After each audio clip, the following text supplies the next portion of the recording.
welcome to Noxus 1v1, where we have your favorite LEC players go up against each other for first skill, first turret, or first 100 CS wins. Today, we have M. Koisupa and G2 Hansama going up against each other, playing only 1 out of 18 Noxus gems, which they get to choose by spinning the wheel. So let's find out who wins. So let's see what we get. I hope we get a funny champion, not Rel, not Vladimir or something like that. Oh, we got Ambessa. Ambessa? I think it's okay. fine. I think it's fine. It's almost Vladimir, was so close. What? Wait, I missed this. I lose my Q as well. What? Oh yeah, actually if you miss here, you miss here. Yeah, I didn't know. Oh shit. I forgot.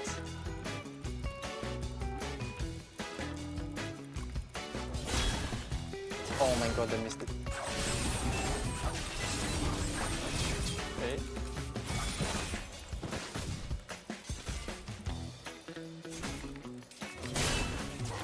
Oh.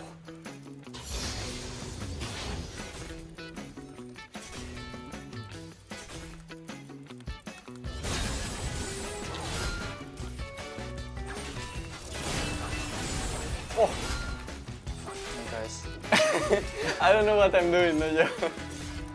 But this champion looks so fun.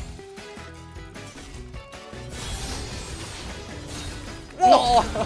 But what is the damage? Actually, I don't know. Like, Yeah. this champion is weird. I played into Ambessa in lane swap, and sometimes he can 1v2, it's crazy. Yes, you can.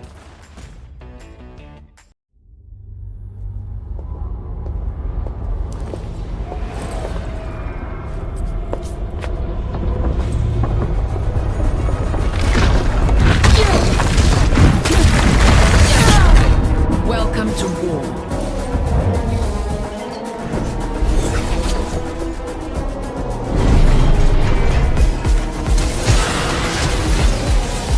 Do not test me.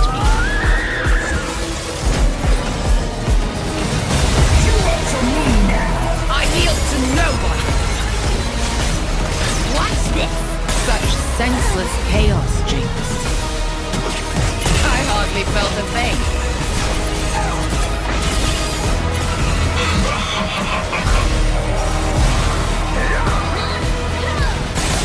Nothing I couldn't handle.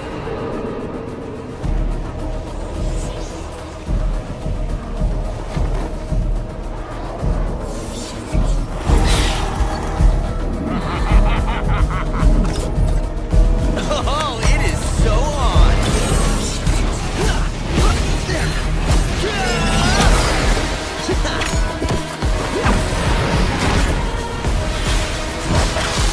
It's about to get messy.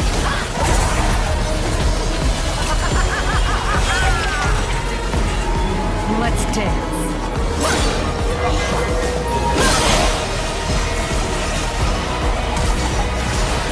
Blood for Noxus.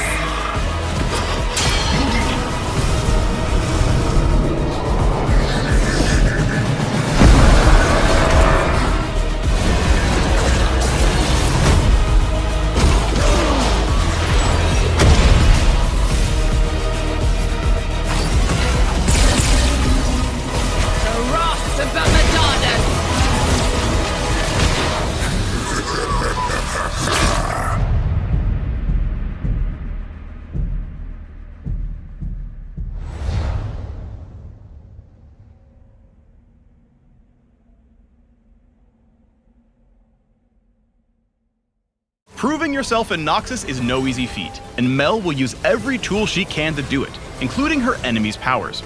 In-game, Mel aims to catch out enemies, poke them down, and deal huge bursts of damage at exactly the right time. Mage players and Arcane fans, it's your time to shine.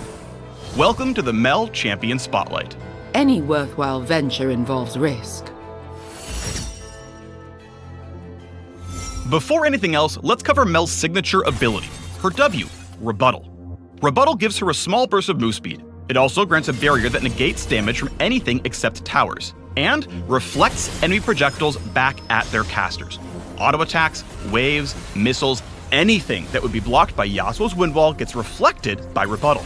Reflected projectiles are converted into magic damage, but function as they normally would otherwise. Like this, and that, and this one, and that one. You get it. Now for Mel's passive, Searing Brilliance. Damaging an enemy with an attack or ability applies a stack of Overwhelm. You can stack Overwhelm infinitely, charging up potential damage. When this damage amount exceeds a target's current health and shields, Overwhelm detonates to execute them. Nothing I couldn't handle. Searing Brilliance also empowers Mel's next basic attack to fire 3 additional missiles after casting an ability. She can cast up to 3 abilities in a row to gain a max of 9 extra missiles on her next attack. Mel's Q is Radiant Volley. She unleashes a barrage of explosions in a target area. Each one deals a small amount of damage and stacks her passive. Her E is Solar Snare. Mel sends out an orb of unstable energy that files wildly as it travels. Enemies hit by the energy take damage over time and are slowed for the duration. Those who touch the orb itself are rooted. Lastly, Mel's ult is Golden Eclipse. Passively, it increases her damage from Overwhelm stacks. On cast, she unleashes her power on every target marked with Overwhelm, dealing tons of damage based on how many stacks they have.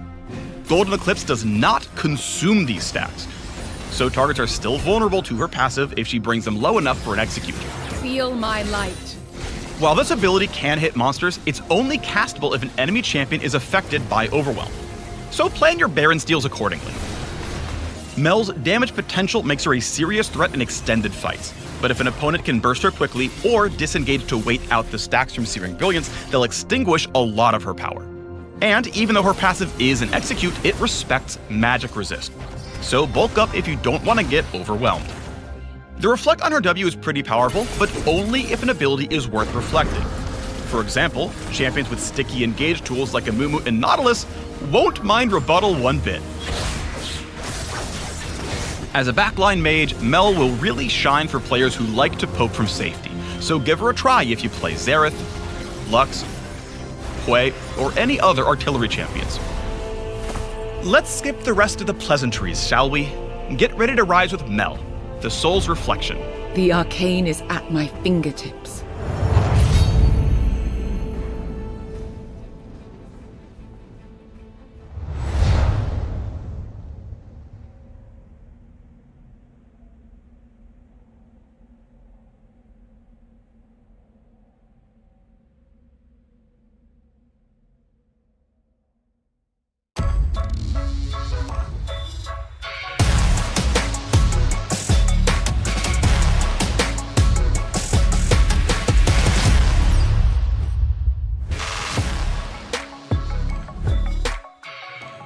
关于 LCP 的话，因为聚集了原本赛区很强的队伍嘛，然后接下来的竞争肯定会更加激烈。我觉得跟更强的队伍、跟更强的人对线的时候是会更进步的，而且对我来说是更有趣的一件事情。就我个人来看的话，越南进攻性特别强，然后还有大洋洲可能套路比较多。日本的话就是相对比较保守一点吧。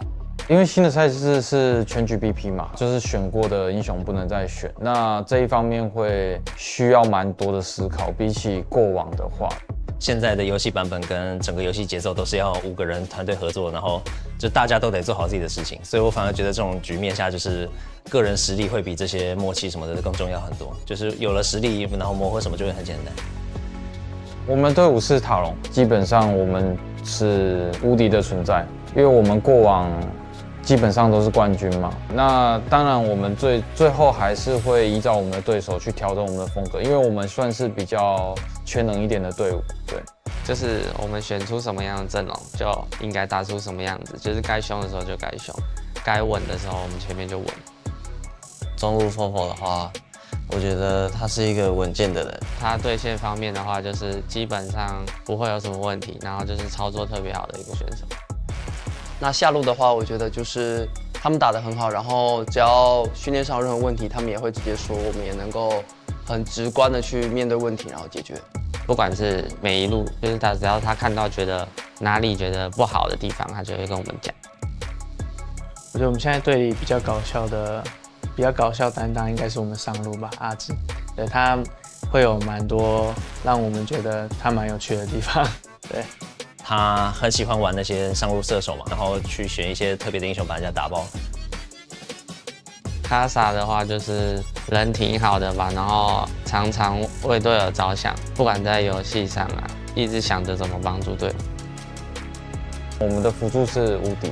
其实辅助位在今年这个赛制下面的话，我觉得辅助会冒出很多不一样的英雄。那刚好无敌会的蛮多的，那我觉得他可能会玩得更好一点。对。我觉得今年塔隆会拿很多的冠军。塔隆肯定是会参加所有的国际赛事，然后希望可以在国际赛事拿到好成绩。然后不管任何的比赛，我们都是要突破，比以往成绩更好的。我就希望是一步一步来，然后我们把每个基础都打好，然后我们就可以走到更高的地方。今年的话，大家加油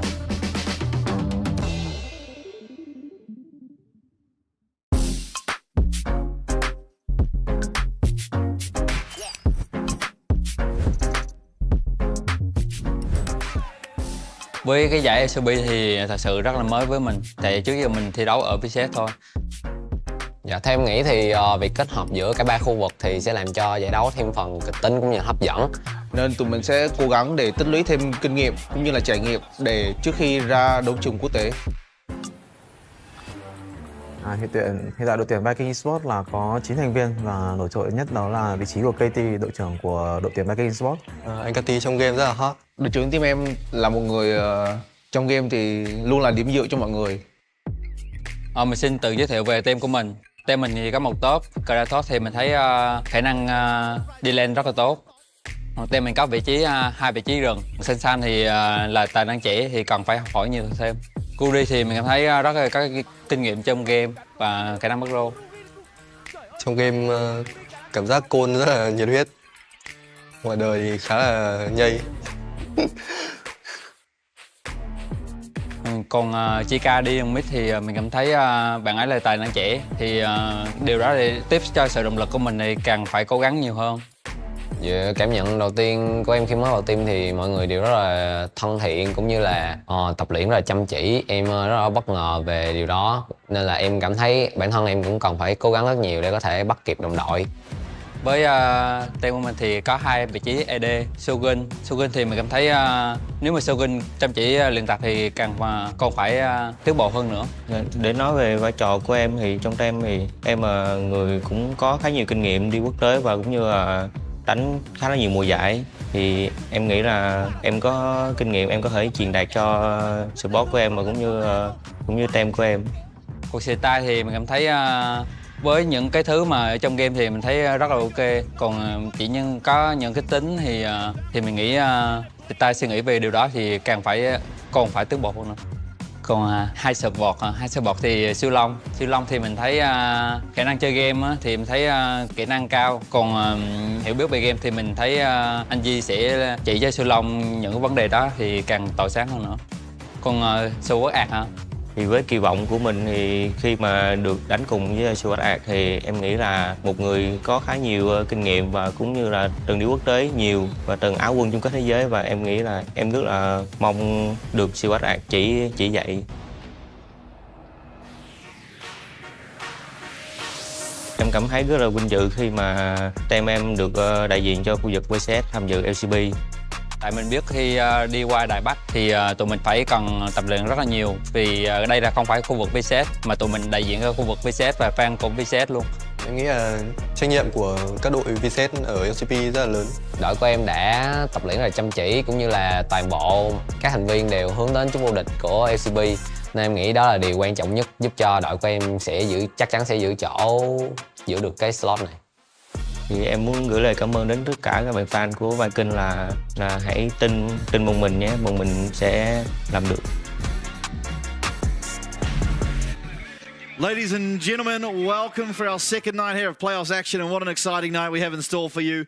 A rematch on the cards for our first night of the game, as we're going to see once again Vikings taking on Talon. It was Talon who ultimately got to choose their opponent. They're going for what was arguably the stronger opponent during the regular season.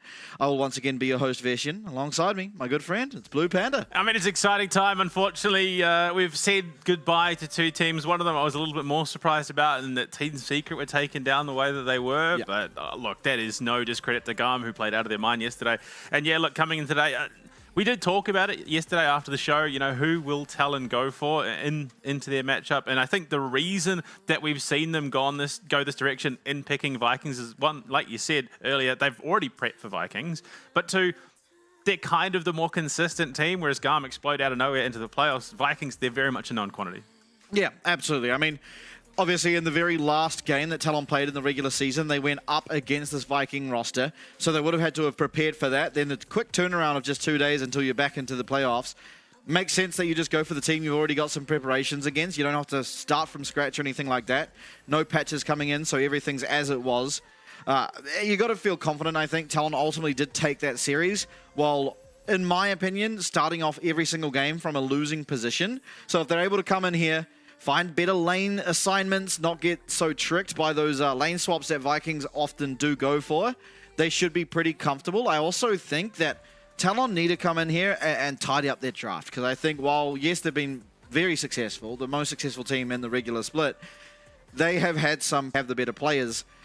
So coming in here, I mean, Vikings, you know, they're coming into the playoffs, they're looking good. If they do find themselves with good lane swaps, better drafts, I expect them to be able to take the games. Yeah, I mean, look, it's not bad drafts per se, but definitely it's not as strong as it possibly could have been. They do sort of fall against some hurdles for some reason when it comes to the draft, and that ultimately puts them on the back foot when it comes to these matches. I mean, you look at the match versus CFO in particular, there are a couple of picks there that we weren't really sure about. Now, to be fair, I think there was a bigger issue that ultimately led to CFO having that advantage, that pretty substantial pause being that. Look, I'm not saying that CFO didn't deserve that win, because ultimately they did. But I think without that massive impact, massive gap stop that this pause was, I think Talon probably had the positioning to be able to close it out there. But I mean, unfortunately, it's one of those we'll never know, and the result just goes the way it does at the end of the day. Yeah, absolutely. So obviously that's the first game tonight, Talon versus Vikings. The second one is also honestly just as big as a banger, especially after yesterday's performance from GAM. It's going to be CFO taking on GAM here tonight in our second game of the night. And looking at that one, I think it's a little bit harder to call. I would say CFO obviously would edge it out. They've been playing better the entire split long, but GAM did come into the games yesterday against Team Secret Wales and just completely control them. They came in, found their win con, played around their win con the entire time, controlled the map, and I think looking towards the second series of the night, if they're able to replicate that, we might have a 3-game series on our hands. Oh, absolutely. And I think that also does lean into why I think Talon ultimately chose Viking, because GAM came out and we're just explosive. I mean, that was night and day difference between regular season GAM and playoffs GAM that we saw there. So I think if you're Talon, you're coming in, yes, look, you have already done prep for Vikings. It makes a lot of sense. But if you're then seeing GAM come out and play completely different than they did in the regular season, you kind of want to avoid that. You kind of need a bit more time going into the later stages of the bracket before you want to have to deal with that sort of thing. So, yeah, look, CFO, this definitely is looking like it's going to be an insane matchup, because I don't know that they necessarily wanted this pick, given how GAM are looking. Yeah, absolutely. I think it's going to be a challenge for them. I think, obviously, they have the parts around the roof to be able to stand up to that challenge. There's no slouches on CFO, really. I think Hongkyu, while starting off the split looking a little bit weak, ultimately found form. He's come in, he's been able to assimilate himself here into the major region from what was amateur last year, and he's doing very well. The first couple of weeks, as I said, very rusty. He'd be caught out every now and then in these random positions, but I think at least in the back end of our regular season, didn't really see any of those issues, and speaks volumes that he went up against Fofo and won. Look, and let's be honest, the guy who died for First Blood to Arakan was always going to improve. It was always going to look better from that point on. And yeah, no, I think he's really cemented himself in this roster. He's looking insane. Unfortunately, yeah, going into that next stage of the bracket, it could be that matchup. And I think on the whole, Talon pretty much every aspect of the game looks better, but their problem is they're a slow burn team. They play methodically. They don't get wrapped up in, just random skirmishing. So realistically, CFO definitely feel a little bit more flexible on the Rift because they have ultimately, I think, had much better drafts. Yeah, I completely agree. And I think, honestly, as well, Junja has been outperforming Kasa a lot of the split. I mean, Junja's been outperforming everyone. He's been really good at getting control over the jungle, controlling the entire map with the control he's finding. He's able to get these fast clears off. He's able to be in the correct position so consistently that it has found massive advantages across the Rift, be it top, be it bot, be it mid, that Junja has almost single-handedly found for his team. And that going into tonight's match where you're against Levi, who is one of, if not, the only other jungler contending, in my opinion, maybe alongside Guri. But it's going to be good if Junja's standing out, if he's able to come into tonight's game, look as consistently good as he has during the regular split. You can feel pretty confident because you know that he's going to be able to have massive impact throughout the early stages to the late stages. I mean, look, I think at this stage, I'd argue that Junja easily first, Levi second, and then for the most part, Guri and Kasa definitely feel sort of tied third. They've both made some pretty egregious mistakes in that jungle role. They've definitely got a little bit to tighten up going into these matches, whereas you look at Junja, the guy is nigh infallible for the most part. Yeah. He's been insane this split. You then look at Levi, despite the standings, he's been doing absolutely everything that he possibly can. But look, ultimately, I think this opening matchup especially is sort of a battle of the bot lanes. You look at it, Shogun coming in along Xulong, Betty and Woody. Those guys are just nuts. But I think the big factor for me, especially, is Xulong. If he gets that pike, what does it open up? He's been playing these very, very aggressive supports that allows for a lot more contesting on some of those weaker bot lane carries. So I think there is potential for some shenanigans, which allows Vikings a way back in if they do also tighten up those mistakes. But look, it just makes me all the more excited to actually get into our games tonight. Yeah, absolutely. And on the topic of getting into our games, we are going to have some highlights from yesterday's come onto your screens very shortly. But before that, just bid you farewell. We'll see you very shortly for our first game of the night. It's going to be Talon going up against Vikings.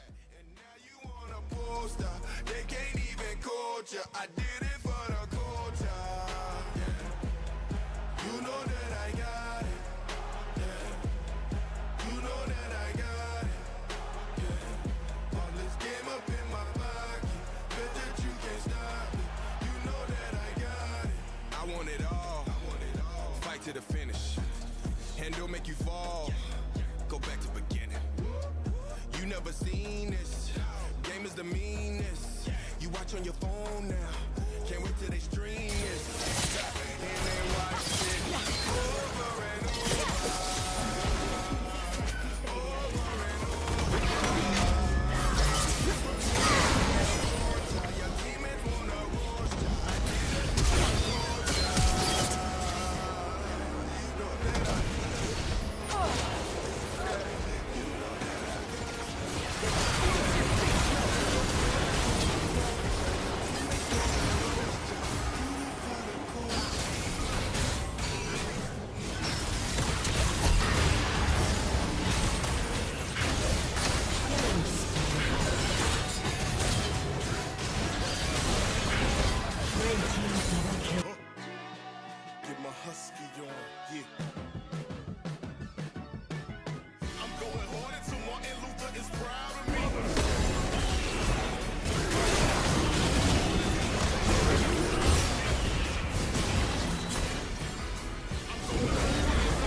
test us, impeding the improvement. So I throw my fist up, Giancarlo, I precious. Kamala, she proved it. From a people born and change, feel so good to see some change. Eeny, meeny, miny, main, reparations run that change. Black Wall Street, they burned our banks, bring us equal mortgage rates. Huey Newton paved the way. What else can I say? I go hard. I'm going hard until Martin Luther is proud of me. I'm going hard until Mother Harriet proud of me. I'm going hard for ancestors that's up above, the ones who fought for us when our people were shackled up. I'm going hard for our people, for the love. Black magic in my veins, black magic in my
No freedom without the sacrifice. Going through the motions, internalizing the pain and strife. Getting over all the hate can cut the tensions with a knife. Love can win and change it all if only we could get it right. Changing our position, recognizing the vision that beyond all of the vision, our dreams will come to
我们不只是赢，我们是碾压。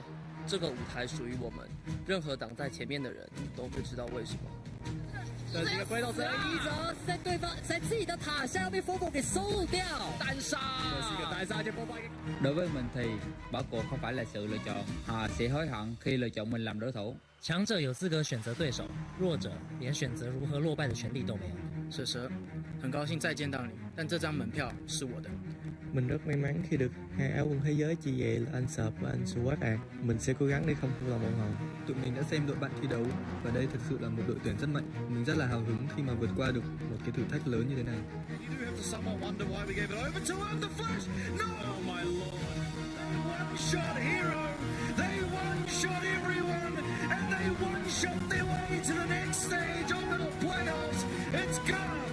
Từng bước di chuyển, từng phút từng giây đều rất quan trọng.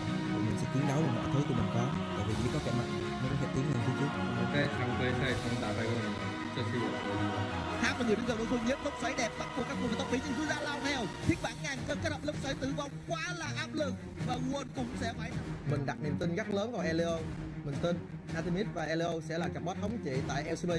Đây không chỉ là một trận đấu mà còn là trận chiến để giành được sự công nhận. Mình sẽ không chấp nhận rơi vào tay trắng tại LCP. 我们曾经面对过他们，也曾经战胜过他们。他们研究过我们，但他们准备好迎接接下来的挑战吗？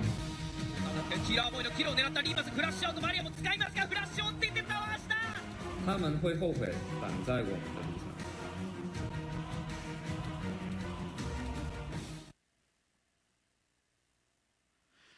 And we are ready. Champions League #1 coming up very shortly. Talon going up against the Vikings. It's a rematch from Sunday just gone.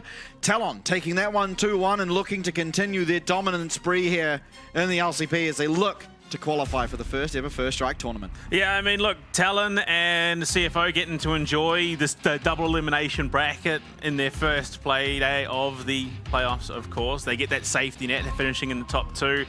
Now, I suppose it's enjoyed also by the Vikings and GAM, but that lower bracket run is such a grueling one. That's the last thing you want. And do you want to know some funny numbers going into this? So, both teams have a pretty high success rate on the blue side, but there is a pretty significant difference.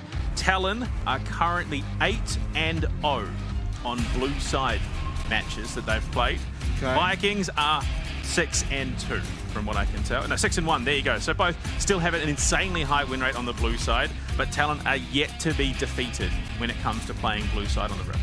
Okay, interesting. And they do get blue side for their side selection here, as they did qualify into the qualifiers higher seed than the Vikings. So, I mean, gives them an advantage then based on those stats alone.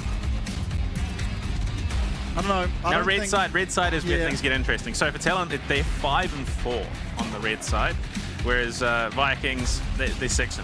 So both teams have struggled historically on this red side, which doesn't bode particularly well given his, Talon's record on the blue side and Vikings' record on the red side. But as we jump into the draft, so far I am seeing nothing that surprises me, even in the slightest. It is going to be Zyra, Nocturne, Aurora, banned out, Leona, an interesting one to round out the first phase, but paired with Rumble and Callisto. I mean, Leona has just been very, very strong as a support. Yeah. Makes a lot of sense. So what this suggests to me is that they want to give over the Skarner, and their response will be Brand. So the Leona ban is a good ban if you want to take one of those AP junglers. However, Talon, they're going to opt into the Cassante, and already things are looking a lot better here in the draft for Talon than we saw in their last play day up against the Vikings, at least in my personal opinion. Now, I'm best of the answer. Obviously, we saw a massive performance out of this champion yesterday. We'll see if Kratos can replicate the success this champion had. This is now Kratos' most picked champion, Ambessa. This is his 5th appearance on her, and to be fair, he's been pretty gnarly when it comes to it. And I think what we're seeing is a pretty standard evolution of what the game is in its current state. Karsa is opting into the Skarner here, which, look, I don't hate it. It's available. It's very strong. You pair that with an Azir as well. That is already an insane amount of teamfight coming out of Talon. We did talk about the draft being a little bit rough for them so far, but the answer is their Brand in that jungle with Zyra banned away. Faguri, he played that Zyra phenomenally just the other day. So something like the Brand he's going to be just as capable of. Now, the one interesting thing that we haven't talked about, unfortunately, it's not going to be picked up here. So the interaction between Brand and Mel.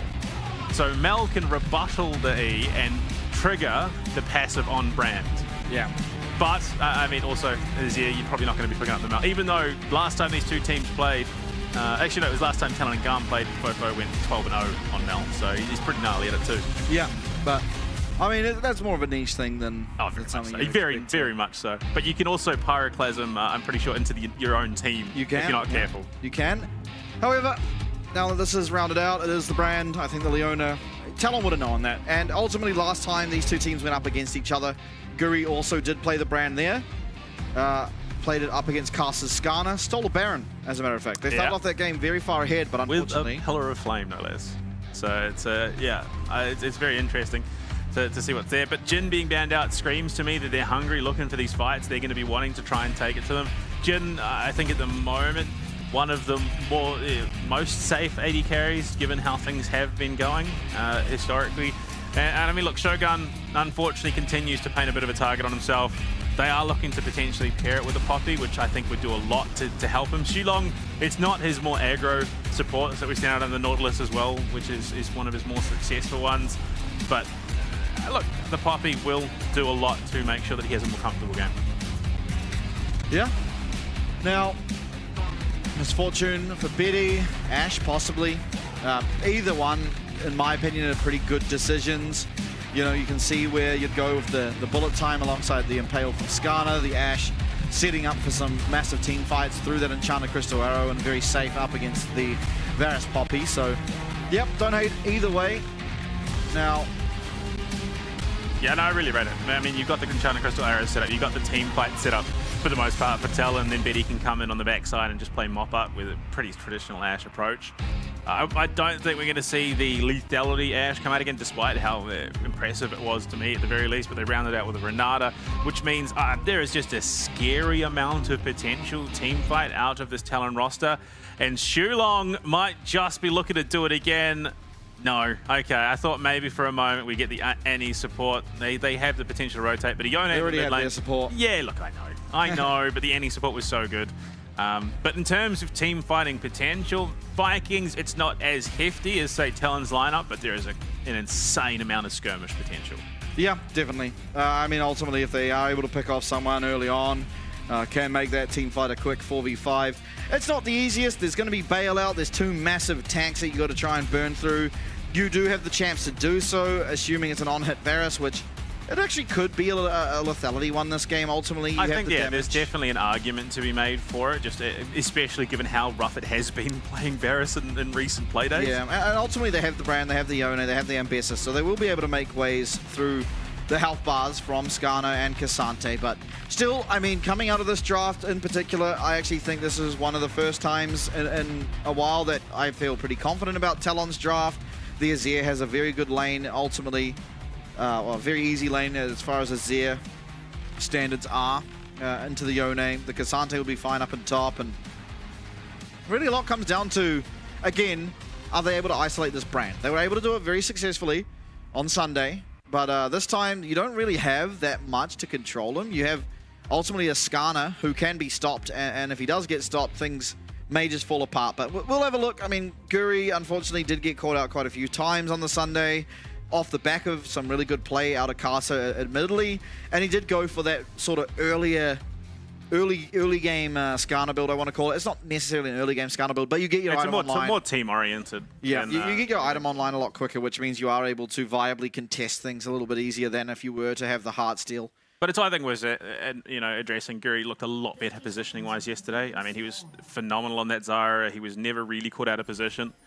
So going into this game, you'd hope that form continues, especially up against Talon, because you can't really be affording to misposition into a Cassante, a Skarner, and of course an Azir.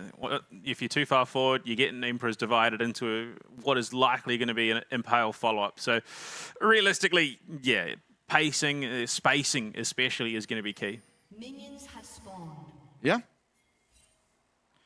Now, I mean, I think Talon, hopefully, in the last 2 days, have done their homework on how to scout out for the Vikings lane swaps. They somewhat seem to have, considering Fofo goes in early, gets that ward on the bottom side of the mid, which is where they tended to stand when they wanted to send their bot lane into the mid lane. So locating they're not there. They're probably somewhat aware now that the lane swap is going to be more of a standard one where the AD carry and support do go up top. And ultimately, I think Talon will feel completely fine with this.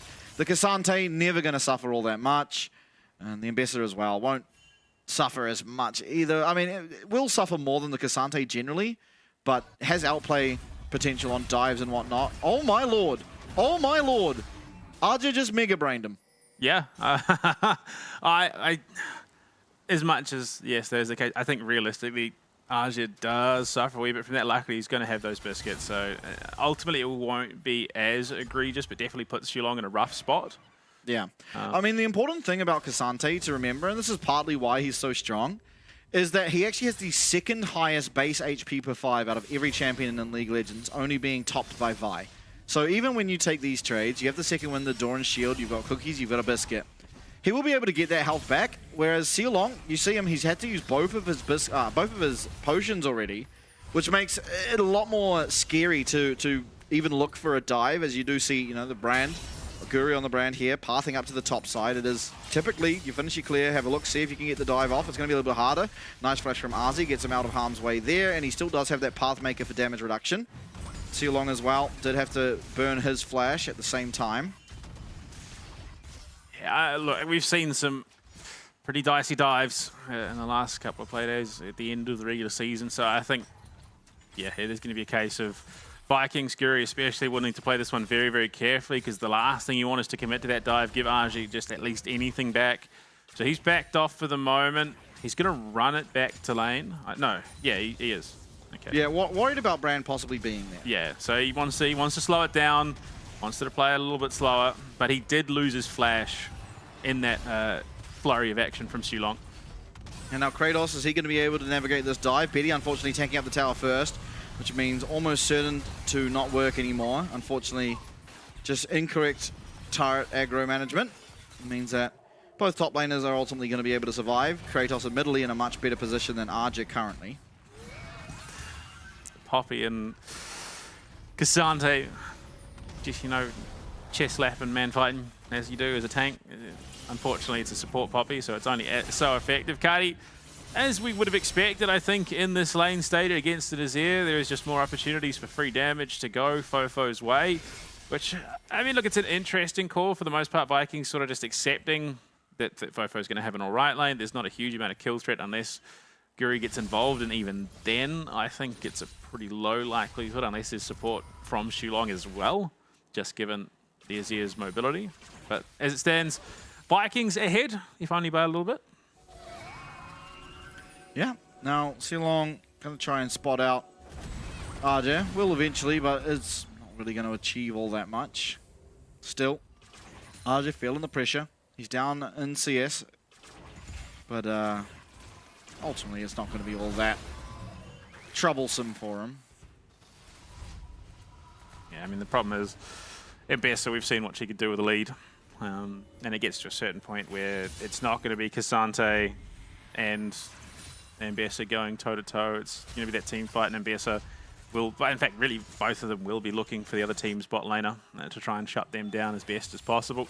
Right now, it is a slower paced game than what I would have thought from Vikings. I would have thought they, again, still would have been trying to ramp things up as they have in the past, but Talon doing a great job of maintaining that momentum. And Guri spotted by a hawk shot from the fountain. That is just quality game knowledge out of Betty, just reading where Guri was likely to be. Yeah, and I don't know if you... Oh, no, it's going to be... Okay, massive chunk there. Just helping out Fofo is going to allow for a recall if Fofo were to want it, and possibly just looking to try and secure some priority around these grubs, as we see Betty as well as Woody now coming up to the top side.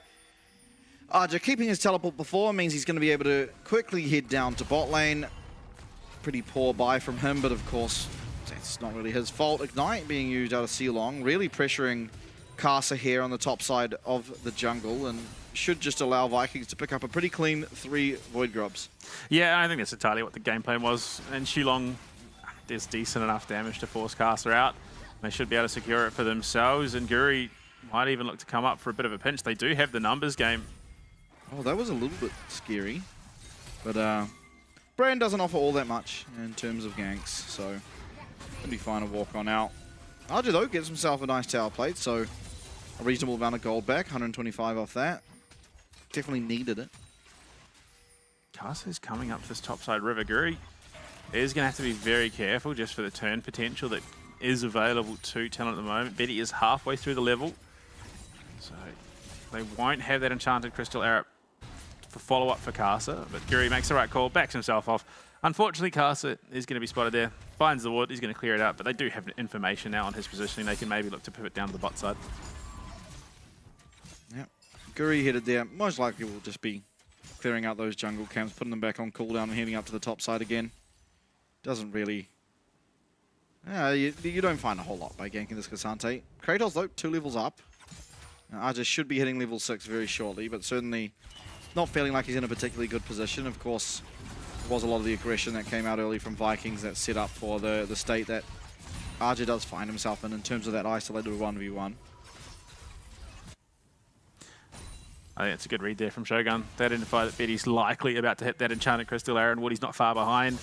So hostile takeover, enchanted crystal arrow combo onto that tower with the HP that they have, especially if Karsa is on this top side, which he was, means that they want to back off, at least get something up. They are going to still head top side, which is interesting given that there is a Drake potentially to be available to be taken, which to me screams that it's not the biggest priority for the teams at the moment, given it's only in one ocean. Yeah. Still, I mean, we saw yesterday how impactful the Dragons can be. Yeah. And a little surprising to me that neither team really wanted to go for them.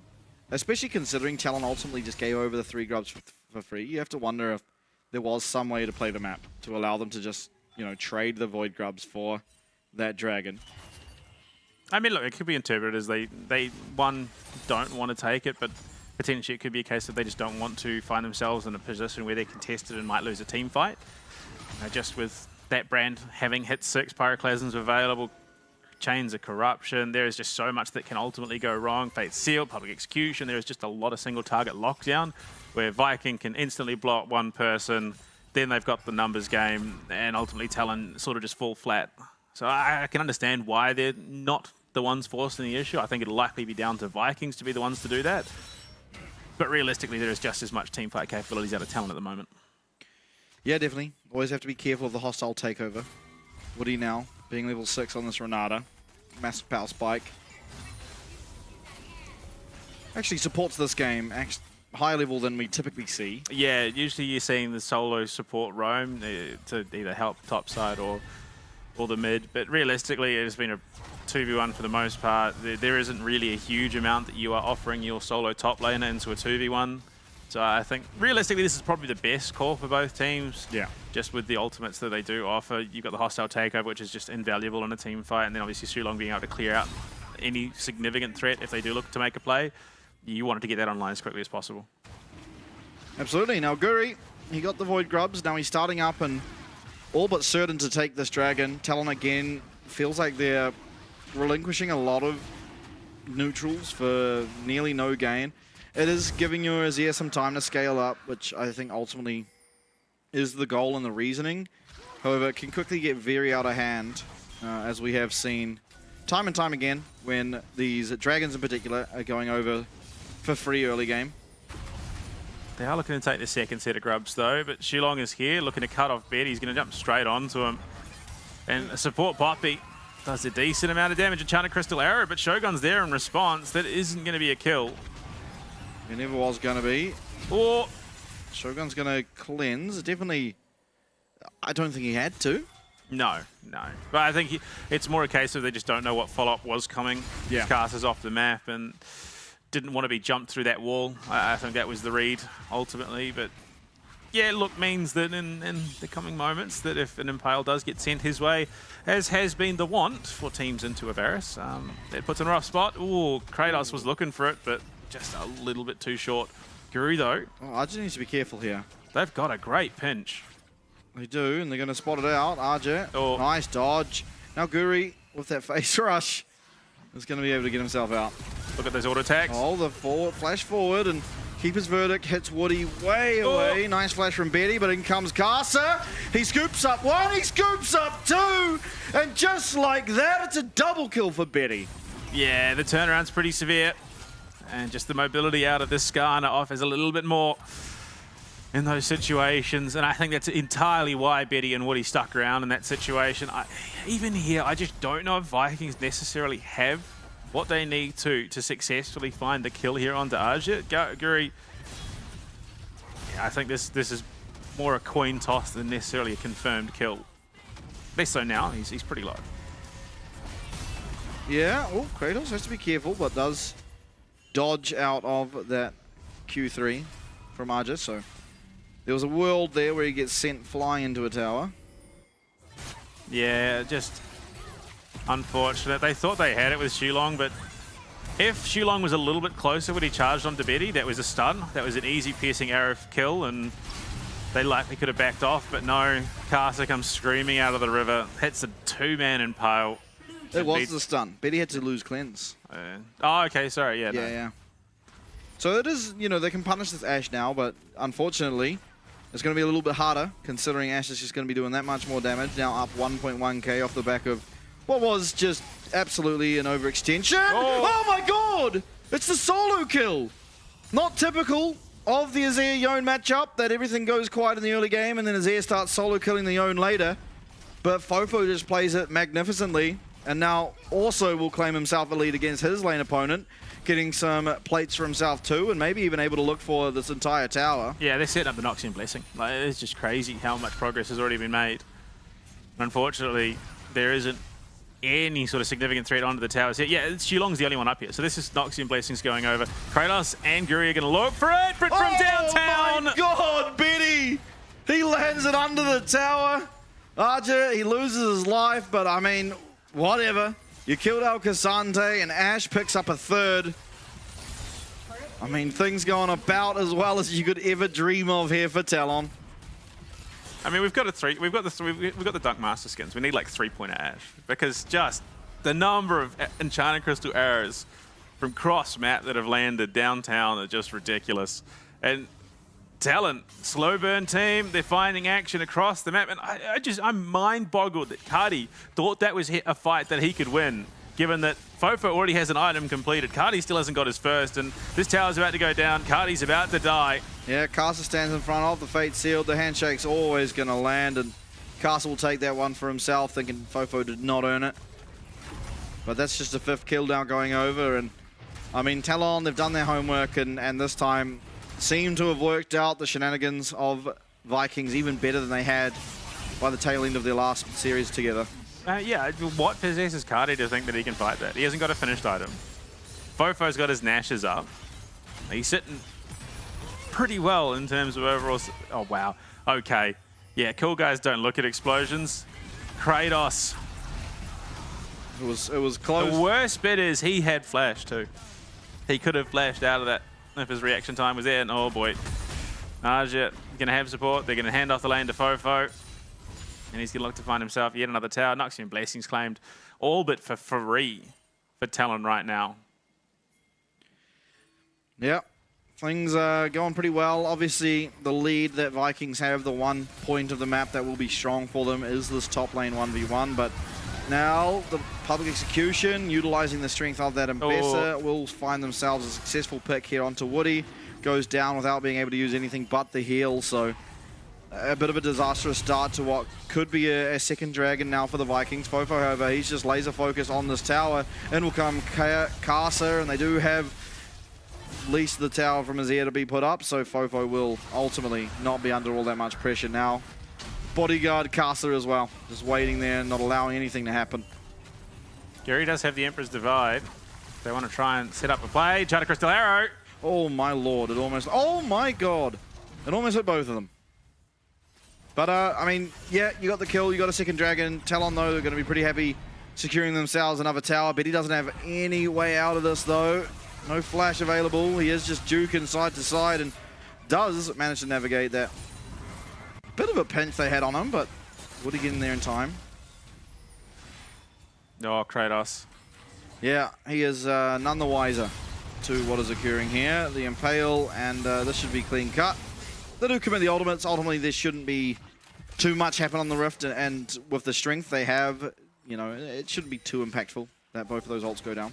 I mean, there is a Herald, but again, I don't necessarily think that this Vikings roster has the threat to be able to comfortably take it. You look at it, there is just too much that could go wrong. The hostile takeover has just been sitting in pocket. RJ as well as hitting his timings. You know, Unending Despair as well, but there for Casa.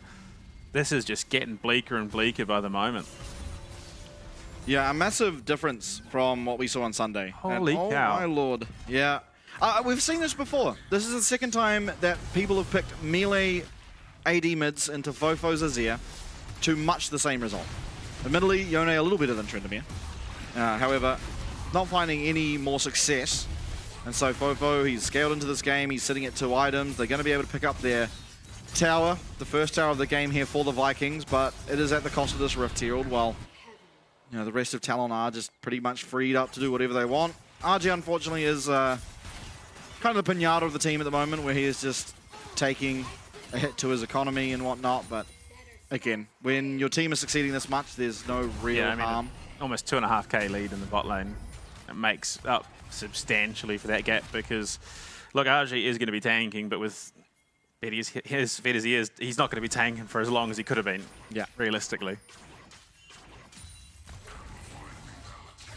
Yeah, and I think, honestly, they go over the 2 dragons, so Vikings have a pseudo win condition in that objective, but it shouldn't really come into play as long as Talon don't do any massive misstep or have any massive missteps going forward. They are ultimately in a position where they should just control the pace of this game for the remainder. And Pale now back up for Casa. The Rift Shield's going to crash down the bottom side. Ultimately, though, no minion wave being here means they aren't going to be able to follow up and secure themselves this tower. Maybe on this next minion wave they will be able to. You're seeing Fofo, the amount of damage he's able to output. There's the Enchanted Crystal Arrow, and there comes the hostile takeover. They do get a keep its verdict to come through. RJ has all out onto Kratos. It's not going to be anything on the top side of that fight, but they do manage to take down Guri. They're now looking to get some more damage on this tower, but ultimately, again, the minion wave just not quite there to allow it. Meanwhile, Betty's just been pushed in this mid lane. Guri was just well far forward. Like, there was no reason for Guri to be sitting in that position, and as a result, he just dies freely. And, I mean, look, it's crazy. Look at this position in the game we're in. This feels like Talon are in the position where they've just taken an Artican. Like, that's how far ahead they feel currently. Yeah, unfortunately, they've still got to wait a minute before that can happen. This might be our second Artican being taken off spawn because they are that far ahead. Yeah, it very honestly could be. Casa, he's going to be able to smite the red buff away as Kratos, you know, tries to threaten around it, but again, just more winning. Yeah, I'm not really sure what Vikings can really do from this position, because they kind of, to win a fight, have to commit Yone and Ambessa into the fight. That's kind of what those 2 champs do, and that's how they succeed. But I think going forward right now into what is essentially a completely unkillable Skarner doesn't really feel like it will achieve all that much. You know, Betty's going to have to misplay. If Betty's gone, then the majority of this gold lead is kind of non-existent, but Mikhails is there to support him. He's got his 2.5 items ultimately. I mean, the biggest problem, you see this draft pretty much anywhere else this season. Oh, it's a disaster. Oh, it's a disaster. Yeah, and there you go, just off spawn. Like, there's just nothing. There's nothing I think that Vikings can realistically do. But I mean, you look at this matchup, anywhere else in the regular season, Fofo is not as far ahead as he is, Betty is not as far ahead as he is, regardless of which team's playing it. So one of these 2 champions, either the Ashe or the Azir, is struggling, and they don't have that strength. And you look at Vikings roster, they can then punish whoever is the stronger of the 2. This time round, they're both incredibly strong. They both hit like absolute trucks.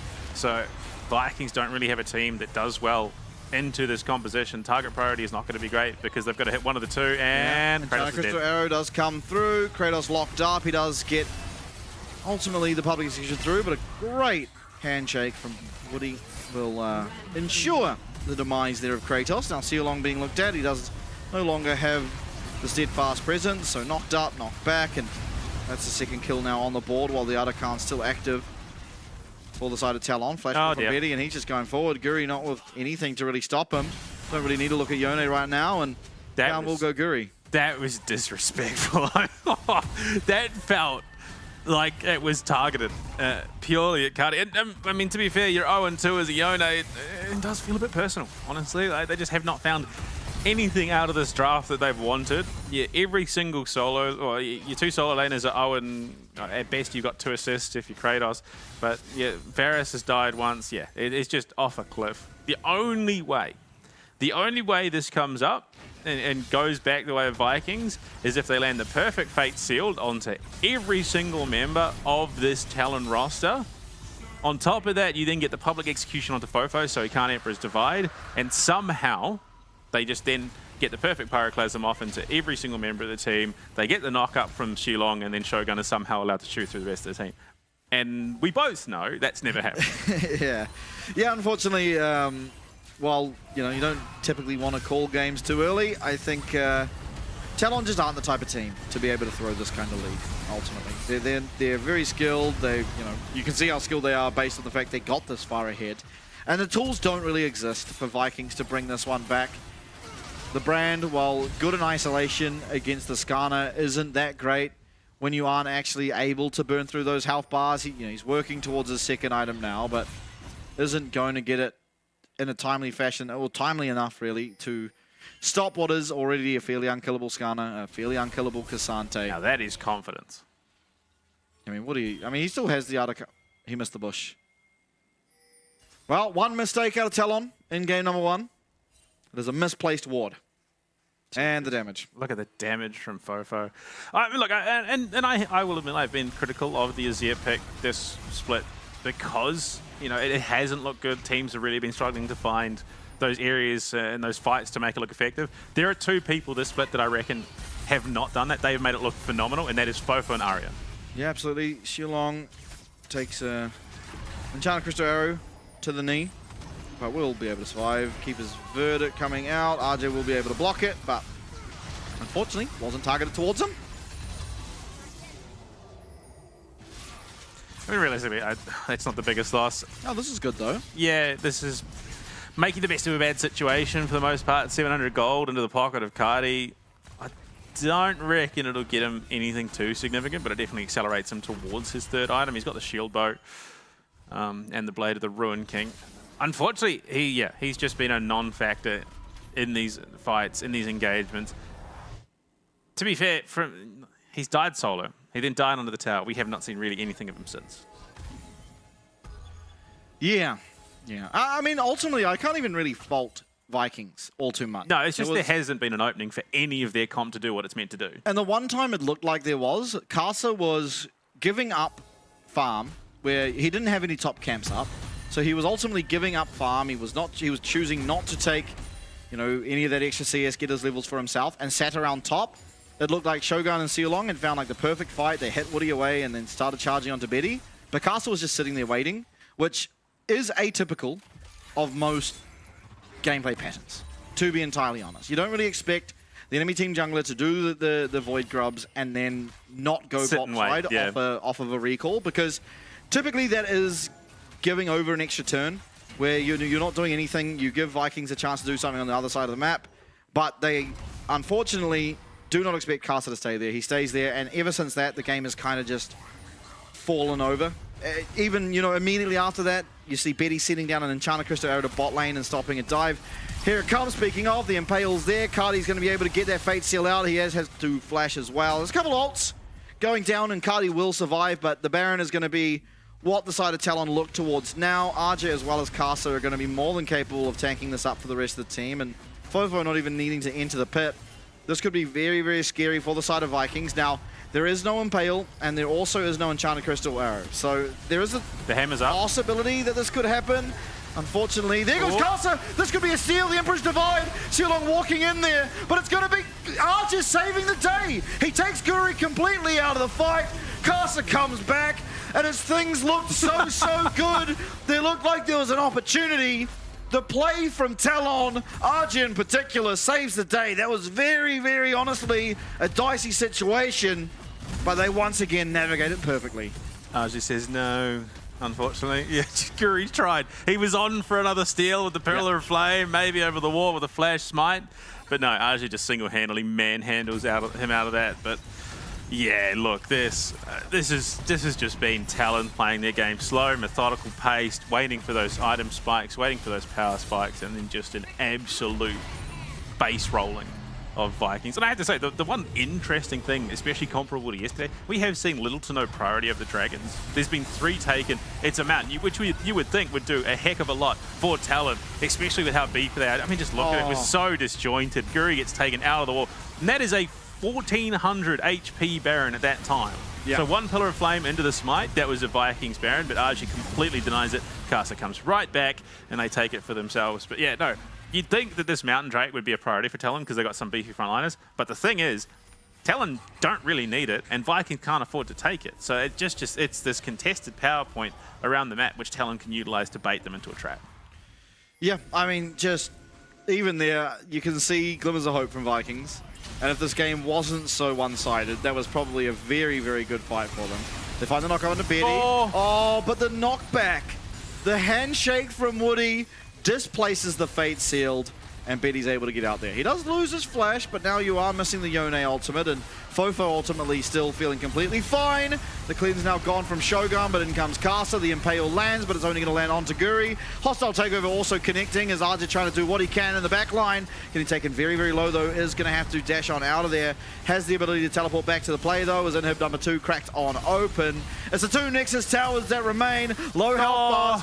Golden goes Fofo. Kratos now without that ult, without that flash, and Casa just controlling the pace of the fight entirely. Still, low health bars are there. Any mistake from Talon could lead to Vikings getting a substantial amount of gold, but Talon are just too damn clean. Betty sidestepping. Arja completely, I mean, honestly protecting Betty there, but yeah, nothing that these 2 solo laners can do. It's going to be game number 1.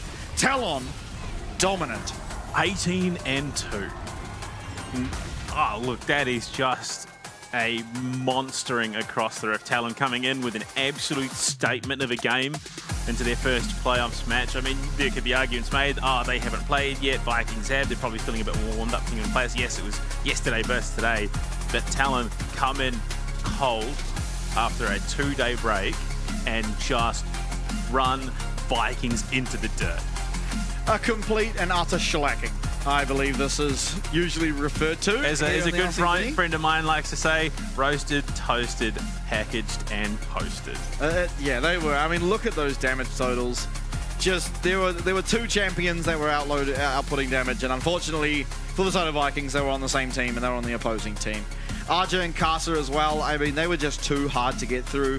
Arja took an absolute thumping early on, to be honest. He was disallowed from XP, from gold, but he didn't need it because it was the bot lane and Casa that truly turned this online. Fofo as well, finding a solo kill against a Yone in the side lane as a Zerg is not something I've seen in many a year of League of Legends. And then double downing with a dive onto the tower that was almost dead as well. So from that point on, I mean, Icardi really was a non-factor.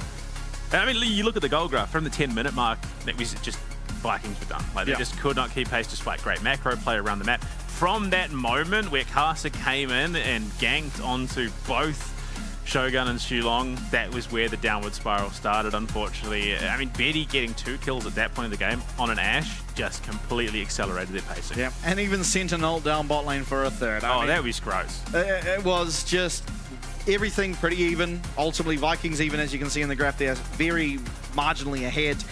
But it was one misplay, and then everything, the first domino essentially toppled. Look, and boy, oh boy, did everything fall apart. The only concern is that we might be seeing, you know, Talon X-Phase going into Split 2 if they see what Betty's doing down in that bot lane. Yeah, bring out the montages on the ults.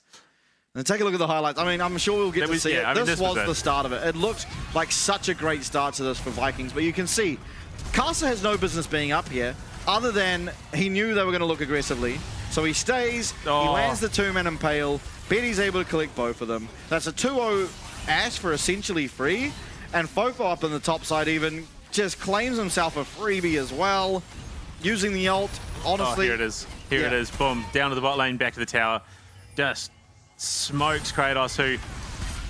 look, it was a small window of reaction. Unfortunately, it wasn't big enough for him to flash sideways. Obviously, the chance that he flashed straight. And Shulong as well, getting caught off the back of this. Guri just does no damage in the face of Talon, who are allowed to just spread that Pyroclasm out. Betty's got the Artican buff. He's so accelerated. He flashes aggressively onto Guri.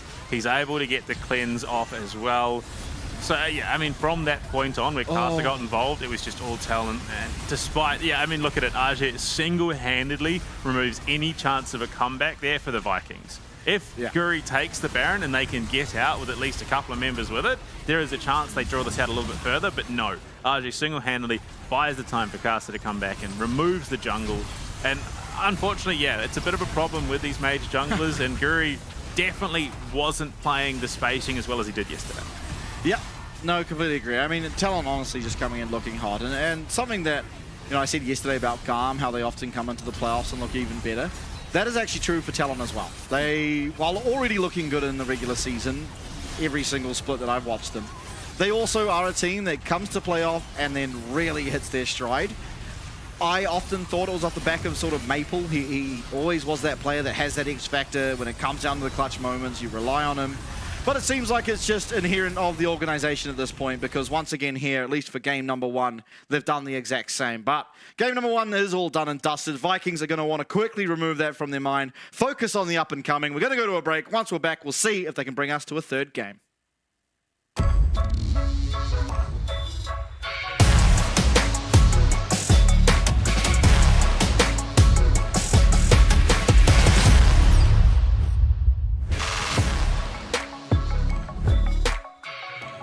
关于 LCP 的话，因为聚集了原本赛区很强的队伍嘛，然后接下来的竞争肯定会更加激烈。我觉得跟更强的队伍、跟更强的人对线的时候是会更进步的，而且对我来说是更有趣的一件事情。就我个人来看的话，越南进攻性特别强，然后还有大洋洲可能套路比较多。日本的话就是相对比较保守一点吧。因为新的赛制是全局 BP 嘛，就是选过的英雄不能再选，那这一方面会需要蛮多的思考，比起过往的话。现在的游戏版本跟整个游戏节奏都是要5个人团队合作，然后就大家都得做好自己的事情，所以我反而觉得这种局面下，就是个人实力会比这些默契什么的更重要很多。就是有了实力，然后磨合什么就会很简单。我们队伍是塔隆，基本上我们是无敌的存在，因为我们过往基本上都是冠军嘛。那当然，我们最后还是会依照我们的对手去调整我们的风格，因为我们算是比较全能一点的队伍。对，就是我们选出什么样的阵容，就应该打出什么样子，就是该凶的时候就该凶，该稳的时候我们前面就稳。中路 FOFO 的话，我觉得他是一个稳健的人。他对线方面的话，就是基本上不会有什么问题，然后就是操作特别好的一个选手。那下路的话，我觉得就是他们打得很好，然后只要训练上有任何问题，他们也会直接说，我们也能够很直观的去面对问题，然后解决。不管是每一路，就是只要他看到觉得哪里觉得不好的地方，他就会跟我们讲。我觉得我们现在队里比较搞笑担当应该是我们上路吧，阿志，对他会有蛮多让我们觉得他蛮有趣的地方，对。他很喜欢玩那些上路射手嘛，然后去选一些特别的英雄把人家打爆。卡萨的话就是人挺好的吧，然后常常为队友着想，不管在游戏上啊，一直想着怎么帮助队友。我们的辅助是无敌。其实辅助位在今年这个赛制下面的话，我觉得辅助会冒出很多不一样的英雄。那刚好无敌会的蛮多的。那我觉得他可能会玩得更好一点，对。我觉得今年塔隆会拿很多的冠军，塔隆肯定是会参加所有的国际赛事，然后希望可以在国际赛事拿到好成绩。然后不管任何的比赛，我们都是要突破比以往成绩更好的。我就希望是一步一步来，然后我们把每个基础都打好，然后我们就可以走到更高的地方。今年的话，大家加油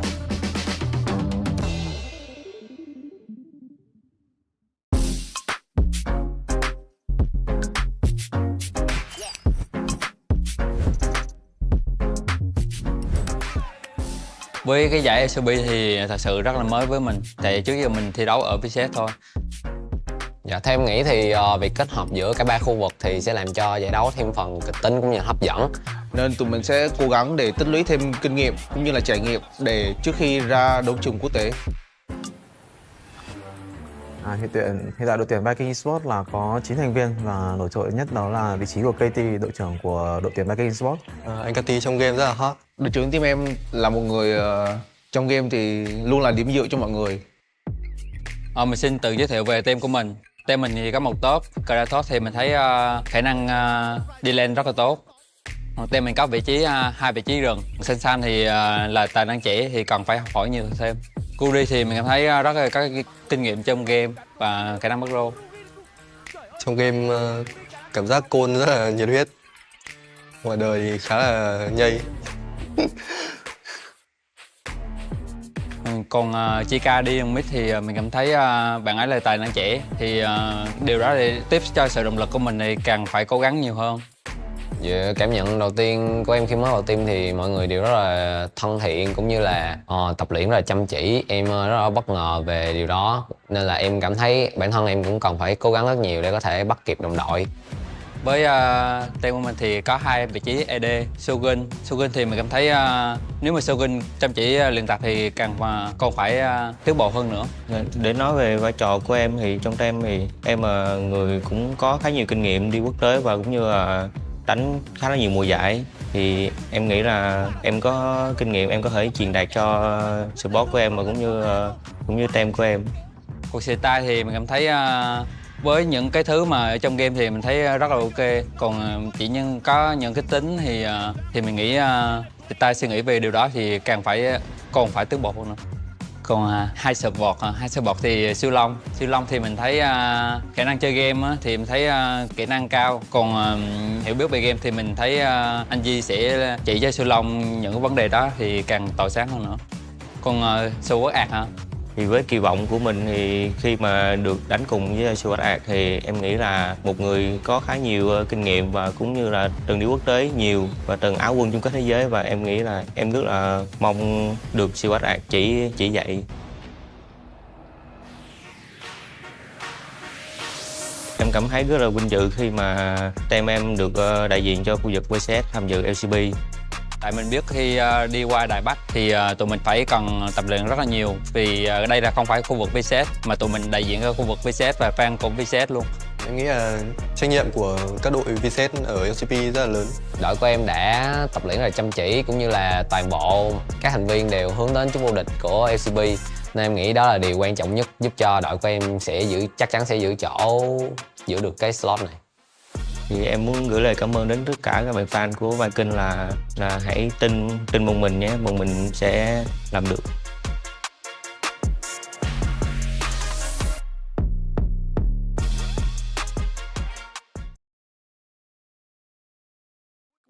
Game number 1 there as Talon completely and utterly dismantle the Vietnamese representatives in Vikings. Going into game number 2, I think they're going to be on the blue side, obviously, as you do see on your screen there now. But I think ultimately what I want to see out of them and how they found success against Talon in their series on Sunday was ultimately mainly through the mid lane swap.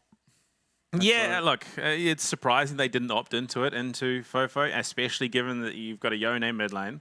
You kind of want to give him a bit more freedom, especially given that, I mean, we saw it got to the point where Fofo was just 1v1ing and killing him. To be fair, look, I'm a little bit critical of Cardi. He didn't have a finished item. Fofo had a Nash's Tooth. I mean, that's a pretty big power spike in that 1v1. So, yeah, look, just being able to create the distance as well was a bit of an interesting call. But I think you go for the refresh here into game 2. The other thing, Talon still undefeated on the blue side. So, look, the Vikings, how does that go? Is there a chance that they just lose because they got the less favourable side for themselves here in this situation? Well, I mean, if it is that the blue side is just strictly superior, then you would imagine so, because I don't think... I don't really have That's a their preference. 9th win on the blue side, by the way. Yeah. I mean, they are just extremely dominant. I think ultimately the difference in skill of the players isn't that massive. I think both rosters have really, really highly skilled players. But it seems like, I mean, they got everything they wanted in that draft. They got the Cassante, which, yes, it had a quiet game. They got the Cassante, the Skarner, the Ashe, and the Renata, which are all very strong picks, particularly when paired together. And then Fofo's Azir on top of it. Like, that was just... They got essentially everything they wanted, which is atypical of Talon. They quite often do some funky things in the draft, and maybe that's more of a regular season thing out of them, but I don't know. They just got too much out of that first draft. Absolutely. They were given a lot of rain to work with, and unfortunately they just entirely outpaced Vikings come that mid to late game. Callista, Rumble taken away, Nocturne, Zyra. Look, nothing surprises me there at all in the ban phase so far. Elise being taken out. I mean, look, Woody's not a slouch when it comes to playing He's those 1-1. Yeah, those more aggressive supports, but realistically, I wouldn't have said that it was 50% win rate. He's putting a 3 KD on it. Jace being taken out away from Kratos, which, to be fair, I mean, I think is his now second most picked champion in that top side, so it's justifiably going to cop a ban. His third most was the Cassandre, and that's out anyway. For sure, and the natural selection here out of the Udyr, you not only are now running somewhat short of top lane champions, but also you've taken away the champ that RJ performs arguably the best on. Yes, he did lose in there most recent series on the Udyr, but it wasn't necessarily his fault. The entire team kind of got ran over. Aurora here is striking me as one of the highest priority champions left in the draft. It will be taken, claimed, and Fofo is going to feel very happy about that. Yeah, that is intensely concerning for me. He's 2-3, but he's sporting a 7 KD. Yeah. I mean, he's just doing absolute numbers on this champion. Corki as well. The Corki, the Corki coming through for Betty is such a strong AD carry at the moment. I mean, there is still Misfortune available in the pool, but I think Corki's going to be a little bit more mobile. Scales insanely into the late game. There are just too many answers for the Misfortune at the moment, whereas Corki, you don't really have as much. And Vi is honestly a pretty decent answer into that Corki, and the cease and desist can just completely lock him down. Misfortune, really the next best thing for Shogun in terms of availability. So, I mean, we're hitting all kind of what we expected for the most part in these matchups. For sure. I think ultimately what we're seeing from Vikings right now is a pretty solid start to the draft. How do you round it out? Honestly, not really sure. I imagine things like Rel are going to get banned away against them. The Sejuani, a very strong champion in its own right, doesn't really have any peerings at the moment, being that they are just double ranged in a Sejuani. So I wouldn't be too surprised to see this get shifted around for something else. But they do lock it in, so now bans to come through for the second stage of the pick bans. I mean, I wouldn't hate to see the Rel, just being that you have that pairing with the Misfortune. I think Vikings have to take away the Leona. I think it's just too much of a problem for them to deal with for Shogun. If it's banned out, that gives them a lot more security in terms of getting off comfortable bullet times. I think realistically, there is even a world where we see Vikings ban out from Leona, because they're two arguably very, very big counters to Shogun in this matchup, but yeah, nah. Go for tops instead. Yeah, so. look, okay, so they're going to enable Kratos a little bit. They still have that one extra ban to potentially take one of the two away, or they can even steal one of them for themselves. Yeah, we'll have a look, because typically in the second phase of bans, it feels really weak to split your bans between two different roles. Oh, for sure. You do sometimes, because there is just like two things that you really want to get rid of, and I'm not really sure what else it'd be. The Brawn might be a standout. Well, I think at this stage, not that amazing. For the top side, there is enough yeah. no longer available in the pool that what's left isn't going to, I think, warrant a ban, but the Aatrox... Yeah, it does make sense to do this, because it's just, if you want to get RJ off of comfort, you just take away two champs you know he can play and can survive the Udyr. And I mean, Na as well as Aatrox are a pretty good direction for that. They're looking for the Rakan here on the side of Talon. Obviously, it is probably the support you most want to pair with a Vi, so picking it up for themselves that they do have that first selection champion here in the second phase does make a lot of sense. Plus, I mean, it answers reasonably well into the Vi. Misfortune's still going to struggle with that grand entrance, the quickness if you land those correctly. Especially if you can piggyback off the back of Casa going in with this Sejuani. So it does mean that, it's definitely got a lot of viability. But Cardi going to answer with the Victor. And look, we've seen sort of a mixed bag with Victor in terms of priority in this competition, but he's played it once so far. It's 100% win rate for him, which, to be fair, the bar's not set very high with only one showing. But I think it's a very good answer into the Aurora. The drop now, it's going to be the Pantheon selected here for Sealong down the bottom lane.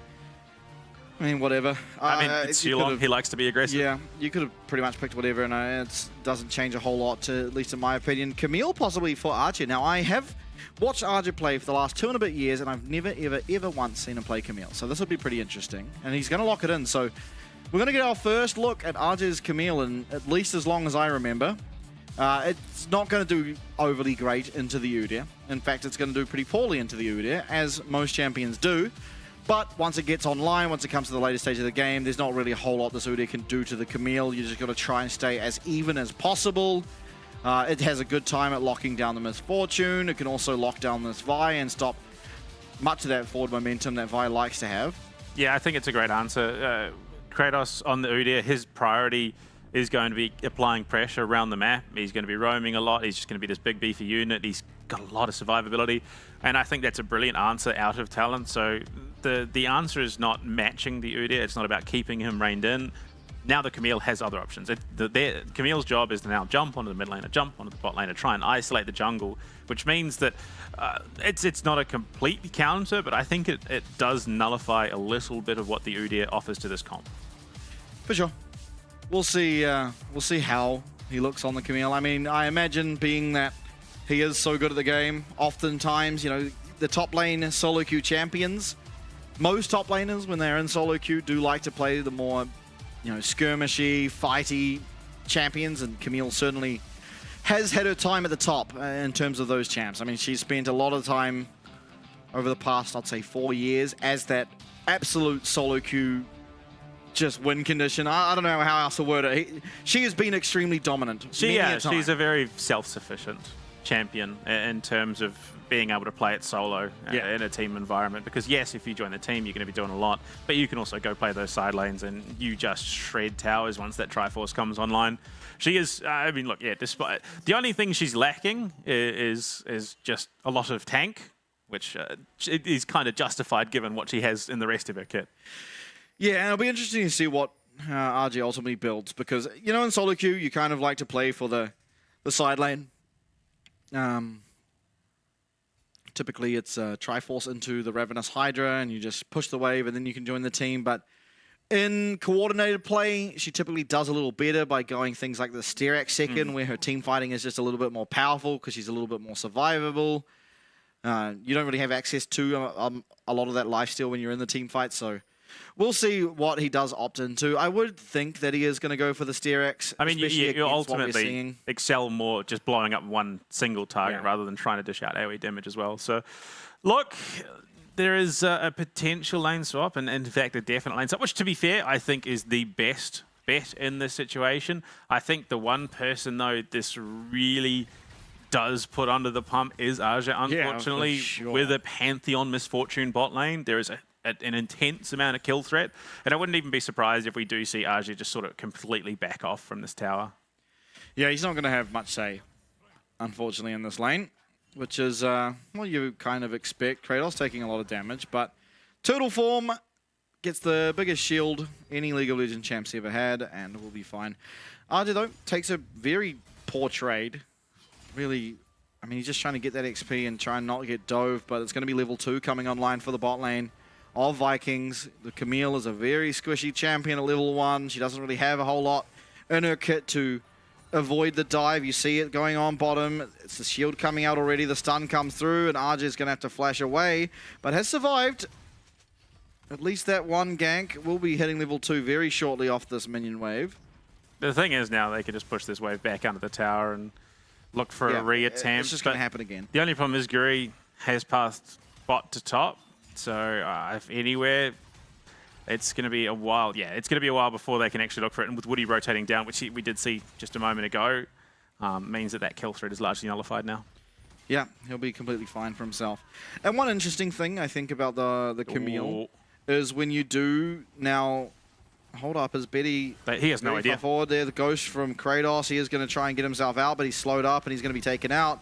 Betty stepping up far too far up is just taken out. Smart usage of summoners here from Kratos. You know, typically we do see the flash, even though Udyr does benefit a lot out of the ghost. But this time taking the ghost and Guri, I mean, they came into it with a plan, right? They knew that the support was going to come down to help Camille, because otherwise there's no way Camille can play. Jeepers, Fofo playing a gamble, taking a lot of damage, but with Shogun now back in the bot lane. Yeah, unfortunately, Shulong wasn't able to follow up. And Woody on the Rakan is just notoriously mobile. Yeah, I think ultimately Sealong was just trying to cancel Arja's back, but he was recalling in the alcove, so... Yeah, just no vision, no respect whatsoever. from the Corki. I mean, look, to be fair, he does hold the flash, so summon a discipline there. It means that next time round, if he's got support, it's less likely to be punished. Guri, though, has found the Sejuani. Casa picks up the camp for himself, though, and now he's trading reasonably well. Wow, that was brilliantly timed from Talon, though, because Cardi was back at base, teleporting in, wasn't going to be able to come in and assist. Fofo was already there, so if there was a need for him to collapse, he was going to be able to. We see the lanes right themselves. They are now matched, but up on the top side, RJ does have a lead in terms of CS, but unfortunately that assist has bailed Kratos out of it. Yeah, and it's just going to be pretty poor out of, well, things are going to be bleak, I guess, out of RJ for the foreseeable future. Not a lane that he particularly likes being in, but I think Vikings read into what Talon's plan was perfectly well. Sending Guri up to the top side where Talon most likely expected him to come bot, so Betty's far too pushed up and does get punished for being so. This is, I think, to be honest, more what I expected out of the Vikings. We didn't really see this as showcased as much in that last game. They were very much more paced down, almost felt like they were trying to match Talon's pace, trying to scale up into the late game, but a couple of misplays really allowed Talon to accelerate.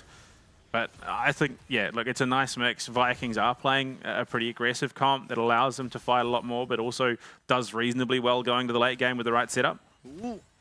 But he misses that grand entrance, so it's a little scary.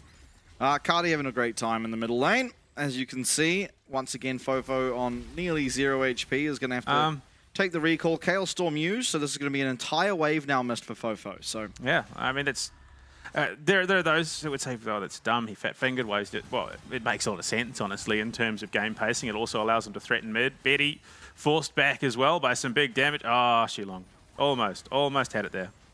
Yeah, I mean, ultimately, as Casa being looked at, but ultimately the whole point of your ultimate is you know, it's on a long cooldown, so when you use it, you need to find value, and here he found value by denying an entire minion wave.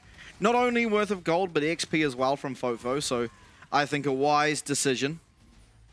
Never really would he have, especially once Fofo hits level 6, true kill threat over onto this Aurora. Now, the Void Grub started up by the side of Vikings, but it seems as though Talon aren't so willing to give them over. Oh, the lockdown! I cannot believe it. I thought, was rough. I was certain Guri's just going to get out there, and unfortunately he looks for, you know, an exit, but a little bit too slow, gets locked down by Arja and is just taken out, and Arja will get himself an assist back as well. Now, it was 2 ultimates used. The Between Worlds was committed by Fofo to find that. Arja, though, I mean, now you can see the confidence he has off the back of what was essentially a freebie. Yeah, I mean, it's also a kill going into the pocket of Fofo, which in that situation for Vikings is arguably the worst place that it could have gone, because that mismatch that Cardi had orchestrated in the mid lane by dropping the Chaos Storm and clearing out that menu wave has now been righted because Fofo gets in, gets that gold, and ultimately I think the experience difference does plateau just a little bit in the next sort of 5 to 10 minutes. Realistically, Talon, it's not like a complete stopgap for the situation they were in, but it's definitely going to make it a little bit easier to bounce back. For sure. Now Dragon on the Rift, both junglers on the bottom side, so it could very rarely become a potential point of contention. Fofo trying to use that invisibility, realm into there and find some poke, but Cardi spacing very well. Certainly playing this Victor in the laning phase exceedingly good. Guri unfortunately spotted out on a ward, so nothing will really become of him pathing towards this middle lane unless Fofo were to overstay, which he won't. Yeah. No, I think realistically, Talon don't have the tools they need to contest this. Yeah. I mean, Cross Worlds is no longer there. The Chaos Storm is back up for Cardi, plus the cease and desist. So whoever sticks their nose out first is ultimately just going to be blown up and removed from the Rift. Woody needs to be a little bit careful, just because that bullet time is going to be up and available. And he's probably, actually, to be fair, both of them are pretty prime targets for that combo. I think ultimately it's Woody that's the better one because he has the majority of the CC. So yeah, Talon going to use this opportunity to try and get what they can out of the map. Cast is going to rotate in, take Vikings blue buff. For the most part, things will just pace down a little bit more again. Absolutely. Much cleaner game so far. out of Vikings. I mean, actually, the stage of the game was probably pretty clean anyway. Cardi, though, being looked at. The Between Worlds now back up and available. There it comes. Cardi finding a massive chunk of damage on a Fofo, and he does come back. He finds another chunk of damage, and Caster's able to lock down this Victor. And what a fantastically executed fight from the mid-jungle duo of Talon. I mean, Fofo playing on an absolute knife's edge, but finds the perfect amount of damage, finds the perfect angle, able to get out of there, and Caster claims himself his first of the game. Yeah, look, maybe not respecting positioning there from Talon ultimately. I mean, no vision on that top side means that was ultimately a freebie. I think if Carter had been a little bit more accelerated in that engagement, that kill could have again gone over to Fofo, but to be fair, it's pretty solid. It removes Cardi from the map, gives Fofo a little bit of breathing room so he can get back into lane with full HP, and there's ultimately nothing lost off the back of it because there's just no objectives for Talon to lose in that situation. Yeah, oh, another E landing. Starting to actually do some considerable damage now with the X-Tech Alternator. And 3 stacks even on the Dark Seal. Archer as well, he's feeling a lot happier. He has his Sheen. That's Camille's favorite early game item. You're seeing pretty sizable chunks. Kratos is going to be fine though. He's going to be able to heal that up back up with Turtle Stance. And I mean, there's not really any kill threat just for now. The Camille's certainly going to need some more items to reliably get through all the shielding and healing that is available for this Udyr. Unless he gets overconfident, steps out too far and dies, which we've seen more times than I think a lot of players would probably care to admit in this competition. So, I mean, as we hit that sort of 10, 11 minute mark right now, the second lot of grubs are coming up. It was ultimately traded, but it did end up costing Guri his life in that situation, but they've got everything up they could possibly want. Chaos Storm's not far off being back off cooldown, but they've got the bullet time as well. This is going to be a big issue for positioning. That Glacial Prison's back up again, so if they can isolate Shogun here, yes, he's got the cleanse, but the follow-up is going to be there and pretty terrifying on the back of it. Yeah, Between Worlds also coming up off cooldown now as Caster positioning to try and look for at least one of these grubs. He's walking on in there. That's the smite going over, and at Vikings, they want to get themselves absolutely everything. It's a fantastic quickness coming in, and he's trying to peel for Betty as Guri very deep within the side of Talon's fight, but unfortunately, with the teleport being committed from Kratos, it is going to be the Void Grubs going over and a second point of Monster Slayer as well to this Vikings lineup. Or are they looking to pinch back onto Kratos? That could be, that's problematic, especially if it goes into the hands of Betty. So Kratos only has the Ghost to work with. He's unstoppable. Oh, he's dodging out of everything. He does get stunned up, and there comes the Rocket Barrage as Betty will find himself his first and the third for the team. So that's the feat of warfare now completed for them. Yeah. Yeah, a bit dicey. Okay, so did we have a kill in the mid lane? No, it was just a massive chunk, and I think this is ultimately why Talon decided not to commit, yeah, because they couldn't feasibly get Fofo into this fight. He'd already lost the majority of his HP. Yeah, I mean, brilliant engage there from Cardi to zone him out and remove what is a pretty significant damage threat on this Talon team. Oh, the Grand Skyfall was used to try and look for RJ, but clearly didn't find a whole lot as he still remained pretty much full on HP during that. But yeah, I think the big problem right now is we are seeing Talon sort of hit that point that we've seen so many teams hit before, which is where you have been playing well, but it seems like opportunities and advantages are slipping away from you. And as a result, you start to get a little desperate. Those 50-50 plays start happening, and ultimately you find yourself in a lot of trouble. But for the most part, I mean, Vikings are ahead. They are doing reasonably well. There is a lead down on the bot side in favor of Shogun, who is currently trying to back. I think he's going to have that Bloodthirster up and available, and they're going to try and get him back to Fountain, then back in for this dragon fight, which is about 30-odd seconds out. For sure. Nudge as well. Wasn't able to collect his Trinity Force as of yet. But, I mean, going ahead, it is Talon with priority in the bottom lane. They also are trying to get Fofo a pathway in this time. Cardi no flash, Between Worlds coming out. Caster as well here, but so will be Guri. Woody, though, he's charged the ultimate. The quickness is fantastic. Guri now running for his life and will be flashing away, so it is just the one kill, the flash as well. But, I mean, Woody just being there, first to the play, time and time again. It's just, I mean, this guy's playing fantastically this series. Yeah, I mean, it just feels like, unfortunately, Cardi's tunnel visioning a bit. Like, he just sees, the opportunity to get massive damage on the Fofo, and yes, look, that then ultimately gives them priority, but he's not respecting the fact that there is other presence on the map, and as a result, he goes down.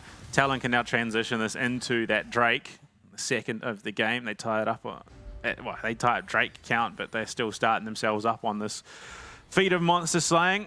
It will be an Infernal Drake on the map, and I think ultimately both teams will likely benefit from that Salt, which means it's going to be all the more contested. And Shulong coming in from the backside onto Arjit. Arjit, nice usage of the hook shot, but it's even better usage of that stun out of Shulong. Arjit's going to now lose his flash.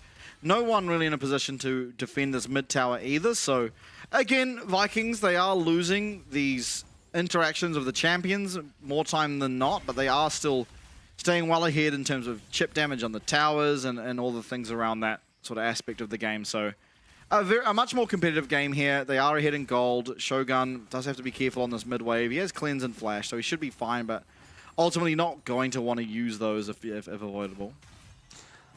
Yeah, I mean, the only problem is we're starting to see some of those mistakes that have plagued Vikings this split, creep back in. Just Cardi being overconfident, lacking in vision, just pushing too far forward and ultimately finding themselves in a rough spot. They have the collapse here on the Fofo. Rough spot. Fofo tries to go invisible, but he's not going to be able to. He does get the Between Worlds out. Unfortunately for Vikings, Shulong claims the kill there with the spear from the Grand Skyfall. Now going aggressively onto Shogun. They're able to take through a lot of this damage, and Betty's just 1v1ing him. That's the flash and the rocket barrage.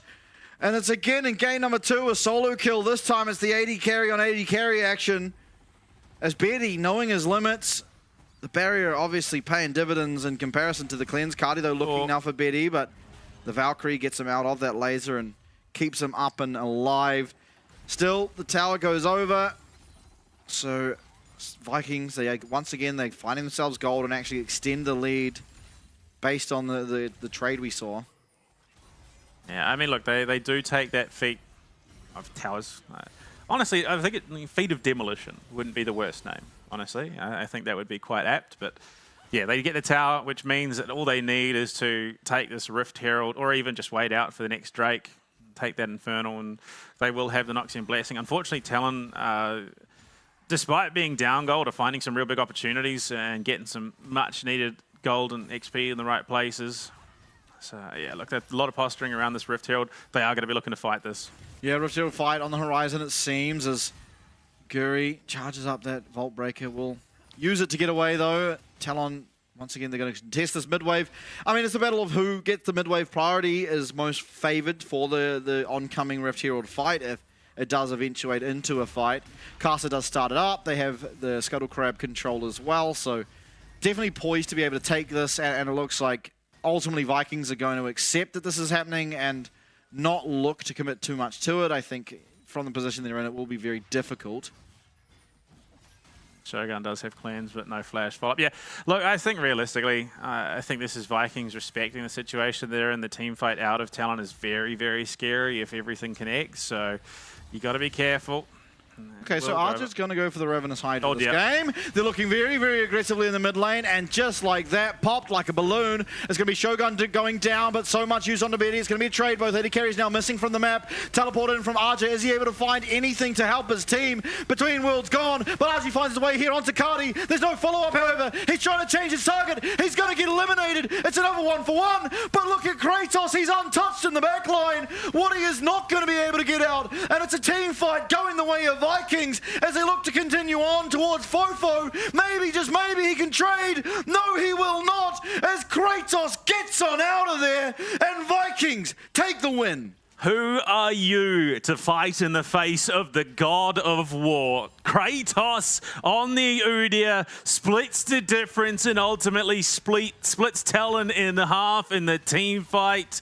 That was terrifying. They thought they'd found the opening onto Shogun. They commit so much to get him down. They dive so deep. Shogun's trying to get out, charmed. Grand entrance, Worlds Divide. They catch Betty, force him into a rough spot off the cease and desist, and then Kratos comes right into the thick of it. Just man fighting, target after target. They turn and burn onto Aja. They've still got Cardi there, who's doing so much damage. Xulong is just an absolute unit in the thick of things, and they are able to turn this, and that is going to be a massive swing back in favor. And this, I think, is just indicative of what Udyr excels at. He is tanking this tower, allowing Cardi to chip through Fofo, and he still gets away. Yeah, I mean, just amazingly played team fight there out of Vikings. We come back to live, and it's Aja that's under the pump here. Guri trying to find his way onto this. Camille does have cease and desist coming up, and maybe going to commit it. No, now it's a turnaround, though, as Woody and Cast are collapsing on the bottom side, and Vikings, recognizing what is occurring, do back on away. Talon, nope, despite losing the last fight, they still feel confident in their ability to take this dragon. We see Cast are starting it up, and actually, just going to head the other way. Oh, please, no. Not Shogun. Not again. Guri's here this time, so there is going to be support, but I mean, realistically, that wave being pushed in gives them pressure. Kratos here is going to be able to make something happen. Woody, I don't think they've got the kill threat onto Kratos here, unfortunately, even with Aja and Woody. Yeah, probably not. I mean, Betty's going to be able to pick himself up just a free hanging mid tower. That's very massive. While the gold not that impactful, it's just blasts open this map all of a sudden, so vision control for Talon is going to be that much easier to establish. You're seeing the trades down on bot side go too favorably for Aja, as his empowered Q not even yet cutting through the shield, and that wasn't even an empowered one. Still, everything being committed down on the bot side. Between Worlds is there. Xulong blocking a lot of that damage. The charm, though, everything is connecting, and everything will continue to connect as Talon, they bring everyone down to the bot side. They're able to secure themselves the dragon. They get themselves 2 kills, but it's Vikings who claim mid tower. They're going to claim top tower, and the map is falling apart for Talon despite finding the kill. Yeah, honestly, I think you take that Noxian Blessings for the top lane just being completely blown open. That gives them priority in the next 5 minutes to contest Baron reasonably comfortably. In Kratos, look, Xulong has to be commanded there. He plays his life. He ensures that Kratos ultimately does get out. A kill going over, much of a muchness when you just want to keep Kratos as healthy and happy as possible. So, in that situation, that is very much a worthy sacrifice. Yeah, it certainly is. As Guri may be caught out here, he's going to get jumped on, but unfortunately, Grand Entrance will not connect, and so Talon are going to have to just go the opposite direction. Betty has his 2 items online, but it's matched by Shogun. No discernible gap there in terms of those items disparities. The big one should come in the form of mid lane. We see Cardi's up 1.2k gold. He has his 2 items online, while Fofo trying to get his way towards his second item, but yet to get there. Aja, he will start chunking out these towers as the game progresses, and he is now with the Tiamat, so the wave clear is more up and more available. Should be able to contest the waves a little bit better with the Udyr in the current state. Caster trying to get on out of there. Guri will miss, unfortunately, on that Vault Breaker as the teleport now being committed. Azi's going to be matching. Woody's going to try buy time as Caster getting very, very low. He buys time for Betty to get here, and in comes Aja as well. The Between Worlds from Fofo, though, he is just trying to 1v1 Guri, but Guri is winning. That's an ultimate down for you, Aurora, as Vikings just take over and take control of the fight. Caster lost. It's a 4v5, the Arakan being started up as Talon look to try and contest it, but how are you going to get through this health bar sitting on this Udyr? Poking away at the health bar still is Cardi. They find their way onto Xulong. This should be a kill for sure for Aja, but can Xulong make it to his tower in time? No, he won't. A nice little Cho'Gath ult coming out of there on a 3-second cooldown, but that's the Arakan going over. 4 Kratos revives available. Woody trying to get out of Aja. They've got the Cinders, and Shogun Flash ults and cancels it. A rare mechanical mistake out of this player, and with that, Talon will be able to narrowly avoid an absolute disaster. Yeah, I want to see what happened to Fofo there, because it was just Kratos chasing him down. That was rough. That's a rough gig. But yeah, look, the Arakan taken, I think, for the most part. Xulong going down, once again, worthy sacrifice in that situation. It definitely felt like there was an opening for them to turn and burn with the bullet time up and available. But look, Vikings, it's not the cleanest get away with these objectives, but they're still getting away with them with minimal losses. So for the most part, they're going to be sitting pretty happy. They've got a decent lead. They've controlled the map in a massive way. Their macro has been insanely on point this time around. And despite everything, they are in a prime position to close this one out. Yeah, for sure. So 2.5 minutes to utilize this buff. It's not going to be up for the Dragon or the Baron, but if they can use it to look for a siege or anything of the sorts, then it can be very beneficial for them, of course. 2v2 down the bot lane doesn't seem like it would go particularly well for Talon, so they are going to avoid it. Kratos is just an absolute unit right now. Got his Fimbulwinter. He's got the Unending Despair. Shulong is looking to zone out here as they are setting up for a Dragon. Okay, he's just going to jump onto Woody. Cardi's there. They've got the pinch. Oh, no. No, Fofo. the blast cone's a disaster. Woody's going to have to use that quickness. He does. The knockup's there, though. He's able to get himself out. But Kasa, the next target, he dumps straight into the waiting arms of this Udyr. And Shulong from downtown finds his way there onto Woody. We thought he'd escaped. He certainly had not. And while Kasa does make out, it's unfortunately going to be Woody that pays for his sins. This bot lane tower sure to fall, and the Dragon will be going over to Vikings afterwards. Yeah, and a teleport already coming out to go and answer.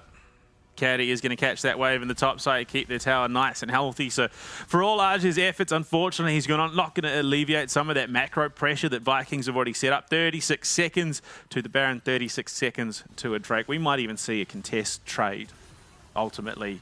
Give that point over, give the Dragon over to Talon and force a Baron. They've got the team fight for it. Those ults a little bit away, but I mean, in the grand scheme, it should be back up soon enough. And Arj, I have to say, you got to respect the patience here. Knew that wave was being caught, but he bides his time, waits up here. He will be able to crack the tier 1 top lane and get out. Yeah, so some much needed gold now. Picked up by Talon, as we see pretty much everyone behind outside of Betty.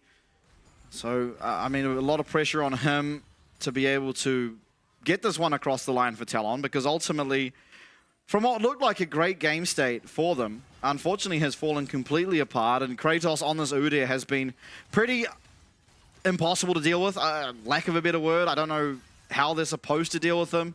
This time, though, with the mid-wave pushed in, they get the priority, they're able to make down to the Dragon, and they actually get themselves onto Soul Point. So a win-con avenue certainly now there, and Kratos still making his way to the top lane. But being that he is the full tank Udyr, he's never really threatening this tower. I think it was just an understanding of the macro state. The wave pushed in down on the bot side, and Shogun had to catch that. Now it allows them to pressure in the mid lane. Kratos is here as well. Yeah, Guri going aggressive as Kratos was running around the behind of this tower. Betty going to use that Valkyrie to make sure he isn't just taken out, because any deaths to this Corki would be completely disastrous.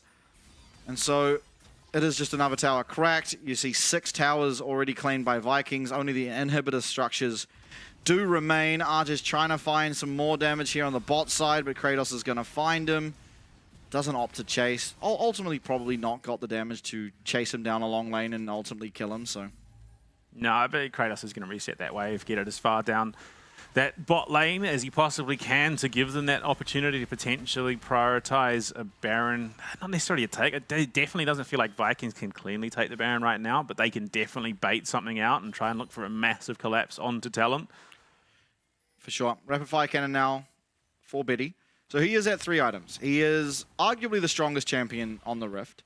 Narrowly behind him in terms of gold is Shogun, who I imagine will be very close, if not just collecting his... No, nearly. Okay, he's very close to having his LDR online, but not quite with it, meaning for the time being, Betty does have the power to ultimately be able to control the pace and possibly win his team a team fight. It is going to rely on some pretty key ultimates, finding their mark, as well as Peel coming through, as Guri essentially has one target.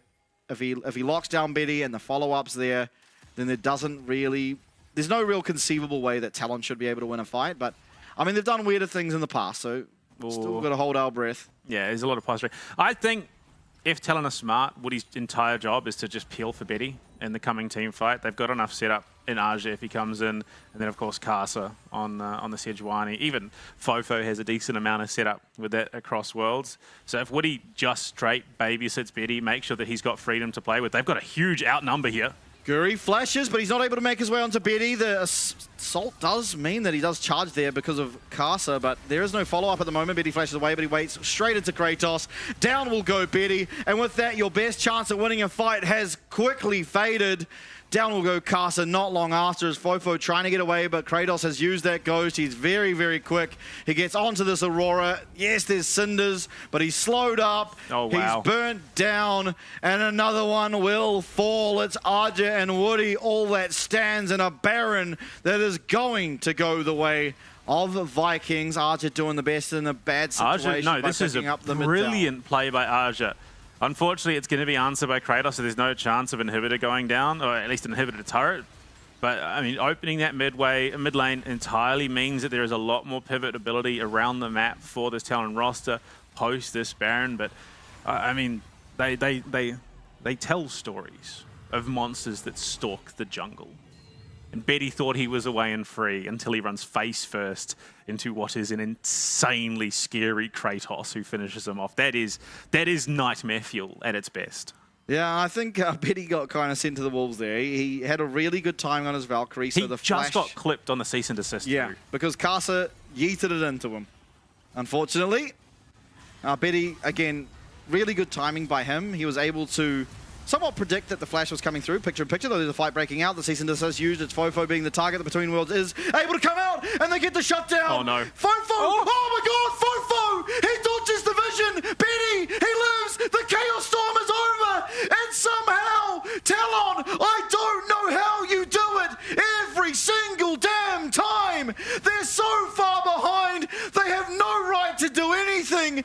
Both carries down for Vikings, and Fofo and Betty on 1 HP navigate, get out, and heist victory from the jaws of defeat. I mean, hubris at this point is the biggest hater of the VCS in this competition.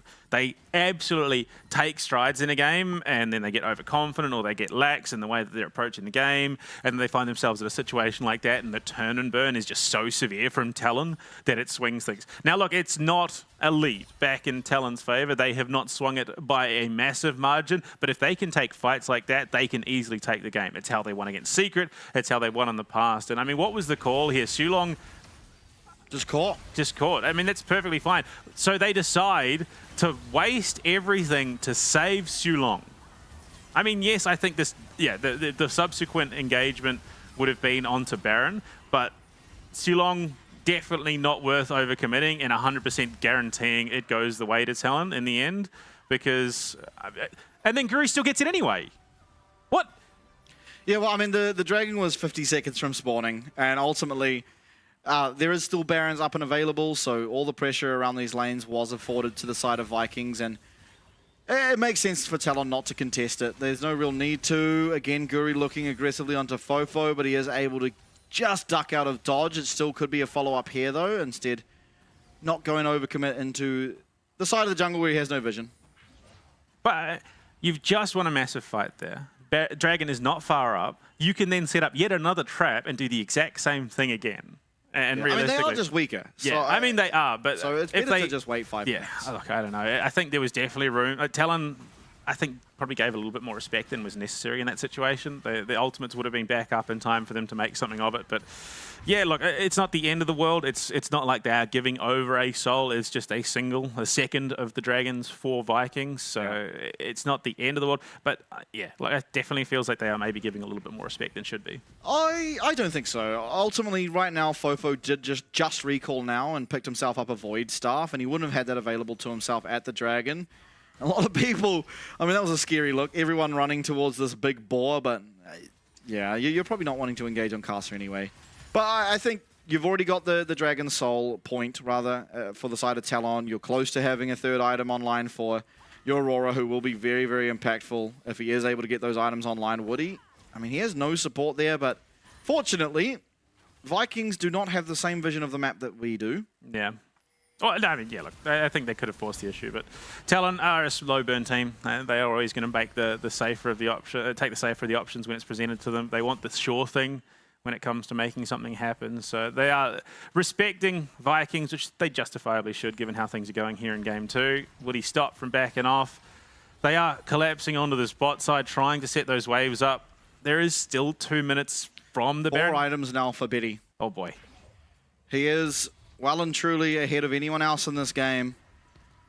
If you're looking at anyone on Talon to be able to carry this one, it kind of has to be this Corki at this stage.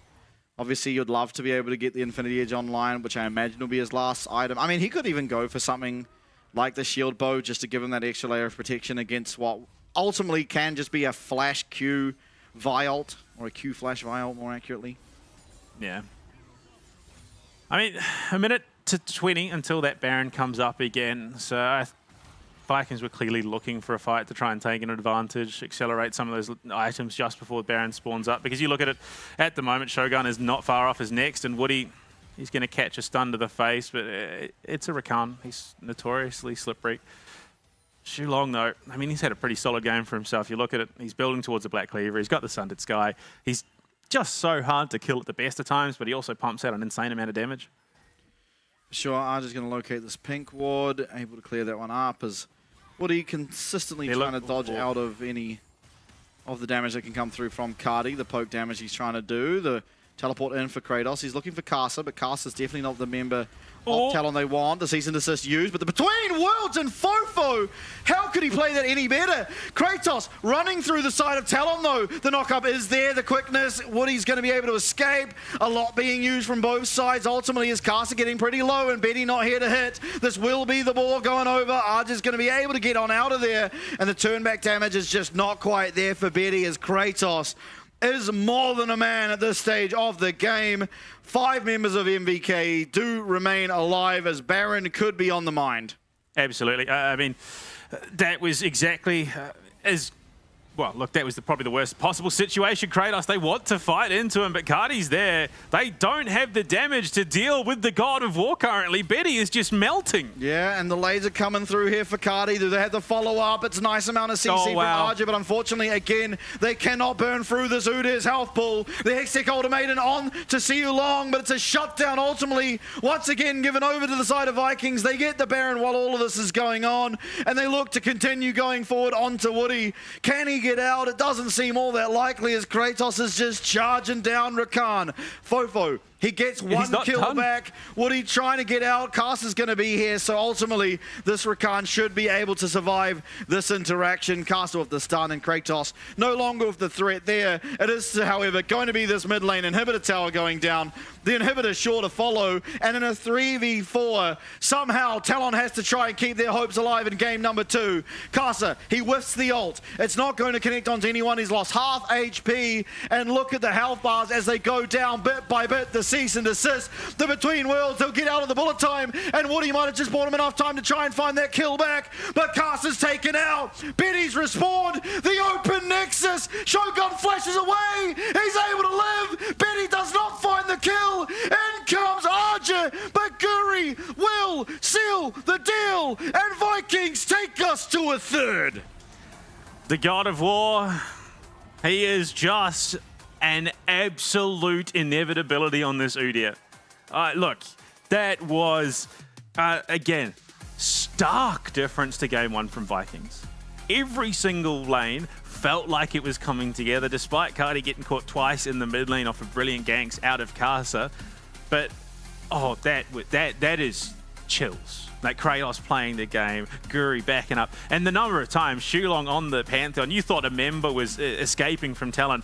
Boom, Grand Skyfall right into the right place. He jumps onto Fofo in that last fight, zones him out completely. Yes, he ultimately goes down, but there was just so much control in these fights and the tempo of the way the game played from Vikings. Talon were just being outmaneuvered. Yeah, just around the rift it was Vikings this time, and you know, honest contrast to game number 1 that were outperforming Talon when it came to particularly the fights. I mean, objective control, you'll have to say Talon did a pretty good job ultimately, but Cardi was constantly, while things were happening, getting himself gold. We saw, even though they were even on kills, it was Cardi that was up a lot of CS. He picked up some towers, and this Victor was pretty impossible to deal with. The range, that he had. He was never really under threat from RJ or Casa outside of the early stages of the lane.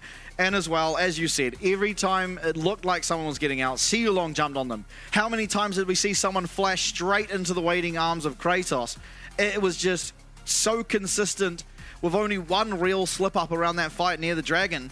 But it was just Vikings time and time again that were in the right place, the right time, executing better, and they were able to take us to a third game here. And honestly, I wasn't so sure I'd be saying this, but we're now on the brink of seeing Talon go down to the losers bracket.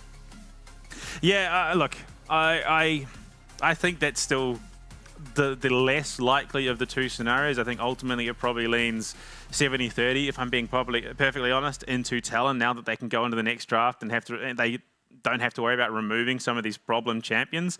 I mean, you look at it, there were a couple of dicey moments on the whole, but for the most part, it was just strength to strength that Vikings found. You look at it, Kratos, if not for the fact that he got as accelerated as he did, this was a less... This was the big turning point. That was massive. Like right here, just Kratos right to the thick of it. If he doesn't find the success that he does this game, Talon have an avenue back into it, but they just find everything that they could possibly want. They give Cardi the freedom. The fact that they still turn this fight in the way that they do, with Shogun dead before it actually starts for real, is just telling at how strong this Vikings roster is. Kratos is just that far ahead. Cardi does so much damage, and when you enable these carries by giving them space to work, there is just nothing that you can do. Yeah, absolutely. Kratos making up just Casa, unfortunately. Bringing a Vi straight onto Biddy's head. The teleport there as well for Kratos means he just runs up. Biddy tries to flash away, and hello. Man Bear Pig is here, unfortunately. Fofo even on the back end, just trying to run away, but it was rough. I mean, this was an incredible fight. I wish we got a replay with the vision, because Fofo walks straight past. Yeah, he runs under Kratos. Yeah, while invisible, and I think he just makes it into the bush before Kratos can see it. I mean, this was the one fight that went very well for Talon ultimately in the game, and here they're looking for Kratos. It gets turned on them. I mean, he solo kills Betty. Yeah, Betty lost his mind. I'm not sure why Betty Valkyried forward there. Ambitious is a complete I think it's just like numbers, surely. You know, 3v1, how do we lose that? Well, yeah, I mean, the crazy thing is, Betty was arguably the highest damage threat on the Rift, and he wasn't even tickling Kratos. He certainly wasn't, and he wasn't tickling the chances of victory for Vikings in game number 2. Now, we are going to go to our last break for the series. When we're back, we'll see who takes it all and who goes down to the lower bracket.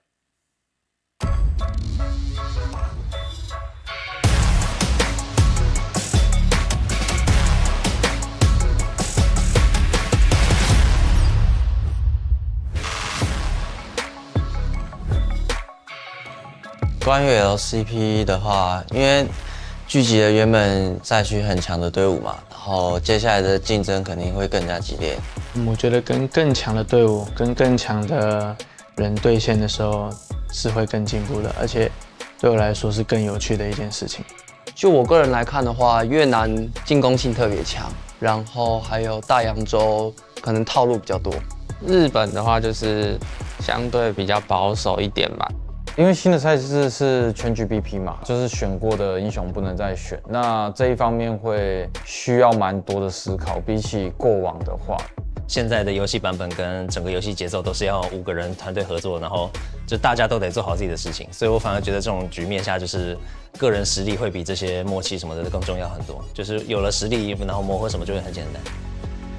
我们队伍是塔隆，基本上我们是无敌的存在，因为我们过往基本上都是冠军嘛。那当然，我们最后还是会依照我们的对手去调整我们的风格，因为我们算是比较全能一点的队伍。对，就是我们选出什么样的阵容，就应该打出什么样子，就是该凶的时候就该凶，该稳的时候我们前面就稳。中路 Fofo 的话，我觉得他是一个稳健的人。他对线方面的话，就是基本上不会有什么问题，然后就是操作特别好的一个选手。那下路的话，我觉得就是他们打得很好，然后只要训练上有任何问题，他们也会直接说，我们也能够很直观的去面对问题，然后解决。不管是每一路，就是只要他看到觉得哪里觉得不好的地方，他就会跟我们讲。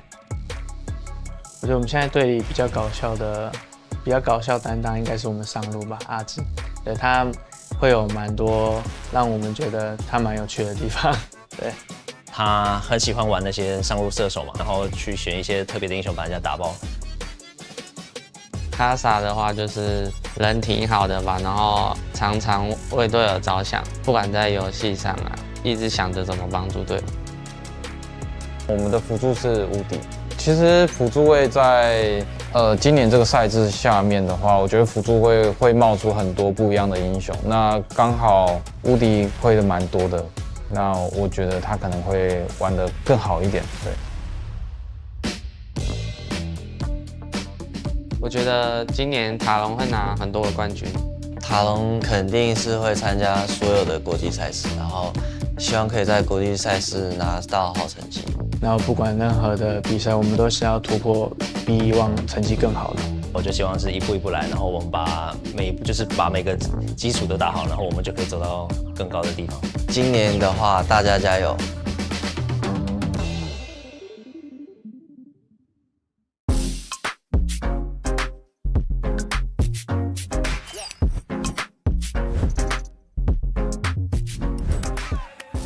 ！Với cái giải LCP thì thật sự rất là mới với mình, tại trước giờ mình thi đấu ở VCS thôi. Dạ, theo em nghĩ thì việc kết hợp giữa cả ba khu vực thì sẽ làm cho giải đấu thêm phần kịch tính cũng như là hấp dẫn. Nên tụi mình sẽ cố gắng để tích lũy thêm kinh nghiệm cũng như là trải nghiệm để trước khi ra đấu trường quốc tế. Hiện tại đội tuyển Vikings Esports là có 9 thành viên và nổi trội nhất đó là vị trí của KT, đội trưởng của đội tuyển Vikings Esports. Anh KT trong game rất là hot. Đội trưởng team em là một người trong game thì luôn là điểm dựa cho mọi người. Mình xin tự giới thiệu về team của mình. Team mình thì có một top, Kratos thì mình thấy khả năng đi lên rất là tốt. Team mình có hai vị trí rừng. San thì là tài năng trẻ thì cần phải học hỏi nhiều thêm. Kuri thì mình cảm thấy rất là có kinh nghiệm trong game và khả năng bắt rô. Trong game cảm giác Côn rất là nhiệt huyết. Ngoài đời thì khá là nhây. Còn Chika đi mid thì mình cảm thấy bạn ấy là tài năng trẻ, thì điều đó để tiếp cho sự động lực của mình thì càng phải cố gắng nhiều hơn.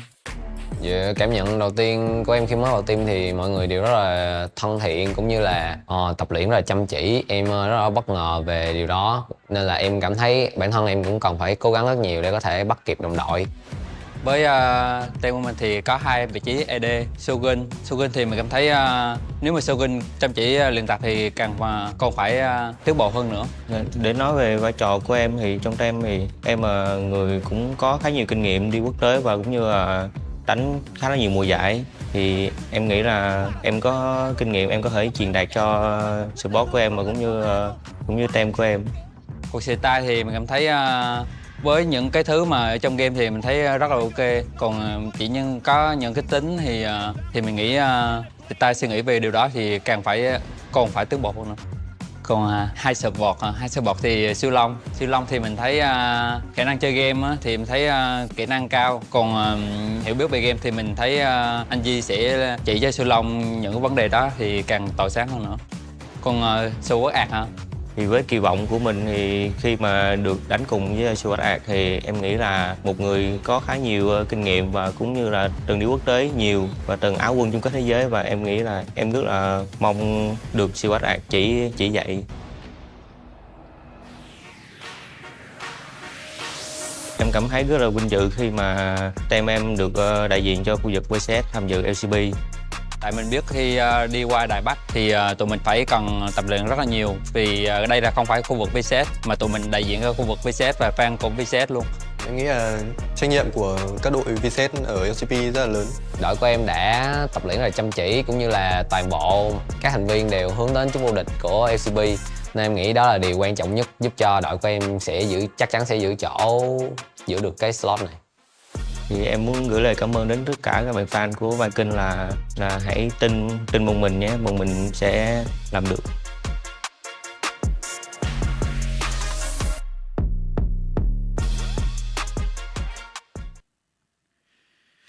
Game number 3. Wasn't so sure I'd be saying this, but it's looking like Talon, there's a chance they will be regretting their pick because Vikings came out of game number 2 and just ran away with it. Yeah, look, we questioned between games 1 and 2, you know, if this is what Vikings are bringing, realistically, how comfortable, or how long is their run in the playoffs going to be? But they then come out in game 2 and play the way we expected them to play. The big problem, though, that I see going into game 3, Talon have side selection. They've picked the side that they are currently undefeated on. Yeah, I mean, it's the elephant in the room. They are going to have a much more comfortable draft, assuming that, you know, they want to be on the blue side, which, of course, they did select. So, I mean, there's not a whole lot left open that we've seen a lot, and the game 3 drafts can get a bit funky sometimes. We can see a lot of AD carries banned out, which is typically, I guess, the role that's most focused when you get to this game 3, at least from what we've seen. Doesn't mean that you also try and leave open some of the power picks that have been banned, the Nocturne, the Zyra, the Rumble. I'm not entirely sure. I mean, I think we have seen it before, that being the case, but I don't think you want to necessarily give Guri a Nocturne. You probably also don't want to give Guri a Zyra unless you're able to secure yourself a Leona. So, I don't know. This could be very interesting.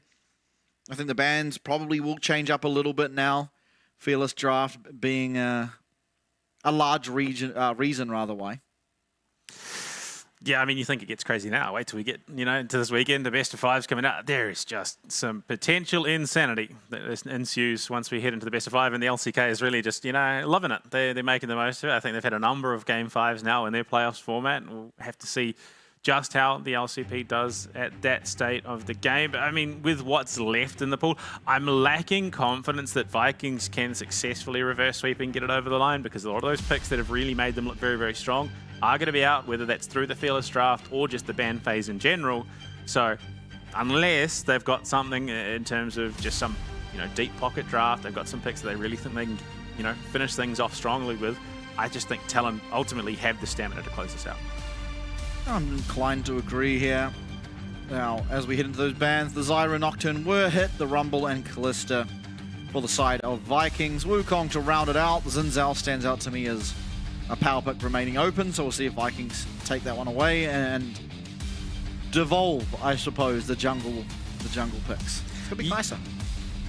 Yeah, I think Xin Zhao is likely to be the most contested at the moment. I think Talon would be foolish not to take it, as it's Caster's most played champion at the moment in the jungle. He's just been so strong on it. He's won 4 out of 5 games, so an 80% win rate across 5 games is pretty impressive, given how, you know, the matches that they've dropped have been pretty few and far between.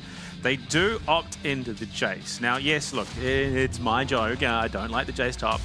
I've said it about Fofo and his Azir. He is one of the few players that plays the champion, I think, to its full potential. Aja with the Jace, I think, is much the same.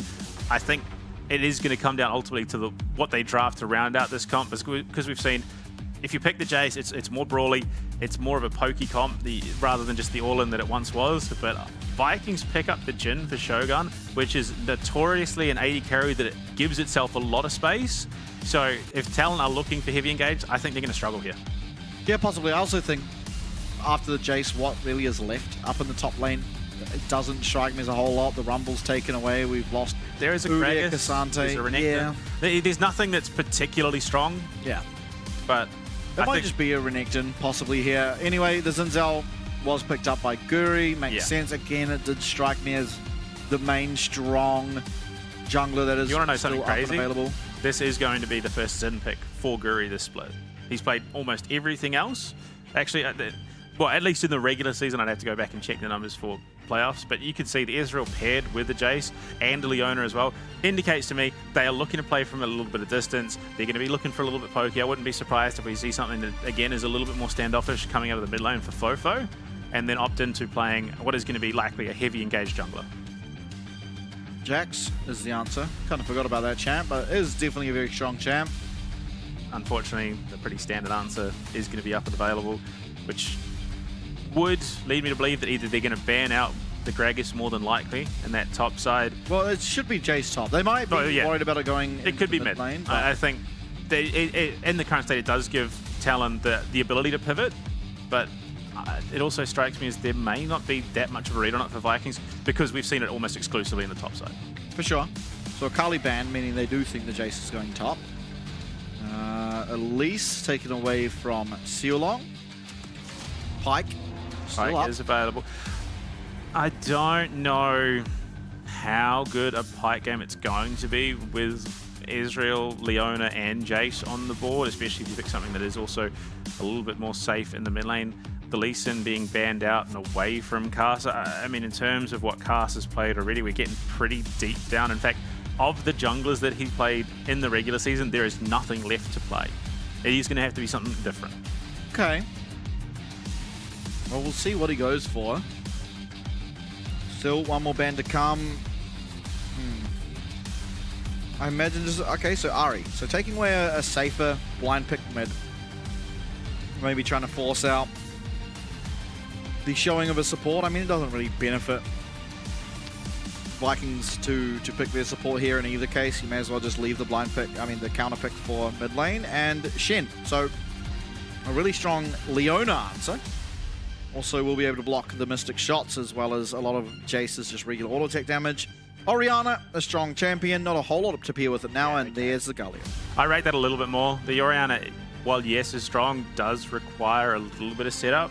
I think Galio is a solid pick into the mid lane. The only problem is with the draft that we've got now, it gives Vikings the counter pick for Cuddy.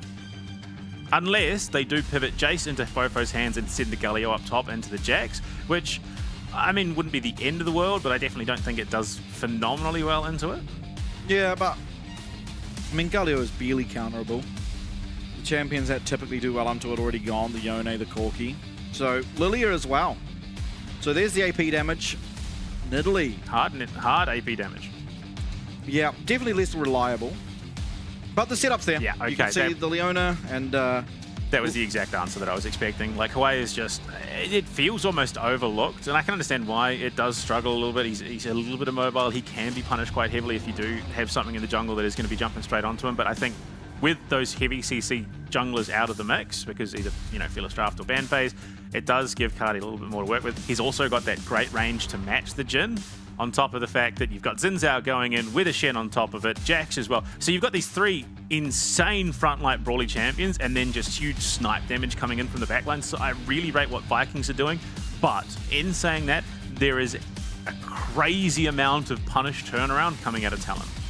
And they are playing a poke comp. The Leona ultimately is the perfect champ against what we're seeing from the Vikings here. The ability to stun up a long-range target, so, the Hwei or the Jhin, if they do get hit by that Solar Flare. I mean, Jhin will have cleanse, but it is going to be very costly, particularly for Cardi on the Hwei. So if they do lock him down, then he doesn't really have a way out, and they can pretty easily collapse in. Especially, the Nidalee can snipe from very far away. And it is. Ultimately, it is a poke comp coming out of Talon. Jace, Israel, Nidalee, they're going to be looking to send shots down range, get chip damage. Then you can look for that heavy turnaround. Leona goes in, Galio follows up, and then you've just got these three long-range damage dealers following. So realistically, both teams kind of have pokey comps to play around. So positioning has never been more important, I think, than this is in this game. For sure. Game number 3, you see it on your screens there. It's Talon going up against Vikings. Talon on the blue side with Vikings once again returning to the red side. 1-1, we're all tied up. Winner will progress to the upper bracket finals. Loser down to the losers bracket to contend with whoever does find defeat in our next game of the day. Early aggression out of Talon. They're trying to get vision set up and locate where the lane assignments can be. I mean, the PCS VCS Civil War is definitely heating up a little bit here in round 2 of that playoffs bracket. So, I mean, think realistically, both teams have an argument for success here. Game 1, Talon look very good. Game 2, Vikings look very good. So there is a possibility where either team has earned the right to walk away victorious here. But you look at the drafts, I think it is impossible to call it one way or the other. Both teams have very, very good drafts. It ultimately will come down to execution, and this is what we've been waiting for. Vikings have thrived in the lane swap. They've shifted it up one lane once again, so it'll be Hwei hitting topside. He is going to be spotted, so they know. Talon have the opportunity to read into this, and I think they're perfectly okay. Israel Yona into Hwei is going to do reasonably well. Hwei is pretty fragile, but they've head, top, and mid into this mid lane to match Shogun. Yeah, aggressive taunt now to Sealong as Fofo looks aggressively onto Shogun. Oh boy. RJ loses a lot of health, but ultimately it isn't that impactful because he can realistically just recall and teleport if he needs to. Wei able to get that CS from very far down the lane. The only problem being is Jin's kit ultimately enables a lot of burst damage on that fourth shot. Cardi, I think, yeah, knows that Casa is on his side of the jungle, has taken away Guri's red buff, but you look at it, Shilong's rotating up. What's going on? Yeah, this is just, I mean, the fact that we're seeing potentially a 4-man brawl onto a tier 2 tower is just insane to me. Shilong's in a rough spot. Yeah, he walks in, he's face checking as the taunt, but Betty's going to be able to use that arcane shift and get back onto the Shen, and Shilong somehow finds himself in a very peculiar position. Now, he might be looking for that execute. No ultimately, way.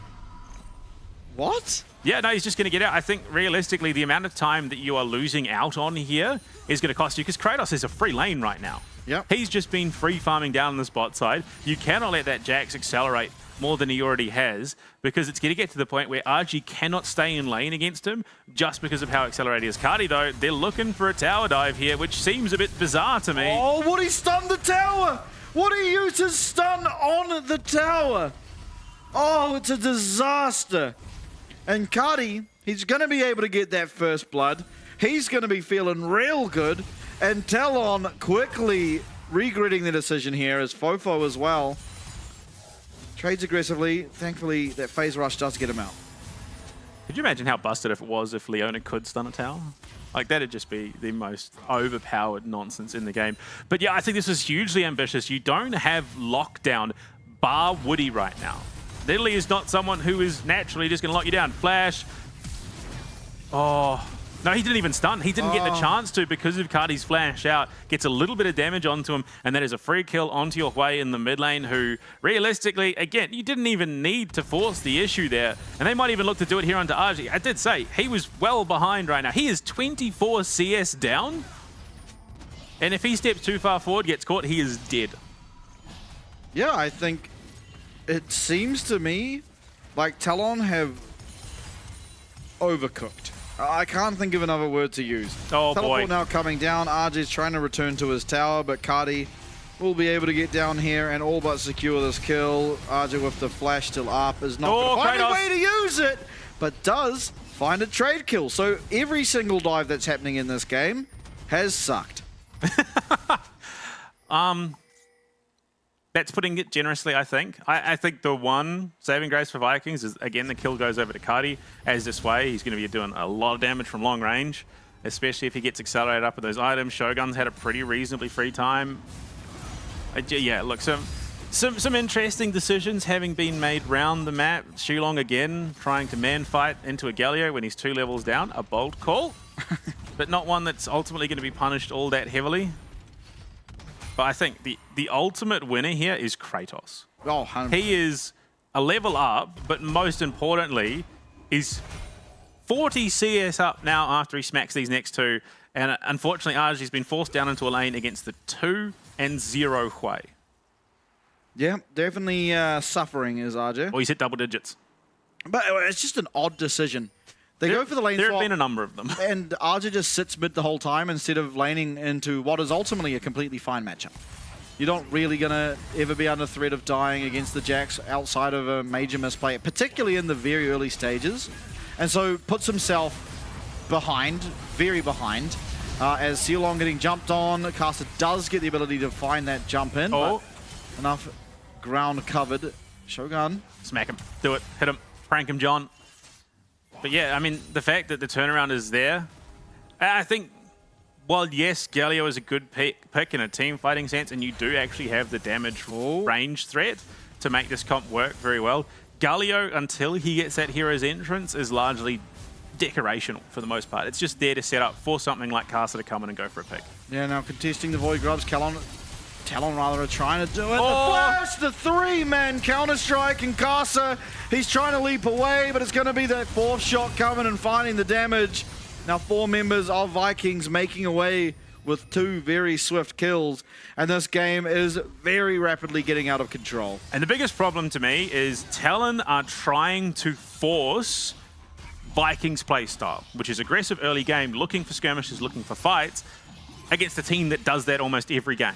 And they're a team that does very, very well in the Chaos, which is where they prefer to play, and off the back of that, unfortunately for Talon, the biggest issue is their comp, I think more than realistically, would just be happy to sit and farm lanes until 6, and then you start poking out. That's when you look to the engage. But Kratos, again, boom, flash onto 2. I think he even clipped Woody there as well. Yeah, he got all 3, Yeah, like it was a pixel in. The kill goes over to Shogun. They pick up another one. Guri gets that.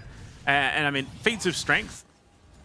In terms of that, we've got the warfare already claimed at 7 minutes. They've taken the first of the monster slaying objectives. And realistically, nowhere else on the map can they threaten. The fact that RG has this lane pushed up as far as he does with just a tier into a Sheen Jax is, I mean, look, I think right now that's maybe an overextension for RG and all said and done. Yeah, a very problematic state of affairs currently for Talon as Vikings quickly finding themselves at a ridiculous lead. I mean, 2K, 2.5K even at 8 minutes is a very sizable amount of gold. RJ, again, he's playing very far up. Oh dear. He's going to see Guri here, but he's seen him far too late as RJ. There's no real way out of this for him. Guri's cutting off the exit. Yes, he has flash, although the caster's here. He's going to be able to get that heal in, and is it going to be enough? The spear does connect, but he will be chucked straight back out of there and not able to respond in time as caster. He misses the next spear, and with that, it's just another kill, a 5th now on the board for the Vikings roster, as I'm sure many Vietnamese fans at home are elated. Yeah, I mean, justifiably so. And look, I think Talon, if it was up to them, they'd just back out of this entirely and look, say, hey, we'll play the lower bracket. But unfortunately, they are forced to carry on, try and find an avenue back in. But Fofo's here, so is Woody. They don't have the damage to take this fight. Well, Fofo gonna get stunned up or feared, I guess, but still will be fine. Lethality Jin as well. I think he's like he'll be collector, yeah. So he's gonna have that early shred through what is likely gonna be Fofo going. I mean, standard build. Unfortunately, yeah, it's definitely lacking in terms of burst, but it gives him a lot of sustainability, given that your job is to jump into the middle of a team fight. Well, I mean, yeah, it's hard to see what Talon are supposed to do from here. I think ultimately the level 1 was pretty poor. I don't really understand why RJ was 2v1 lane or 2v2 laning actually. But yeah, alas, decisions were made. Well, I mean, that's the thing. So realistically, if you RG would have been playing into Kratos bot side, yep, because they lane swap. If you just rotate Woody down into the mid lane with Fofo, I mean, there's no real kill pressure there, but at least you're not putting RG in an even worse spot. Yeah, a bit hard done by. Obviously, who knows what the call is, who knows what they've seen in practice and whatnot, but it does just, from an outlooker's perspective, seem very odd. Vikings, I'm sure they're very happy about it. Look, I think if we're being honest, though, in terms of what would then lie ahead if Talon do find themselves making the lower bracket run, they're probably going up against GAM first, and I don't think they're overly worried about that in the grand scheme of things, despite GAM's phenomenal day yesterday. Then they take on CFO. Yeah, then they would likely have to take on the loser of CFO Vikings, which potentially would just end up being a rematch, I think, if we just go off the current state of how the teams are playing, which I think realistically they then probably can win again, given the chance. Yeah, I mean, I think the 4 teams we're left with here, ultimately all 4 of them, if they were to win, I would not be surprised. Shilong with the fade away. Yeah, My God. Does have to flash. Now Void Grub started up by Talon. They do have a pretty strong early game, being that they have the Nidalee, but they are just so much weaker now that you have to be concerned. The Sundered Sky already being picked up here by Guri means that any fight that is taken should favor them, although not in the position to contest this one. It means that Talon, importantly, get themselves at least those grubs. So I think something. Yeah, the identification was that Cardi's more value to the team getting this last plate, because one, it gets some money, and then they can look to transition, I would imagine, Shogun Sulong down to the bot lane to finish that tower off for ultimately the Noxian Blessings. Potentially, Popo being jumped on and is taking a lot of damage. Oh my. As it were. I mean, yeah, a pretty scary Jax. Honestly, not as scary as he could have been, considering he's up a lot of gold on his direct lane opponent, but not really up that much gold in the grand scheme of things. It really is just Arja suffering. Yeah. It definitely seems to be a recurring theme, at least in the LCP, that teams are willing to put a lane in the losing position just to bolster another one, which is an interesting call, but for a lot of times it has worked well enough. But look, respect being paid here for Vikings. They are well up right now, but they back off, say, look, we don't need to force the issue for an Noxian Blessing at the moment. We can play it a little bit slower. The Collector is finished up. And I mean, just the fact that Shogun has, for the most part, just had free reign in this mid lane is a pretty scary thing. Yeah, for sure. And same can be said for Betty, at least. In that regard, both AD carries essentially getting free time to pick up their items. Let's see if Betty has Triforce. That's a very key item, and will give some combat back to Talon. It is a power spike, not as much as the second item would be. Oh, well, I think that tower's gone now in the bot lane anyway. Kratos is back with a Triforce. Yeah, most likely. Betty didn't get the recall off, so either doesn't have it and will get it off this wave, or just it got cancelled and so got forced to take the next wave. Kasa trying to take as much of the enemy jungle as he can, and you know, he's done a pretty good job of farming up for himself, and as the Nidalee, you do really need to try and get yourself pretty far ahead. You'll fall off, you won't be as useful as the Xin Zhao in team fights, and so making sure you're getting as much gold as possible is very important, but of course the 2 kills going over to Guri means that he's not too concerned about the current state of the jungle. Now, Shogun going to be jumped on, and that's a nice amount of damage from Kasa. Shogun now going to have to concede a bit of the mid lane pressure, and it was the Triforce picked up as well for Betty. So a bit of power now for Talon. They are ultimately a very, very good team, and if they were somehow able to turn this around, it would be very impressive, but it wouldn't be, you know, out of their wheelhouse by any stretch of the imagination.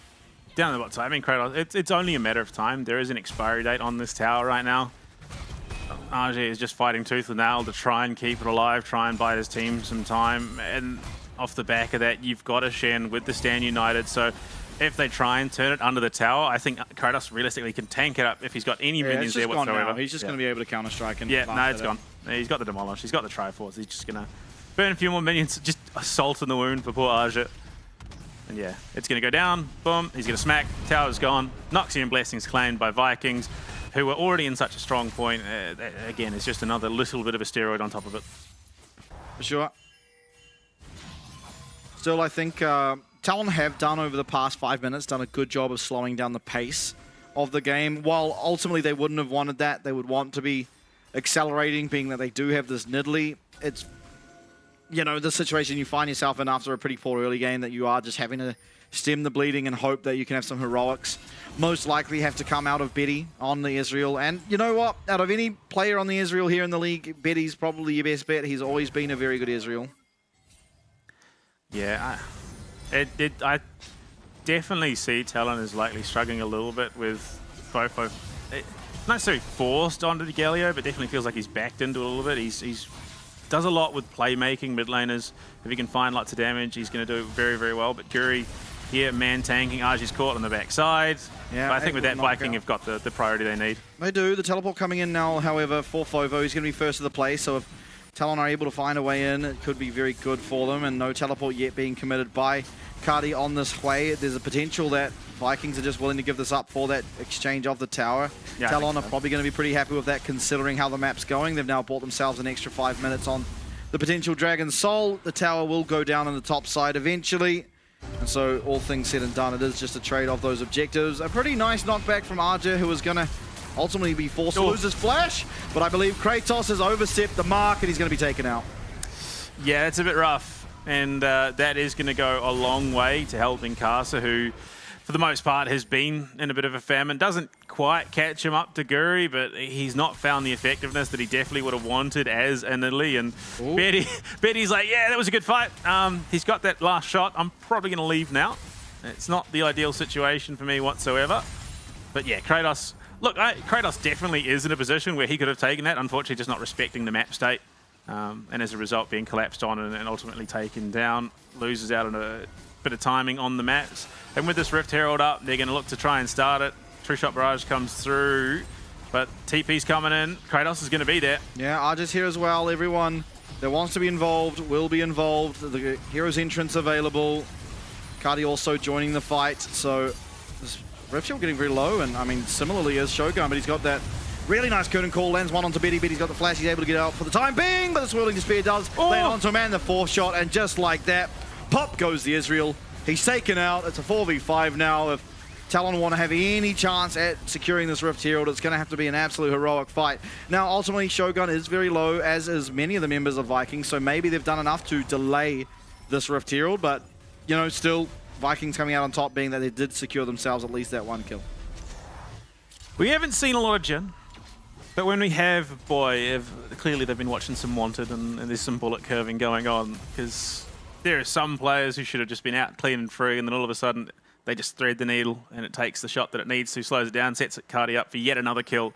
He is 3-0 currently, but the backing off gives Casa obviously the opening that he thinks he needs to start up this Rift Herald. I do not think he has it by any stretch of the imagination.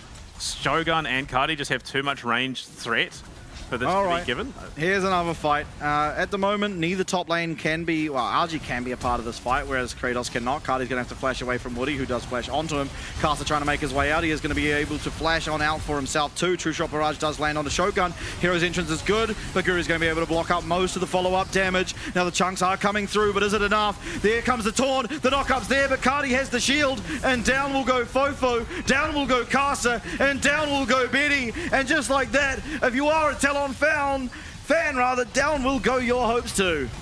The lower bracket run all but assured here for Talon as they sit in shambles, courtesy of the Vikings. Now last time it definitely felt like a coin toss between the Vikings. Game 1 felt like it was the Talon show. Game 2 though, Vikings said, no, this is not just a 2-game series. This is our shot at claiming a spot in the upper bracket final against CFO. In Game 3, they're looking to solidify that. Or GAM. To be fair, it could be an all-VCS upper bracket final. Yeah. Still, they do have to get this one across the line. They are very far ahead. 7k at 20 minutes does not bode well for the side of Talon. Especially with the team comp we're seeing. Not really a team comp that's good at delaying. A nice response flash there from Cardi. Keeps himself very topped up in HP. Solar Flare does go wide. And Betty just chunked out by Shogun on the side. The Hero's entrance, yes, it comes in, but it only lands onto Guri, who denies pretty much all of the damage. Betty not able to find really anything here. A couple auto attacks, a couple mystic shots, but by that stage, the entire team fight's just a complete wipe. Kratos walks up to the fight and is able to secure Betty on the back end. Guri walking in like, nah, this is my triple, right? Surely. Like, I've done all this work. I should get a triple kill. Kratos says, no, thank you. That's my money. In true Jax fashion, gets himself on the board. And Kratos, he might do it again in here into the phase of Arja. Fofo is there. But between them, they probably would have had the damage, especially with Casa coming on the backside. But at the stage in the game that Talon is currently in, it is better just not to risk it. Yeah. Now, it is clearly a weak side of the map is Kratos. Rift Herald going down now, and no one there to respond to it from Talon. So ultimately, this... unfortunately, will be another tower going down in favor of Vikings. Talon will respond in kind, but it's a inner for an outer, barely comparable, especially at the stage of the game we're in. Betty will be able to mop up this Rift Herald eventually. Yeah, and pretty bleak here are the scenes for Talon supporters in game number 3. Vikings, I mean, truly putting their stamp on this one. Arakan being started up, it's going to be known. The teleport as well going to be answered here by the side of Talon, and if there was ever a way to come back in a game, it's generally around this Arakan objective down to 5k HP. Woody's knocked up, Woody's going to be taken out. So much damage, but it is answered back. The True Shot Barrage is great. The Curtain Call is also very good. Kratos flashing away on very minimal HP, and will the Arakan finish him off? Not for now, but very low health bars, and one shot down to Betty! and a second to boot. Make that a third. I said it had to be Betty, and Betty will deliver. Oh my lord, can VCS teams stop giving PCS teams bailouts in these matches? It is not enough to bring them back into the game by any stretch, but it opens the Artican, which could be that stepping stone to a real shot at a comeback here. They've closed the gap. They are down 4k gold, give or take a little bit there, but it looked like it was going to be a good turnaround for Vikings until it wasn't. I think it's just the consistency of damage output being the difference between Betty and Shogun, and not to mention the zone threat. Shogun wasn't able to really get that fourth shot off into anyone meaningful. Woody just tanks so much damage, and Kratos melts under the pressure of the four-man stack of Talon. So does Guri as they follow on. And yes, the Shogun's just too far away. He's got Artican sitting on top of him. 800 gold. Yeah. 700 gold. And 300. was just 300. So But 1800 gold swing. just to one member. Yeah. Oh, which still only puts him up by 100 gold, by 800 gold. For sure. But, I mean, ultimately, that will now mean he has the most gold in the game. Easily. He also has the Artican. Oh. The Dragon's going Cardi over. might have more, I think, because he's 3, 1, and 5. I would doubt it. I mean, Because his I were suppose normal he has kills. shutdown gold, yeah. This Dragon's going to go over. It will be Betty picking up. Oh, he even gets the gold for that. Plus 25. Money in the bank at the end of the day. Yeah, I think, yeah, actually, no, it would easily be him with the most gold. Casa. And this is the long-range threat of the Hui Jin. They can combo pretty well. Oh, okay, Shogun. Betty goes aggressive. He does have flash. He might have to use it here, but he does have the Artican as well. He's going inside that Xin ultimate. He's dodging out of everything. But here comes Fofo. Is it going to be the knock-up? No, it won't be, but he goes aggressive. The taunt's still there. And here comes the damage from Betty. Oh my god, Guri solo! And Casa claims another one. Talon, how do you keep doing it? The withdrawal online. So even though they found one in response, he's going to be back on the map. In comes Woody and Casa. I mean, the storm somewhat navigated by Vikings, but again, it's just more gold going over to Talon, who have no right to be able to contest this game. Now, unfortunately, the amount of withdrawals they did get there ultimately balances out the gold swing in favor of Vikings, so they still are out ahead by about 4k. It's closing. It is closing, that much is for sure. If they find more of these opportunities, then there is an avenue back in, much in the same way as when they were taking on Team Secret during the regular season. Talon are far from out of this matchup. But you can see, so in terms of the build path, Aja, I think, is likely to go Spear of Shojin here. I don't know if he's going Mirror Mana. I think that's ultimately what he goes. I think that is probably going to be the best bet because this comp does do so much damage from range with Fofo tanking up alongside Woody that it is going to do more beneficially than a Fimbulwinter would. He is going for that damage Jace. It does mean this poke's going to land just that much more. And look at how confident Betty is. All There's finished Mirror up. Mana. So Jace now power spiking. Never thought I'd say that this game. Yeah, I think realistically, this is probably going to be going ahead the most comfortable path for Jace. I don't think it's necessarily going to be the most versatile at every comp, but in a comp like this, which is, you've got an Israel, an Italy, and a Jace. They're all going to be looking damage from range. Fofo and Woody front tanking up on the front lines. And we saw that. They created space. Fofo split the difference. Guri was isolated, and they melted him. Oh boy, I thought this game was just done and dusted, but Talon, they once again, they fight back and they fight back hard. Betty, he's up 1.1k gold now. I imagine he's sitting with quite a lot of gold in his back pocket. The bush. Do it. Yeah, it's damage. That is damage. Definitely. I don't even think that wasn't even through an acceleration gate either. Like, that is some pretty significant damage onto Cardi, who doesn't have the highest of health pools. Okay, Betty on the recall. Will he have the Spear of Shojin? I believe he will. Yep, there it is. So 3 items now online for Israel. He's by far the strongest champion on the Rift. Just a disastrous fight around Artican. Seemingly teams not yet working out how to play around that objective because giving over the 0-2 Israel, a triple kill, 2 of which were 750 gold plus shutdowns. Yeah, 800 and 750. And then another 300 on top, that's Shulong. He's just a support. I think the problem is now that Talon's draft is so good at counter-engaging that Vikings just aren't going to be able to. They're going to struggle to really take this to Talon, who will just completely turn on them and melt them. and they can't really afford to wait and let Talon engage into him because there's just too much poke damage. For sure. Blocking out these Mystic shots is Ceylon, so at least some way to try and not get poked out by this Ezreal. But every time he throws his W, I'm so scared he's going to E forward and just get one shot. He's so aggressive with this Ezreal.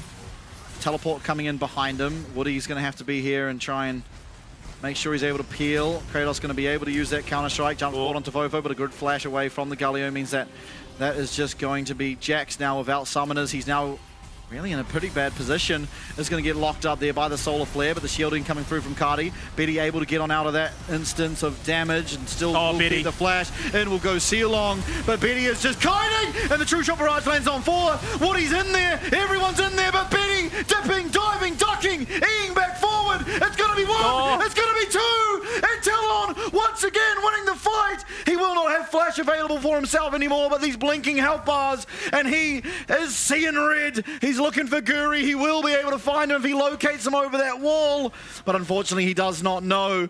And with that, at least 3 members of Vikings are going to get themselves out of dodge. This mid lane tower, though, is the next prize for this Talon roster. As Arj is here, everyone except for Woody.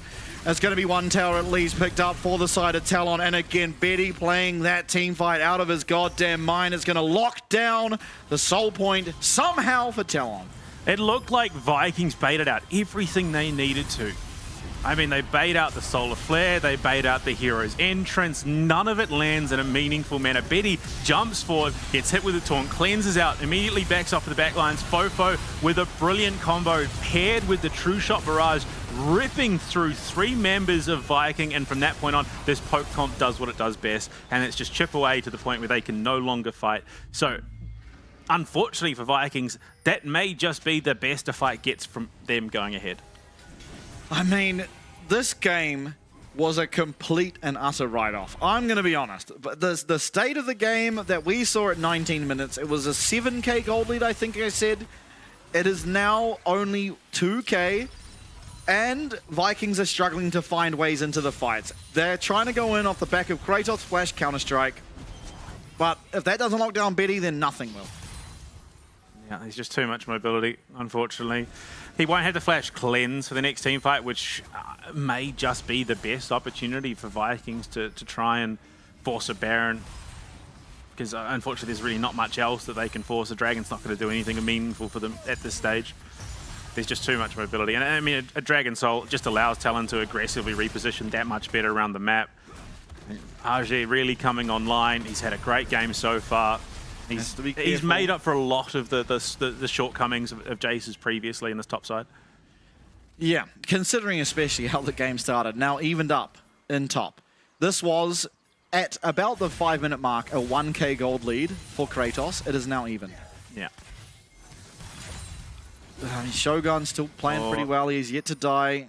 RZ might be found out by Guri. There is really no follow-up, though, outside of a... The one thing he could potentially do is stop a teleport, but even then, I don't think that's going to achieve what they want to in this situation. They've still got 2 insanely high damage threats in Casa, who is now 3 items deep, and Betty, who he's coming very, very dangerously close to a full item build, which at that point Vikings don't have the heft of the tank to really sustainably tank up that damage. But this might be an opportunity for Vikings to blow this open. The hero's entrance will be online, though. Yeah, people are down here, though. True Shot Barrage is really good. True Shot Barrage is extremely good, and Kratos is going to lose a substantial amount of his health. Fofo, in the meanwhile, just left alone to his own devices, will secure himself that outer tower up in the top side. So nothing found at the moment for the side of Vikings, and once again, it's Talon. They were proactive on the map. They're finding things time and time again. And your biggest gold lead, essentially where the only winning part of your map now is Kati. And the problem is, yes, he's ahead of Fofo.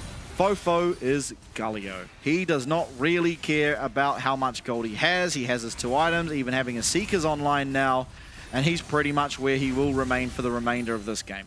And unfortunately, there's just not been an avenue for Kari to deal that long-range damage threat onto Betty. He's just too mobile. Spear of Shojin as well coming up for RG. So these long-range damage threats are really coming into their own. They're hitting some pretty significant item milestones at this stage in the game, and it's beginning to feel like Vikings are just going to be left with impotent rage as they are slowly edged out of this game. They do see that the Baron is being started up. I just don't conceivably see they have an avenue to actually get in and contest it. Talon, though, they might feel a little worried about being collapsed in that pit. Cardi looking for the recall. He should have his Void Staff online now, so that's a big damage upgrade for the Hui. Still, they're going to peel away from the Baron because ultimately they don't have the tankiest team of all time. The side of Talon, they are rather squishy in general. As well as you can't really do the objective as a poke comp before poking someone out, unfortunately. It's kind of the basis that the composition relies upon. Yeah, I mean, there's an opportunity here onto Fofo. Oh no, Fofo, he's going to get caught out. Where's the collapse from Talon, though? It's just going to be this Galio getting taken out almost certainly. There will come at least the Solar Flare, but that's just Fofo off the map now. A very uncharacteristic mistake. It's the second death of the game, but what a critical time to find it is. Now Vikings, they look to be able to start up and take this Baron. Now it is very difficult. They are against what is essentially a mega poke comp. They're going to know what's happening now. Will Talon with that orb being used. They find their way to Betty, though. They find their way to Betty, and there's all the gold. Oh my lord, the absolute perfect storm from Vikings. Now there is still some poke here. Cast is still there. RJ unfortunately will not connect with his ultimate, and will he be able to find a way in the pit? There's lots of low health bars.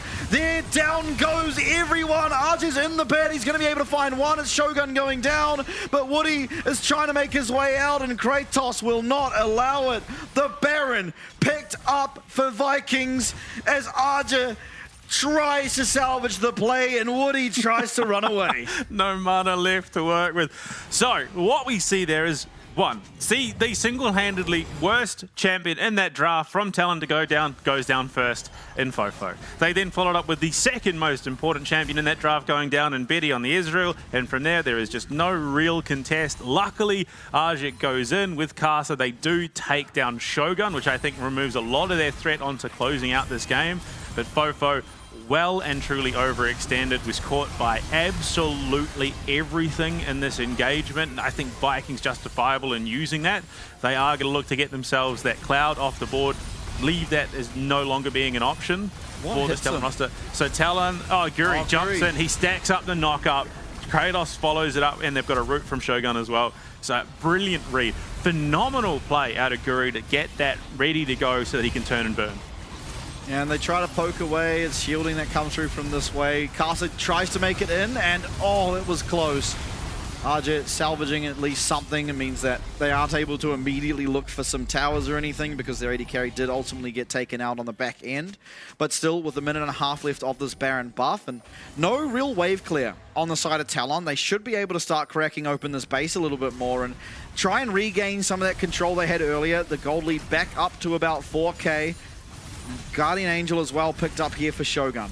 The problem being, this game still very much feels like it is on a knife's edge. Because of how farmed Betty is right now, he still has a lot. Kratos is just going to get that inhib tower for free because of the attention that was drawn down to the bot side. Yeah, and Talon, I mean, they are just going to have to concede some of these objectives. Xiaolong, while he's in base, he has that stand united to ultimately have impact in the fight and join his team anyway. Cardi does have to flash away. However, the Spiraling Despair connects onto Woody. That's not the member they would want. He might be taken out for it, though, on the back end. He's very low. In will go Guri. They are able to take out at least the Leona, and Fofo trying to peel. Cardi on 1 HP, and what can Betty do? He's almost out of mana. He dodges out of the stun, though. Kratos not landing it on it yet. There it is! And Vikings! It was back and forward! It looked like they'd throw in the lead, but VCS faithfuls, you will be rewarded as Vikings will take game number 3 and progress through the upper bracket. The Vikings bide their time, maybe, just maybe, some psychological warfare in the last day of the regular season. Oh no, we can't beat Talon. That's a lie. That is 100% a lie. They come out with some of the best gameplay they have pulled off this year to date, and despite Talon being the monster team that they are, almost finding that avenue back in, somehow they drop the ball for a second, and that is enough for Vikings to slam the door shut on their feet and crush their toes in any chance of them running back into that game. Absolutely. What an outstanding performance from the VCS representatives. Ultimately, taking down Talon. You know, it has to be said, this series was extremely close. Game number 3, much closer than it should have been. They were so far ahead, and those are the sort of mistakes that going forward in the playoffs, you do have to tidy up, but at least for the time being, you still have that second hope alive. You still have that second life. You do go forward to the upper bracket. And after this game, you get to find out who you're going up against in our very next series. But Vikings, for now, they can sit back, relax, pat themselves on the back, because what an outstanding performance from this roster. Look, I wouldn't be surprised if they are just exhausted. Like, that was a monster effort, digging that deep against Talon. And look, they are justifiable in their celebration right now. They're doing GAM time. Yeah, I mean, look, they want it to be an all-Vietnamese upper bracket final. Unfortunately, it's not their choice. It's on GAM now to take down CFO. But if GAM play like they did yesterday, it's not an impossibility. And Vikings, look, I said, I'm done with these Oceania frauds. I am all in on Southeast Asia, baby. I am officially a BCS shill, and I'm going to keep doing it until they're no longer in the tournament.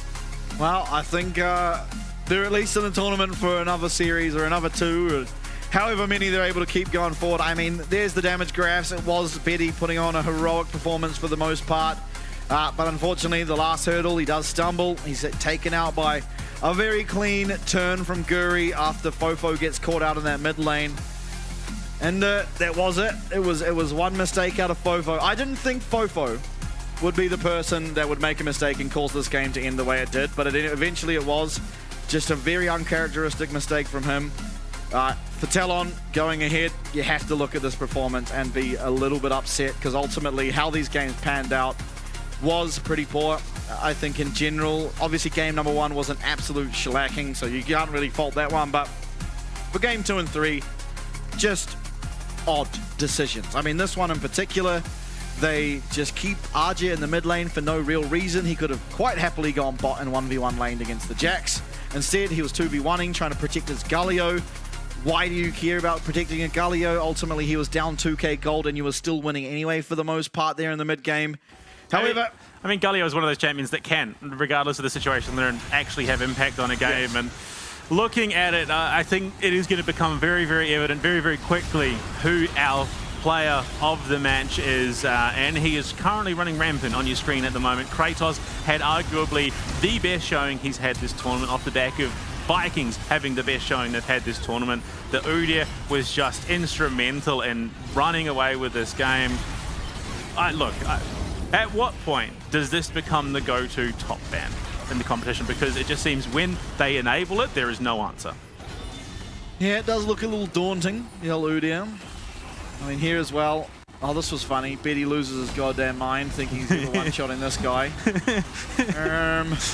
This is, mind you, this is what, a 4-item Corki? Yeah. At this stage in the game, and he is not, like, I think Kratos ended up positive on HP in this trade. He actually came out and held positive against this 4-item Corki, and then off the back of it, he just ran rampant through this team fight and every other team fight in this darn game because Talon just couldn't do anything. And then Kratos here, the 3-man stun, boom, catches literally the periphery of the stun onto 3 members. They then steamroll through. He does slow down a little bit. I think, again, that ultimately comes down to the fact that it is a more aggressive Jace build. But yeah, Kratos, he is the god on the wall. There is a reason that every other role in this team has a backup except for top lane. Yeah, I mean, an absolute pillar of the team. Obviously, game number 1, you can't really fault him. The entire team just got completely demolished. But game number 2 was won almost entirely because of how well he controlled the fights and zoned the members of Talon away. And it was just, again, credit to Kratos here. Clearly the MVP of the series. And if he's able to replicate that sort of performance going ahead, again, regardless if they're going up against GAM or CFO, you're going to have to be scared of him. You're going to have to worry about, okay, do we really want to keep this Udyr up? Do we want to try and get him out off of comfort, try and lane swap into him, make him a little weaker? But at least for now, probably the performance we've seen of our playoffs so far, and it'll be pretty hard to top ultimately going forward. But series number 1, done and dusted. It's Vikings that will progress. And to find out who they'll go up against next, we will see in our second series of the day. It's CFO up against GAM. We'll see you very shortly.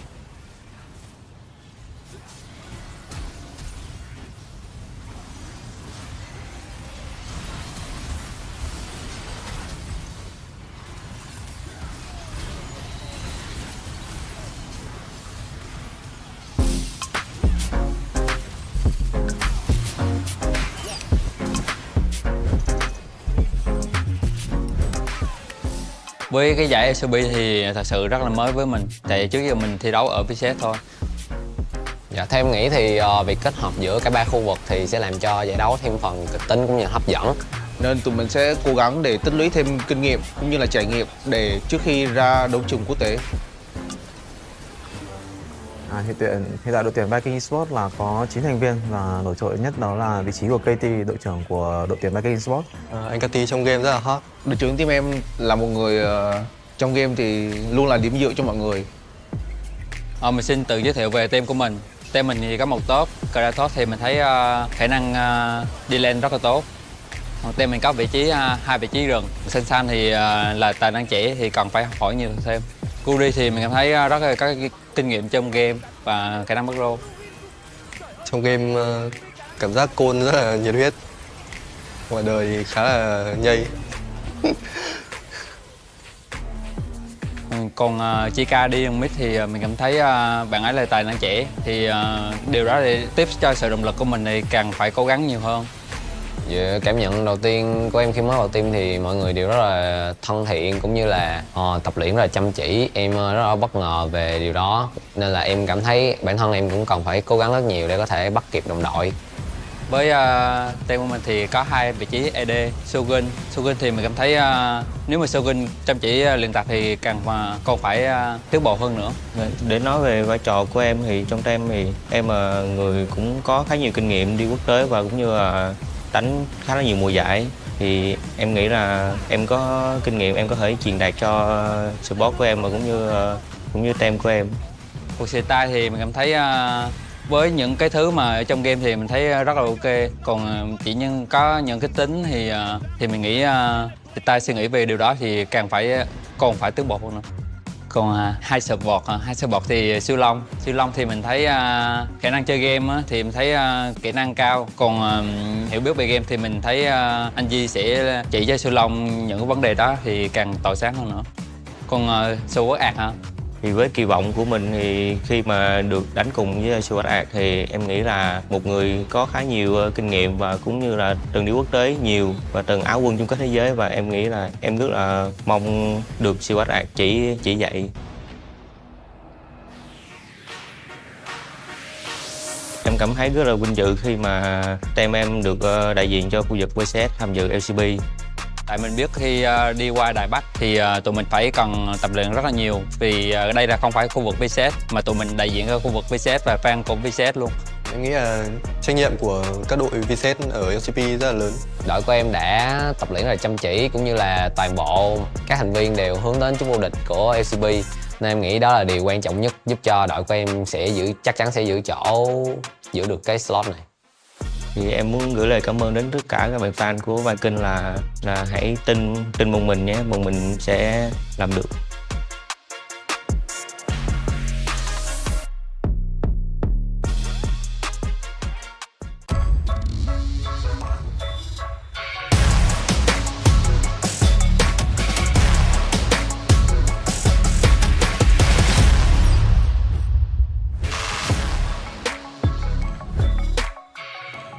关于 LCP 的话，因为聚集了原本赛区很强的队伍嘛，然后接下来的竞争肯定会更加激烈。我觉得跟更强的队伍、跟更强的人对线的时候是会更进步的，而且对我来说是更有趣的一件事情。就我个人来看的话，越南进攻性特别强，然后还有大洋洲可能套路比较多。日本的话就是相对比较保守一点吧。因为新的赛制是全局 BP 嘛，就是选过的英雄不能再选，那这一方面会需要蛮多的思考，比起过往的话。现在的游戏版本跟整个游戏节奏都是要5个人团队合作，然后就大家都得做好自己的事情，所以我反而觉得这种局面下，就是个人实力会比这些默契什么的更重要很多。就是有了实力，然后磨合什么就会很简单。我们队伍是塔隆，基本上我们是无敌的存在，因为我们过往基本上都是冠军嘛。那当然，我们最后还是会依照我们的对手去调整我们的风格，因为我们算是比较全能一点的队伍。对，就是我们选出什么样的阵容，就应该打出什么样子。就是该凶的时候就该凶，该稳的时候我们前面就稳。中路 Fofo 的话，我觉得他是一个稳健的人。他对线方面的话，就是基本上不会有什么问题，然后就是操作特别好的一个选手。那下路的话，我觉得就是他们打得很好，然后只要训练上有任何问题，他们也会直接说，我们也能够很直观的去面对问题，然后解决。不管是每一路，就是只要他看到觉得哪里觉得不好的地方，他就会跟我们讲。我觉得我们现在队里比较搞笑担当应该是我们上路吧，阿志，对，他会有蛮多让我们觉得他蛮有趣的地方，对。他很喜欢玩那些上路射手嘛，然后去选一些特别的英雄把人家打爆。卡萨的话就是人挺好的吧，然后常常为队友着想，不管在游戏上啊，一直想着怎么帮助队友。我们的辅助是无敌。其实辅助位在今年这个赛制下面的话，我觉得辅助会冒出很多不一样的英雄。那刚好无敌会的蛮多的。那我觉得他可能会玩得更好一点，对。我觉得今年塔隆会拿很多的冠军，塔隆肯定是会参加所有的国际赛事，然后希望可以在国际赛事拿到好成绩。然后不管任何的比赛，我们都是要突破比以往成绩更好的。我就希望是一步一步来，然后我们把每个基础都打好，然后我们就可以走到更高的地方。今年的话，大家加油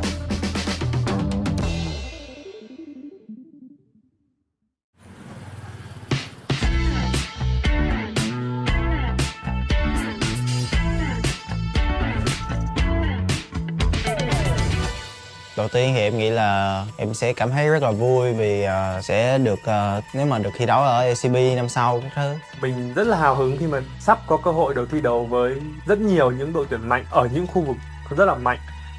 Bạn cũng đã chuẩn bị cũng như là bạn đã tập được những cái mà về chiến thuật, về cái cách mà em vận hành đội hình khi mà bước vào trận đấu. Còn em trông chờ thì em rất là mong vào đến họp nhanh ngày 16, 17, 18 gì đó tháng 1 này.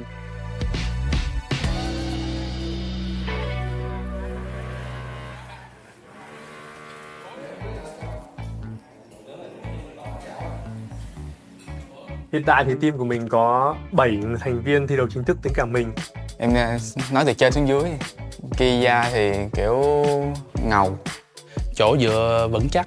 Giống như kiểu khi mà mình gặp khó khăn thì cứ nhìn về Kia thôi thì mọi thứ nó sẽ ổn hơn rất nhiều. Khi mà em khi mà đi đường với tới bên kia thì em rất là để ý và rất là kiểu quan trọng về cái việc đi lên và cũng như là tìm kiếm lợi thế trên lane đó. Thì điều đó chứng tỏ việc em cũng rất muốn solo kill top lane bên họ.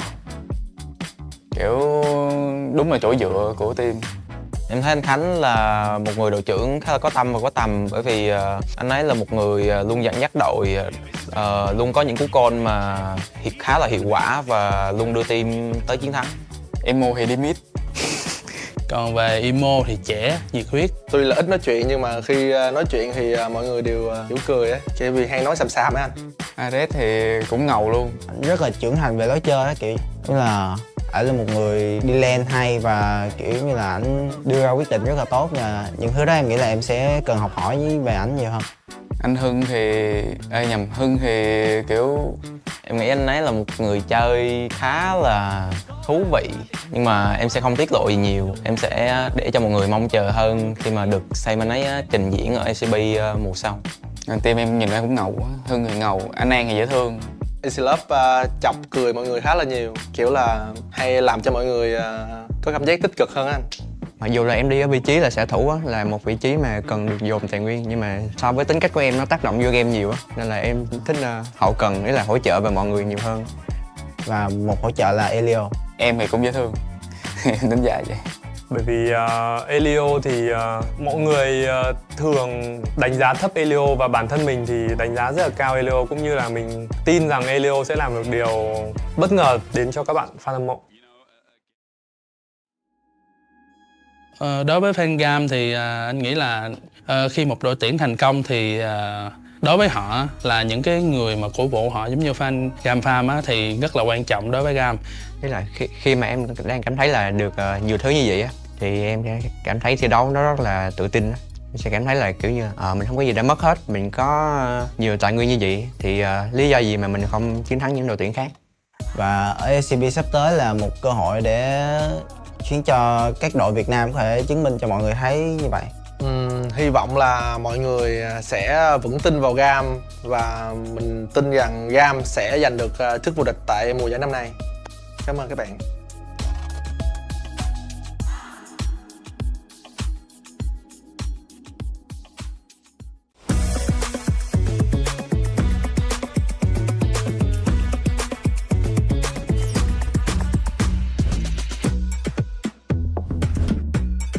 在今年 LCP 是一个完整的新赛区，然后也包括很多就是越南、日本，还有我们自己。我觉得在这种赛区的话，就是会非常有竞争性嘛，而且喜新程度应该会拉得挺满。但因为今天融入了越南跟日本，我们可能会去分析其他玩法可能会不会更好，对我们来说。在2025的 CFO， 我觉得最特别的是我们选手都很年轻，然后他们也乐意去学习。那就非常适合现在的这个赛制，就是全局 BP 嘛，因为其实他们也是有非常多的角色词可以想要给观众去看、去表现。我觉得我们的学习力跟随机应变能力是很强的，所以不用太怕他们的那些风格。可以被选上，就感觉自己肯定还有潜力哦，然后可以为团队带来很多帮助，就觉得蛮开心的。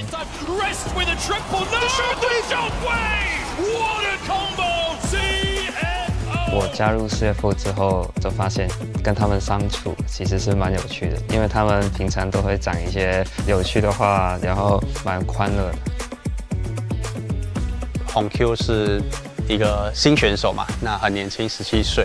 那我们其实会教他非常多东西，那就是看他在比赛场上有没有办法发挥出来。大家都说他是未来的超新星。我希望带给粉丝们一个激进、敢打、敢操作的风格，不保守，就是打得比较进攻性一点。那凯运的话，今年也已经是他第10年在 LoL 圈了。那我相信他的经验是非常丰富，也可以带领我们队伍有一个很好的方向。比较像领导者，因为凯文比较常拉我们队员一起去沟通讨论游戏，所以有这个角色挺重要的。刚入4节的话，可能就游戏内，我觉得话也算蛮多的，就是然后操作也蛮好的。我会说我自己应该是算是老大哥吧，就有点牺牲自己，比较团队，然后因为我是上路位置哦，我可以自己顾好我自己。那 Dogo 的话，他自己本身在 LoL 打了1年，就打出很好的成绩，然后就已经去 LPL 那边就是拼了好几年。这次回来的话，我相信他已经进步了非常多。自己在团练看到他的表现，还有他的操作，我觉得他非常那种明星的，还有领袖的气质，我觉得。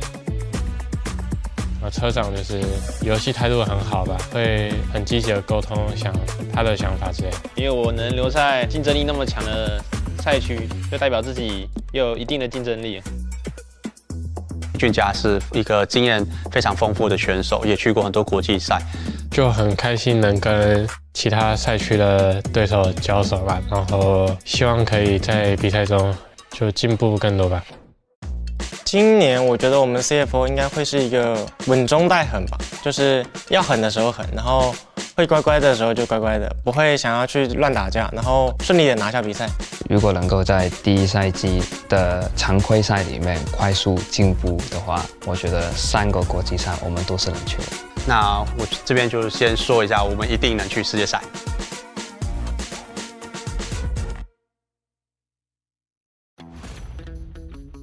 welcome to Noxus 1v1, where we have your favorite LEC players go up against each other, where first skill, first turret, or first 100 CS wins. Today, we have M. Koisupa and G2 Hansama going up against each other, playing only 1 out of 18 Noxus gems, which they get to choose by spinning the wheel. So let's find out who wins. So let's see what we get. I hope we get a funny champion, not Rel, not Vladimir or something like that. Oh, we got Ambessa. Ambessa? I think it's okay. fine. I think it's fine. It's almost Vladimir, was so close. What? Wait, I missed this. I lose my Q as well. What? Oh yeah, actually if you miss here, you miss it. Yeah, I didn't know. Oh shit. I forgot.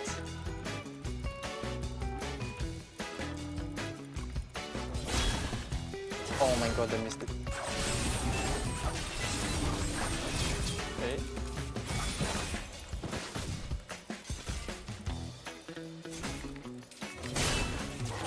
Oh.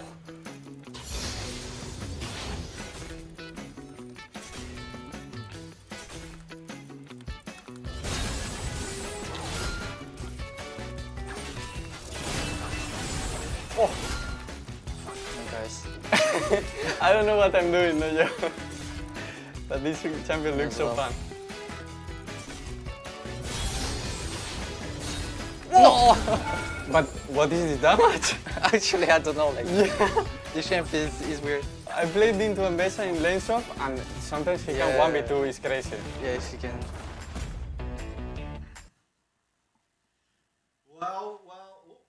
There we go. Well. Sorry, that's my bad. Welcome back. Series number 2 about to get underway, and another exciting one, ultimately. Another battle between the PCS representatives and the VCS representatives. This time, it's CTBC Flying Oyster going up against GAM. Yeah, I mean, the LCP civil war in full effect. We've had arguably an upset in Vikings taking down Talon in what is one of the best series that I think we have seen so far, the split, which seems to be the pattern every week, every play day. We get better and better matches to watch, which is kind of how you want things to go. Yes. Now we come to the second match of the Civil War. This time, obviously, like you said, Flying Oysters taking on GAM. For the most part, Flying Oyster, much like Talon, have been the two of the most consistent teams in the way that they approach the game and the way that they play, compared to what is GAM and Vikings, very volatile, very explosive style of play.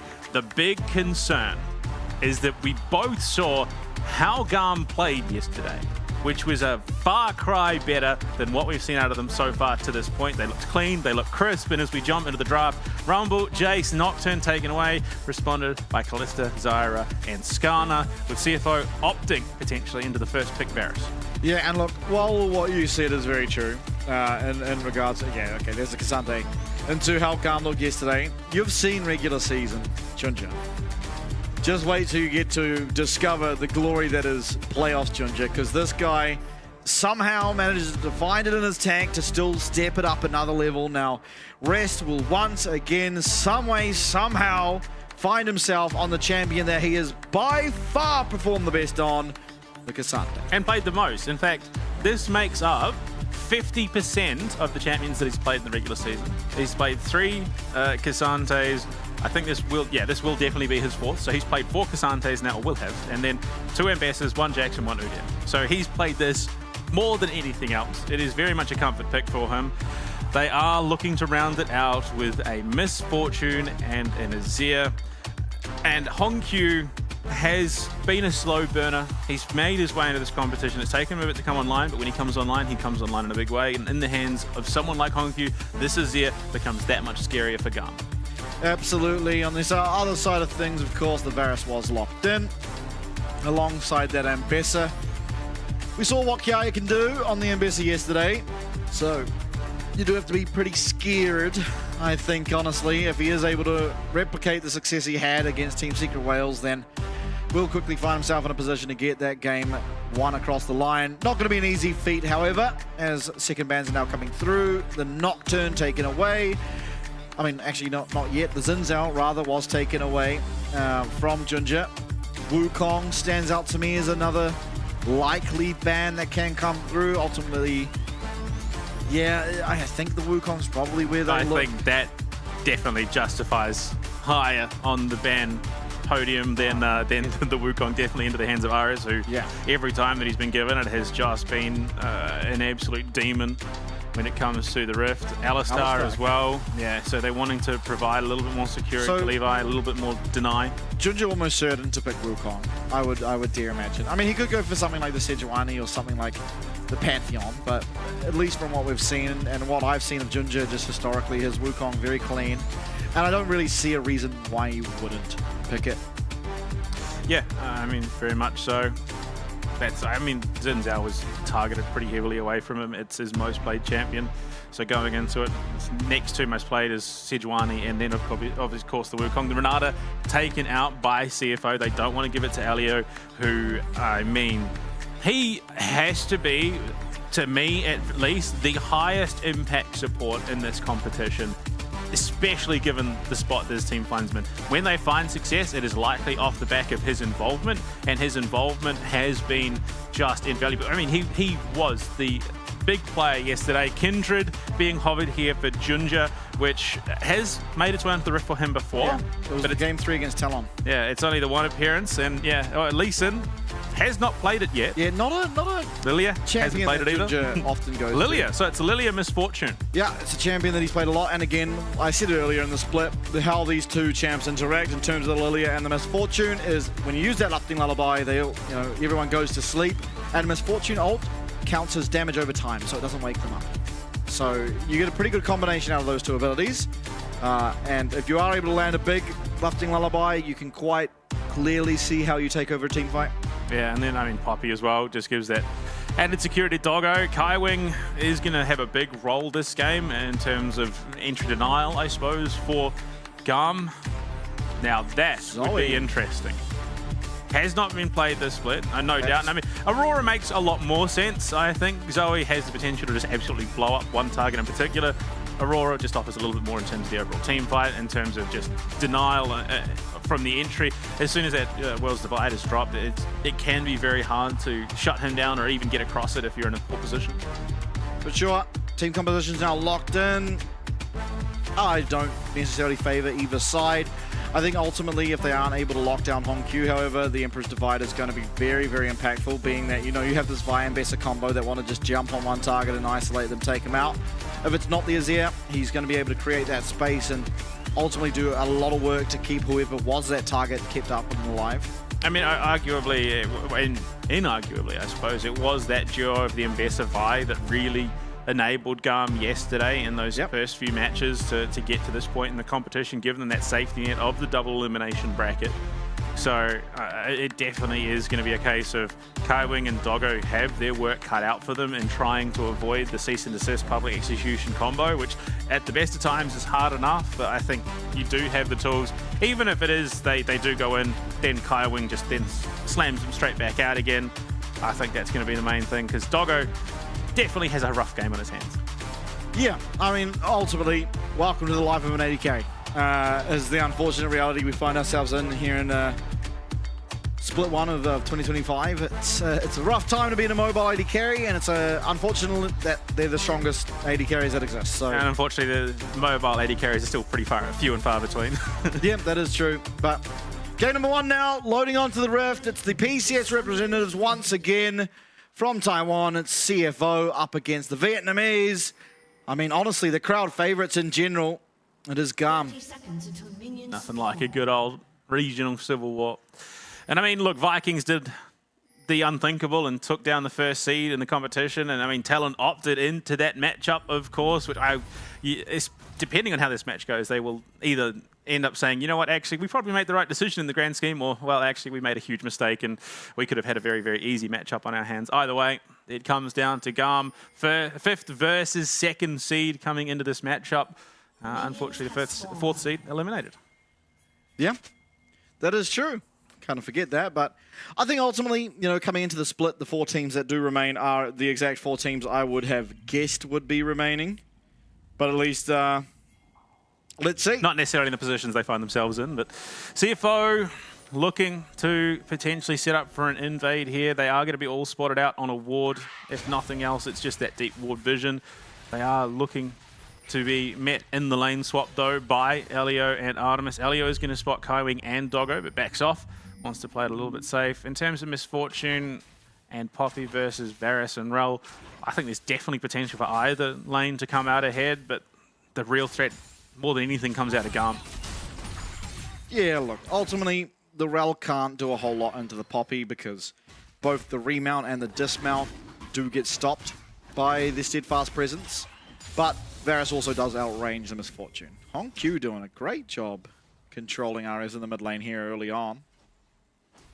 I think that is going to have to be a focal point. HongQ is going to have a good game. Ultimately, I think if he, realistically, even if he goes even, it does mean that he's able to contest pretty comfortably and will be a threat going into the later stages. Both junglers have gone sort of top down, although in saying that, Junja has come over to the Raptors, has not headed to his blue. So this could be a meeting in the jungle, and it's likely going to be with buff advantage going to Levi. He doesn't really want to overcommit here. Yeah, it's also level 2 versus level 3. So because Junja's path was Raptors, Red Raptors, you don't actually get enough XP from those 3 camps. The Raptors offering left in the Gromp or the Krug, so you do not hit level 3. HongQ as well. Realizing that Levi's somewhere around there and overstaying, going to lose out on his flash now, which is certainly a point that can be punished pretty hard by a Vi ultimately. So he's going to feel pretty bad about that. Ooh, Elio clipped by the double up there. So a bit of damage traded over. Kiaya and Rest for the most part. Again, it's Ambessa versus Cassante. There's not a huge amount of kill threat. I think even with the junglers involved, I think it's more to Kiaya. So realistically, Rest isn't going to be looking for fights aggressively at all. So yeah, I think for the most part, it should be it should just be a handoff for the most part of this early game. Once those objectives start coming online, likely the Grubs will be the first focal point of contention. Yeah, now, Junja finishing up his jungle clear. Definitely speedier than the Vi, but that is just how this champion operates. Unfortunately, the pathing means that he's a little bit slower in terms of the overall clear. Levi going to be heading back towards this top side, knowing full well that his timing's going to be there. You can see, though, Junja is pathing over that way. I think more than likely to get a ward down. Well, this could be very problematic. He is going to get stunned up, he's going to get knocked up. He does have flash, but there's ultimately no punish that can come through, and Junja's still looking to contest it, but smite there for Levi does mean that that is going to be the objective picked up. Kaiwing now trying to find his way onto Kaya, flashes forward, and it's going to be from Kaya back to Rest, who does a really nice pathmaker, great movement, and Kaya will narrowly get himself out. Grasp of the Undying proc really was what I think stopped the follow-up there. There really wasn't much more they could do with that little bit of extra healing. I think, to be fair, it's a flash down, which means that Kaya is going to be a little bit hamstrung for the next wee while. And it's not by any sense of the imagination a death sentence for this Ambassa in that 1v1 lane, but it does mean that if he does find any sort of kill threat onto Rest, he's not going to be able to follow up due to the flash mismatch. Or if they do look for another gank down the bottom side, they can definitely find a reasonably easy kill compared to whether he had the flash in the first place. But HongQ does not have a flash. He doesn't. He does have at least one soldier up and the shifting sands, however, so still relatively safe. Now Levi looking for his first dragon. It is spotted out. So Levi often tries for this early dragon, but not often is it scouted. On this occasion, though, it's seemingly CFO willing to give it up. No, Junja's going to cancel his recall. He's also a level advantage here in the mid lane, so this is not an objective that Levi can secure with the current state of mid. Kaiwing as well, roaming down, is going to be able to match the pressure. Rest coming off a recall too, but HongQ going to get engaged on. He is going to be able to get himself out, though. Oh, will he? Ariz. Oh, no! Oh, no! Oh, God! Oh, God, everything's just gone haywire. Oh, that was a really good play by Ariz until he jumped into his wall, went back and gave over a kill to Doggo. Now, Kaya under pressure. Keep in mind, level 5 to level 6, Rest flashing forward. How many times have we seen this guy run over a game as the Cassante, and Kaya is in one hell of a position. Oh, no. Now it's Levi that's been sacrificed to the wolves, and that wolf comes in the form of Rest on this Cassante yet again. Unfortunately, what feels like the GAM Classic, and Doggo taking a lot of damage here. Unfortunately, there is just the outmatch. HongQ is going to be there and back, able to zone. And what starts out as brilliance from GAM quickly turns into disaster as CFO is able to turn and capitalize and collapse. They lose the Dragon, but they find 2 kills. Importantly, 1 into the hands of Doggo. And I mean, you look at it here. They looked like they had the opportunity. They looked like they had the turn. Hongq gets caught well out of position off a brilliant flash entrance stun from Elio. They go for it. RS comes in, flash. Worlds Divide avoids the Empress Divide, and then for some reason... Oh, he E'd, and that E knocked him back straight into Doggo's waiting arms. He puts up the emote. He knows what he's just done. Unfortunate, but far from the end of the world. He's also picked up a kill for his efforts, so he's got that acceleration at least. Yeah, Void Grubs, all 3 will be secured here by Junja. So, evens up their objectives. Still, Dragon has felt pretty powerful, as I've repeated over the course of the past few days. Especially given the options that I think we're likely to see. Hextech up currently. Oh, Rest is feeling so good in his lane now. Oh yeah, he's having a great old time. And I think more often than not, it has been sort of a difference maker as to who ultimately finds themselves ahead in that lane. The ones that usually find themselves in a more dominant position, which to be fair is the truth for the majority of the game at the moment, but Cassante even more so. If he finds even a little bit of a lead, he becomes incredibly oppressive. Yeah, I mean, from what we've seen out of Rest, he gets a lead on Cassante and kind of runs away with the game. Well, he set himself up to do the same. He's up 600 gold, obviously a reasonable portion coming from that kill, but that's only 300 gold. So he's just naturally found himself 300 gold to be ahead, regardless of the kill going over. We'll be recalling. Bot lane will match each other once more, and Rest will go to his top side. Levi there, level 6. Doggo does have flash, but this could be a big concern. He's changed the corruption as well. Oh, this is dodgy. This is dicey. Levi has flash. They don't know that Levi's here. Okay, Junja now here as well. We could have a 3v3. He's going to get that Vault Breaker off. Doggo is going to get stunned up. It's a fantastic combo. In will come Junja. Bullet time does get used for good measure. 3 people. Oh, I think that was actually missing, but Junja not willing to risk it, does just flash away. And unfortunately, for CFO, Levi far too skilled to miss that opportunity. The Q into the flash knock up. There's no way for Doggo to make space. And he is just eliminated immediately. Yeah, I mean, that's sort of the opening that you want for Artemis right now. He's already ahead in gold, and look, unfortunately the kill doesn't go his way, but kills onto Levi can do, I think, just as much, arguably, in this situation. Being able to survive that much longer than the middle of a team fight, get even more CC out. Levi doesn't seem to be done, though. Yeah, the Between Worlds used, but Hongq ultimately will be able to get himself out. There's no ultimate for Levi, so no way to follow up. And honestly, good trade for Hongq. Doesn't lose that much health and gets out the ultimate from this Aurora. Now, Aurora will not have access to the Between Worlds for either the Void Grubs or... Actually, the Void Grubs he probably will. The Dragon, less likely. Yeah, I think it comes down to lane prio, though, as to how this Dragon goes. I think with the bullet time off cooldown, there is potential that the team fight gets a bit dicey. They don't have the setup. That's largely where your damage is coming from at this stage, especially that you haven't got that BF sword online for Doggo just yet. He's had to opt it into the pickaxe and Vampiric Scepter. Sorry. But, I mean, Artemis, he's going to be able to get those blight stacks up and then pop it pretty quickly. So I definitely think GAM should have priority here, but CFO in this situation just may not care. Yep. We'll have to see. I mean, actually... Actually, no. With Nash's Tooth and Emperor's Divide, yeah, no, definitely. See if Ares, because he's closed the gap in terms of the gold. He's now even. Rest can join, so can Kiaya. We'll see how much importance is put around this upcoming Dragon, as it is now respawned. But Nash's Tooth online for Hongq means he's going to be outputting quite a lot more damage than he would have. Ares as well hasn't got that recall off, so he doesn't have that Looter's Companion. Even if he did get the recall, it's not as likely he has it because he did stop off for the boots, as well as a refillable potion. However, everyone now coming towards Hongq. Keep in mind, flashback available for Elio. Indeed. But the same can be said for Hongq. He's got the tools to go in for a pretty big setup play, but he has not got the Seekers or the Zonias online at all. But with Kaiwing here, with 6 available, he can clear this pit pretty cleanly. Yeah, has to be worried though. Kaiwing ults out Levi. Now the following fight, Ares is going to lose his flash, though.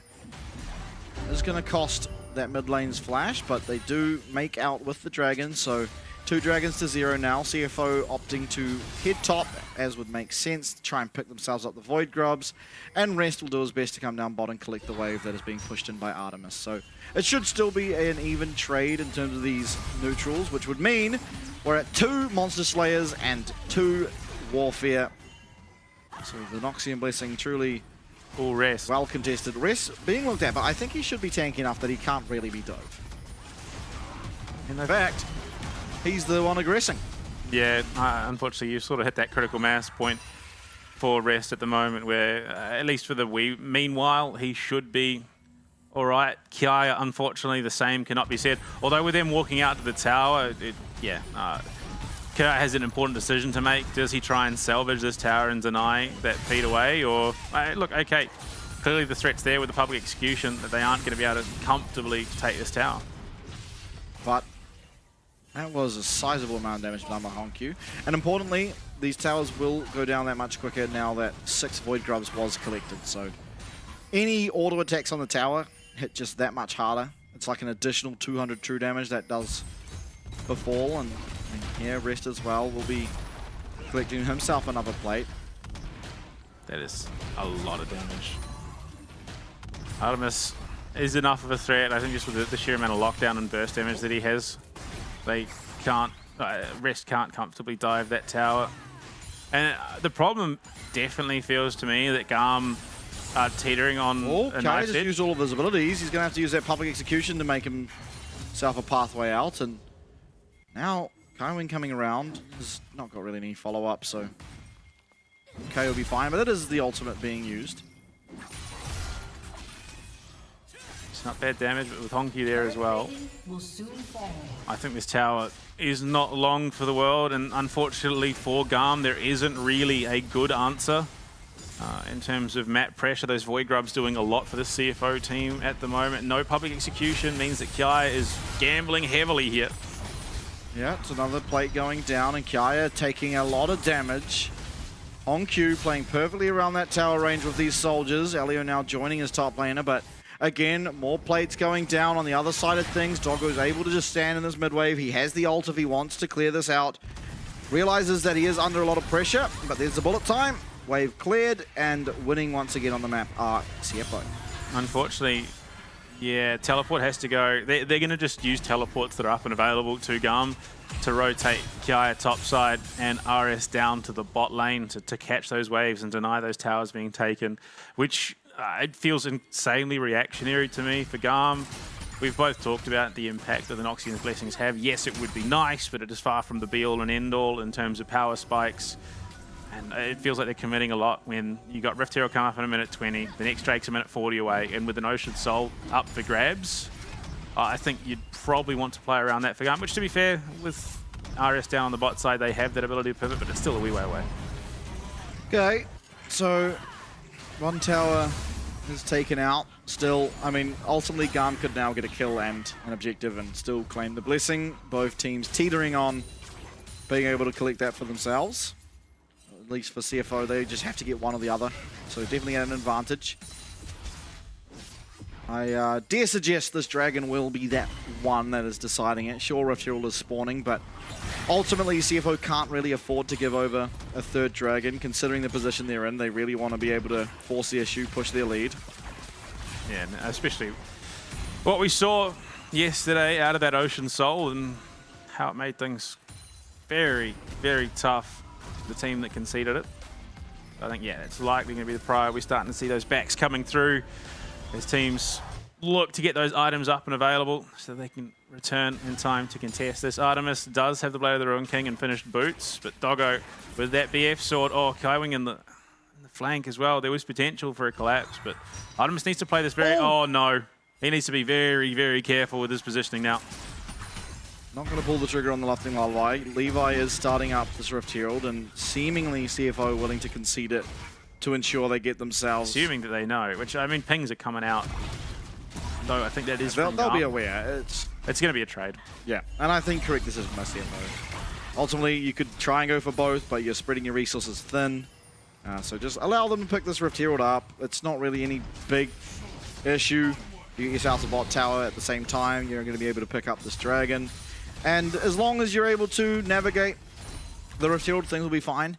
Fun fact, if Azir is wherever the Rift Herald is placed, he can throw out his ult and the Rift Herald will crash into the wall. Although in saying that, that's feats denied for the moment by GAM, because obviously they got the Rift Herald before the dragon was taken. True. So they still could take that away in the next team fight, and really they've got the tools to be able to lock down someone and just confirm it. But I think that risks handing over also a lot then back to CFO. So at least they stopped that for the time being going down. It is only one Drake. Yeah, but importantly, the most important thing is you've denied the soul point. A 17-minute soul point means that for the next 15 minutes, anytime Dragon's up, basically GAM get to do whatever they want. Do they want gold? They go topside, allow you to get the dragon. But now that is not the case. The rest is just so accelerated. Like he's up 800 gold, and the difference is a kill, essentially. And he's just been finding opportunity after opportunity. Yeah, Kaiwing tower plates is not really the target that you're looking for there. Yeah, Kaiwing is unfortunately just a yordle with a hammer. Ah, yes, rest. Doing the classic Cassante combo. E to a minion that's ahead of you and throw down the queue. It's a beautiful sight. Iconic. We had like an entire weekend where I didn't get to watch Cassante, and now I get to see him in both series. I'm happy. Well, unfortunately, this is the last time you'll see him today. That is true. Fearless Draft will not allow him to be played again. Despite, okay, all right, Artemis. Staunching out the tower. Yeah, man. A battle he will lose. Show him who's boss. Absolutely. Essence Reaver now secured for Doggo. He's really hitting his pacing here quite well. Despite it being, I mean, a not entirely uneventful game, but quiet, Largely, arguably. Yeah. Again, we've seen some very, very quiet games in the last few. Well, both GAM series had quiet games. So playing, I guess, to how they did yesterday. I will say, honestly, scaling, I'd have to give it to CFO. Being that they have this Lilia, they have this Azir.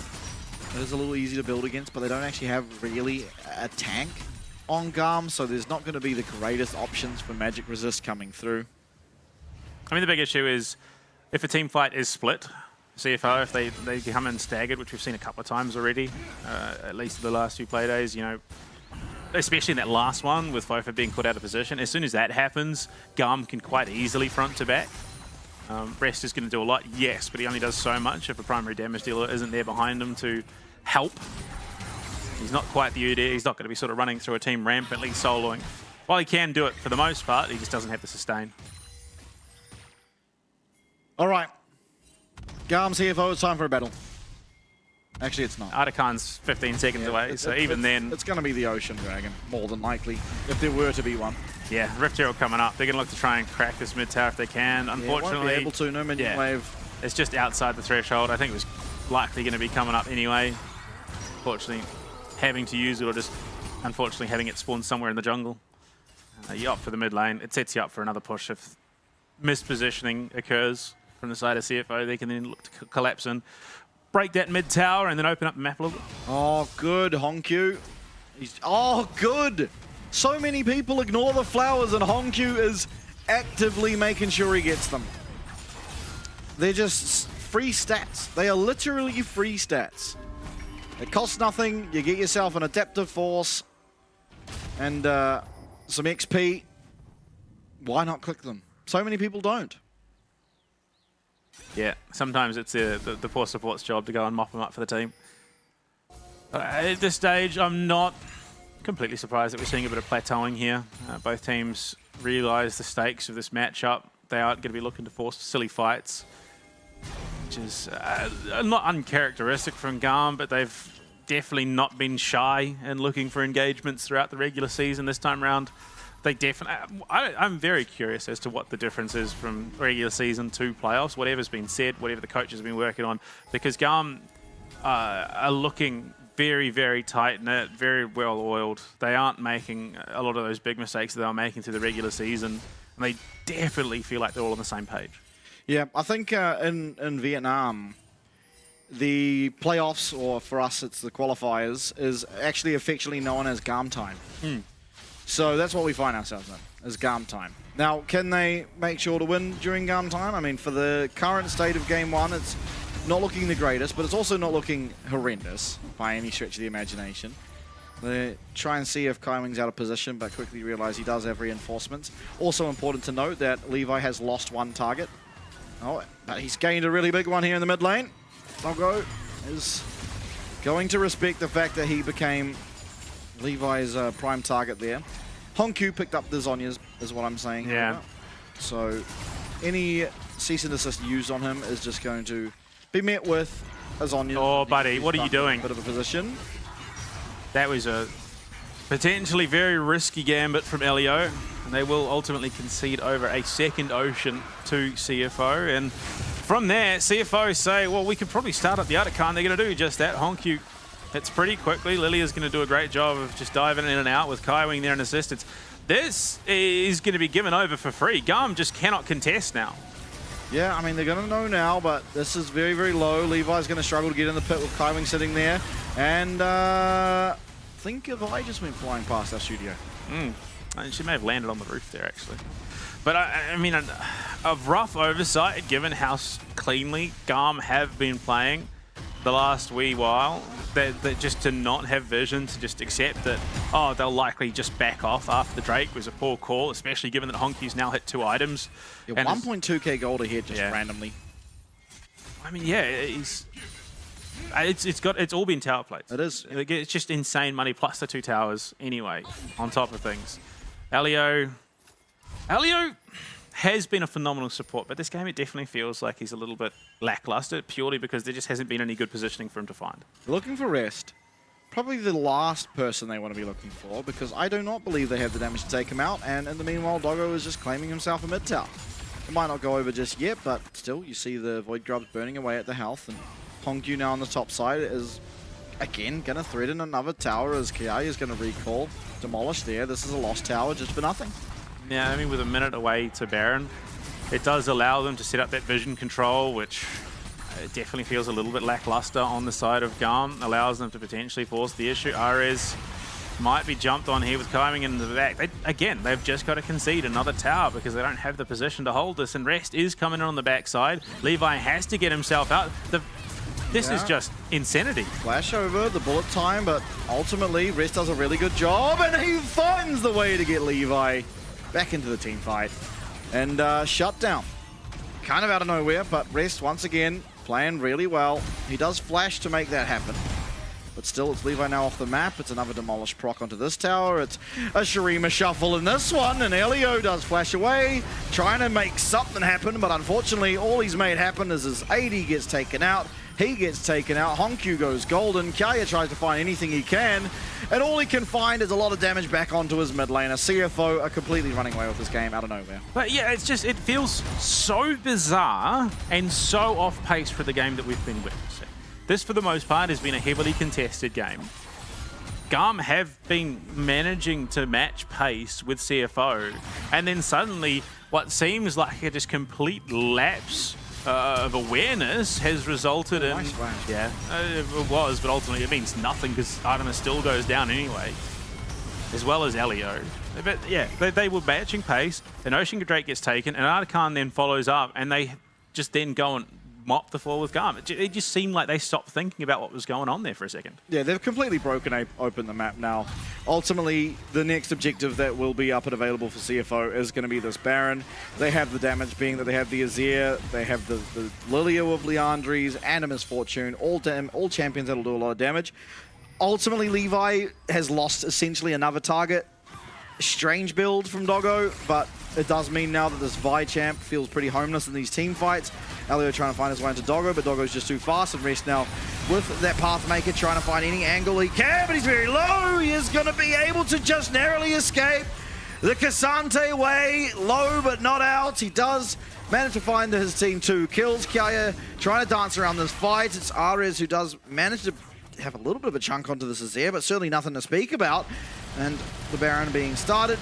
Now that Honku is here, it will be going down pretty rapidly. And it's just the 2 kills. Something's gone wrong with Rest.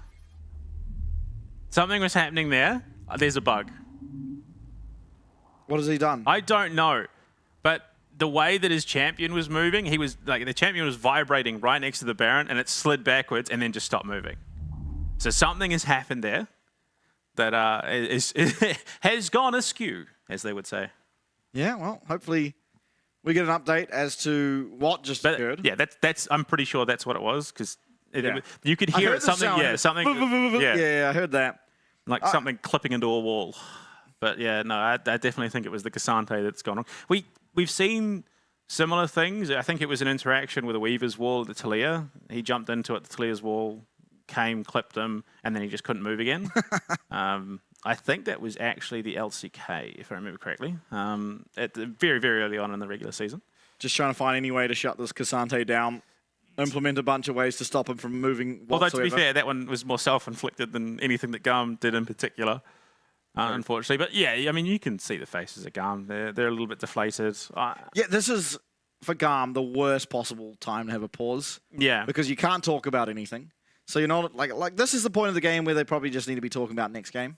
Yeah, and you can't. So you're just sitting there stewing on the thoughts that you are getting completely outplayed. Yeah, essentially is what has happened here, and you know they are from the VCS. They can probably look back at what happened in the Viking series and be like, you know what? It doesn't matter that we're getting kind of outplayed here in game number 1 because Vikings were as well. Vikings got completely demolished in game. I think it was a bit different in the way that it happened, though. Vikings were just manhandled. Yeah. Whereas for GAM, whatever it was, it definitely felt like the attention slipped or whatever the case may be because they knew that the Drake had just gone down and then they just do nothing to respond to a potential Articon. They don't have vision down on that bot side. So... yeah, I mean, you look at it here, we'll see the team fight at the very least. Elio just overcommits. He's way too deep. I think this is the worst showing we've had out of Elio, purely because there just hasn't been any opportunities that have presented themselves. He gets a Magnet Storm, but by that stage, he's just too far gone. Hey! So I think it kind of may have started there, because if you watch, he's going to come to the Baron. Oh, okay, we miss it. But yeah, he just starts, I think, aggressively vibrating. So what I believe has happened is there has been some form of bug because he used All Out on the Vi while the Vi was unstoppable. Yeah, that could do it. So I think there's been some weird interaction, and it could have even been that Poppy's involved in it somehow because Poppy was also using Steadfast Presence. So there's a whole lot of like movement abilities. Things that should negate other things, but haven't negated other things, and the game doesn't know quite how to make sense of it. Yes, and so Cassante has unfortunately paid the ultimate price, and he is stuck looking one direction. Well, he does ultimately, does ultimately end up turning and facing the Baron, and then for some reason things just went a bit haywire. I want a replay of that. Yeah, it's going to be... look, maybe this is like, Cassante's had enough. He can't take it anymore. He's just collapsed under the mental pressure of fighting on the Rift day after day. But yeah, no, like... it is definitely two very drastically different ways that these games are played out for Vikings and GAM, respectively. Yeah, like I said, Vikings, they were just manhandled off the Rift by Talon, whereas GAM... they're definitely not feeling up to the same caliber that they were yesterday. They definitely feels like some of these things are slipping away from them. Well, I think in part because they're up against stiffer competition. Where yesterday they were against Team Secret Wales, who ultimately, and I think we all agree, were not playing how we expect Team Secret Wales to play. They were playing much more passive. Now they're playing against a team that kind of likes to play passive, kind of likes to scale up. They've got Ginger, who that is essentially what he likes to do. He likes to control the pace of the game, and they're playing exactly how Ginger wants to play. This guy is very possibly, and at least in my opinion, he is the star player of the entirety of the LCP thus far. For me, he has been that. The reason why CFO have found success is basically off the back of Ginger. Obviously, they've all been playing Raul. Rest, I would argue, is probably a close second. I mean, to be fair, Rest and Driver have both had good moments. Rest has had the showier moments. I would also say you can't really say that are the top laners because they've shared so much time where Ginger's played every single game. Yeah, Rest has been flashy. He's definitely been the one that's made those big impact plays. And I mean, it's crazy to me that Rest has played the least games of those two top laners. But it's still interesting to see how they sort of pivot him out. Look, I wouldn't even be surprised if he gets subbed out going into game 2 and Driver comes in, because that has been the way that they've just consistently been doing things. He just broke the game, so... That too, yeah. Yeah, look, Honkyu, there is no doubt that Ginger is the star player of this roster and has been probably the highest impact player in the competition so far.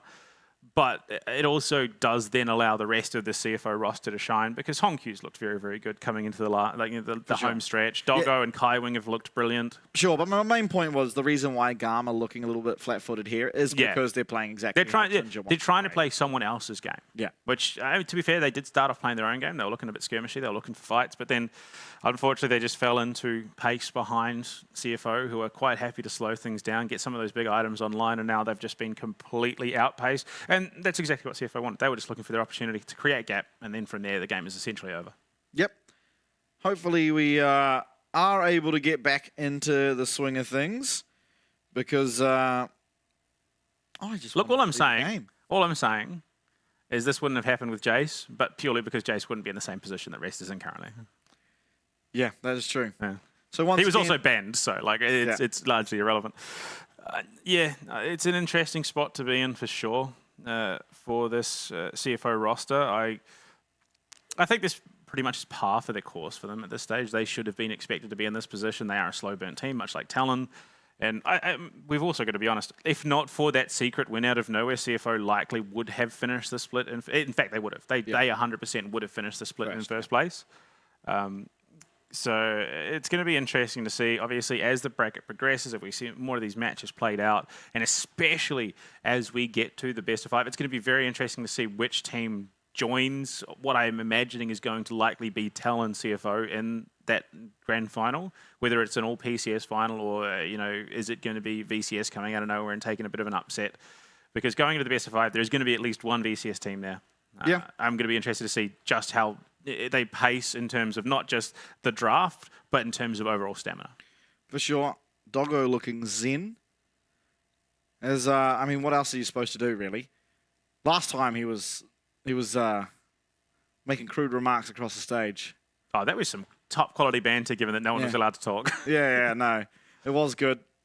It was good. I mean, it's a little bit easier to do those things when you're going up against Talon for him because I'm sure they have some form of brotherly relationship between the two teams, being the two PCS representatives in the league. So a bit more bonding time, I imagine, more so than the CFO do alongside GAM. But look, I think it's going to be very interesting to see sort of the standing between teams come the end of the year because they are all playing over in the same space. They're going to be around each other a lot more often than they would have been otherwise. It's going to be interesting because we've already got the CFO Talon relationship. We've got the Talon GAM relationship. Vikings and the rest of the VCS. There's clearly a bit of a rivalry there. It's not necessarily as friendly as say some of the other matchups, but it's going to be interesting to see obviously how these rivalries develop. And what nature those rivalries will be in. So I think it's going to be interesting to see exactly what happens here. It's the Vi thing. That has to be.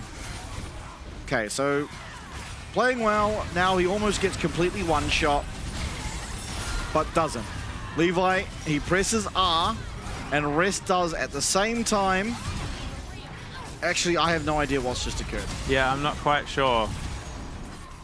But I think I think the game thinks he's been clipped by the Magnet Storm, I think is what's happened there. And so it's trying to pull him back.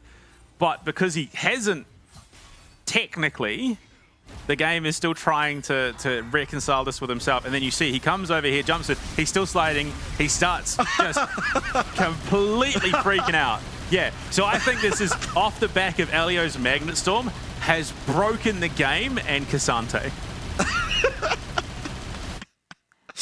Ricky recall. I wonder. It has to be the Magnet Storm. Yeah, I think so too. To be fair, it could just have been everything sort of stacked on top of each other, and then the there was a lot going on. Yeah. There were knockouts, there was Poppy, there was Vi. Unfortunately, it seems the only counter to Cassante is just to completely break the game. It does seem that way at times, honestly. Hopefully, see, the problem is, how do you fix this? Because, you could just chrono break. Problem is, CFO just won a team fight. Yeah, well, it would have to be. So the standard is before the last major objective was taken. But you can't because CFO just won a fight. Yeah. So you can't possibly like out of competitive integrity, you wouldn't be able to chrono break before that fight. That's how it happened in the LCK. So it happened after the dragon was taken. They'd won a team fight. The chrono break then had to roll back to before the dragon was taken, because that was the last major objective that was taken. But the only problem is with the timeline here, the last major... It actually was a dragon, I do believe. If Yeah, I but it was remember. ages ago. Yeah. Yeah, It no, I was. think technically it would have been Artican then, I believe. Or, I don't know. There's no way we're going back that far. Surely. Yeah, unfortunately, it is going to create some interesting conversations, because ultimately it is going to be a game-breaking bug. I don't think Rest can at all play the rest of the game. To be fair, he's a pretty beefy unit, so maybe he just slides through team fights, soaks damage while the team then follows up on it. But realistically, he is not going to be to the same effect. He's very drastically broken. He couldn't even... maybe what it is, suddenly is Cassante has forsaken the life of a warrior. Yeah. He is now a pacifist. He couldn't even bring himself to punch Baron after that absolute slaughter. Yeah. He was battling his own demons in there for he sure. Really, in that pit. He was battling something, all right. I've never in my life seen an interaction like that. My favorite bugs in League of Legends are the ones where people just go flying into the sky. Like, you'll just go and like Alistair combos some guy, and out of nowhere, he just goes into the stratosphere. I love those ones, because then he comes like walking, but he's like actually walking, sprinting, back down to Earth. The Noxian space program. Yeah, there's definitely no. There was one similar to that. So it was off a Lee Sin kick, the dragon kick that I saw, and the person that got clipped by the player that he kicked, just disappears. And you're sitting there like, well, hold on, something's not quite right. Oh yeah, no, it's definitely going to be interesting to see how this is resolved, because unfortunately the game is not 100% won, because it was never going to be until the Nexus is taken. For sure, yeah. So the only way to resolve it is, I think, likely going to have to be a chrono break. And the problem is then, how far back do we have to look for it to work? I know in the LCP before, PCS before, they didn't have to chrono break back to a major objective. They just chrono break before the issue occurred. So at least for me, it would just have to be before that team fight. And look, if you're CFO, it would suck for that team fight not to occur and ultimately lose what is going to be a 100% secured Baron. However, they are still ahead. Regardless of what happens, as long as it doesn't go back to Artican, they are very, very, very far ahead. So I think you just take it if you're CFO, because like the other option would be just remake the game, and GAM would jump at that. But I think if you're CFO... I think CFO have just done too much at this point for that to be the justifiable answer. I agree. And the standard for so far as to what's happened with these situations is a chrono break. I'm actually quickly just whipping through the rule book to see what... Oh, okay, so there is... Okay, so I need to scroll a bit. Okay. In the meanwhile, Junja is getting horizontal. Believe it or not, there is potentially a possibility where the game does get awarded to CFO based on certain factors. I'm going to have to figure out what they are. Blah, blah, blah. You can monologue here. Right. Okay. While I do some reading. You do some research. I mean, it honestly does feel rough for GAM, not because they're in any real winning situation as things stand. They'll clearly realize that they are well and truly far out of this game. And so just having to sit here, stew, you're not able to communicate with your team. I do believe eventually it gets to a point, if the pause is long enough, where they do allow communication again, as long as it's not about what's happening in the game. So they will, if this pause is prolonged, get to the point where they will be able to converse again. Junja is actually just completely horizontal. Like, this guy is having an absolute laydown right now. He's loving it. It's got to be starting to get late over in Taipei ultimately. I think right now is, I imagine, okay, so I was a little wrong. So there is potential where we can execute a chrono break to a dead ball state. A dead ball state refers to a point in the game where neither team is heavily engaged with each other. So I think that could realistically be the next case, but there has been a lot of skirmishing. I think it probably meets the criteria for a chrono break, given how game-breaking it would be. Yeah. The only issue is if it does happen and the bug then happens again, it could justify a remake. So it does make for an interesting set of circumstances, potentially.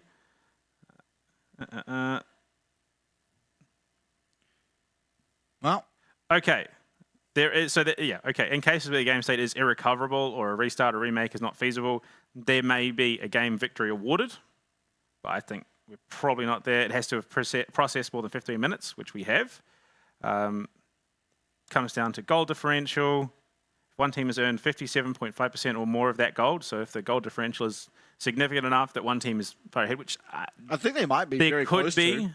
Argument for that. Remaining tower differential, if there is at least if the difference in number of remaining turrets between the two teams is at least equal to or more than 8, which I don't think it is at this stage. Yeah. Inhibitor differential doesn't come into it. Neither does Nexus turret differential. We then get to respawning player differential. If the difference between two teams is at least 4, with the remaining death timers on all dead champions being at least 40 seconds or higher, I don't quite know if we're at that threshold. And then, of course, the final one is there is no scenarios where the opinion of the league officials could result in anything other than a victory for one team, and it's just a straight-up GG. Yeah. So I think there is potential. If a chrono bake isn't successful, then we could be looking at a match award being given to CFO, because they do meet the criteria for it. But it's going to be interesting to see, because there should be a state of the game at which we can return to. Okay, someone, he's just asleep. Yeah, no, I'm telling you, Ginger's actually just out. Get on. You got to reserve. You got to preserve that energy. I think, I think there should be a scenario in which the chrono break is possible. It's just whether or not that bug becomes an issue again is the problem. Yeah, I mean, I think we're too far gone for a remake. That might. Yes, 100%. A remake would not be a very fair thing for CFI, I think. Getting word now that there is going to be. Oh no, I haven't got word. Just clarification. Yeah, they're discussing chrono break or not at the moment. I mean, Ginger just woke up, so man's right back into it too. I liked how everyone on CFO, when this pause happened, was just in hysterics. They were all very because you're that far ahead. It's like, well, it can only really happen to a team like us, couldn't it? In this situation, in this situation, you can either get angry or you can find the funny side of it. And I think if you're getting angry, I think you're just throwing yourself up a little bit there.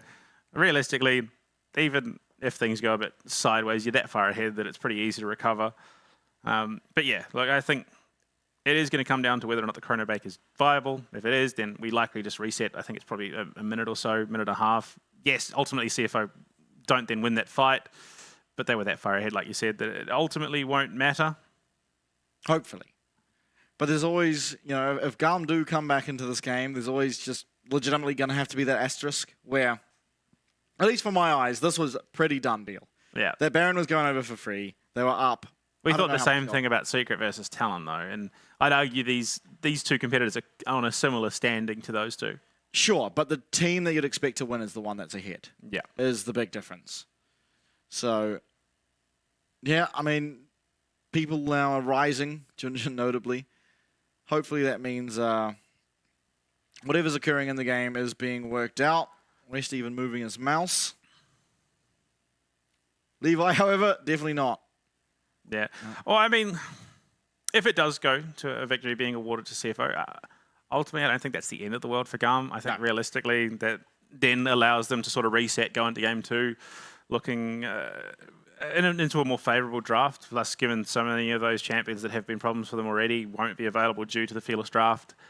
But yeah, in all reality, these types of pauses are very jarring. And I think looking at the two teams, CFO have probably handled the best, purely just going to sleep. Yeah, well. But you want to conserve energy. You don't want to strain yourself mentally. And I think definitely some strain coming out of GAM, because they're probably trying to figure out how do we dig ourselves out of the situation and get back in with a real chance. Whereas CFO, we're ahead. Even if we lose a fight, we're probably still staying ahead, unless it's a bit of a gamble on Baron. They take it and we all die. That's the only situation realistically where CFO find themselves in great trouble. And even then, I don't think the respawn timers are that short that it should be an issue. I could be wrong, but in the grand scheme of things. So the bug encountered during Baron is still being discussed. The thing is, I still think the bug occurred before Baron. Baron just made it worse.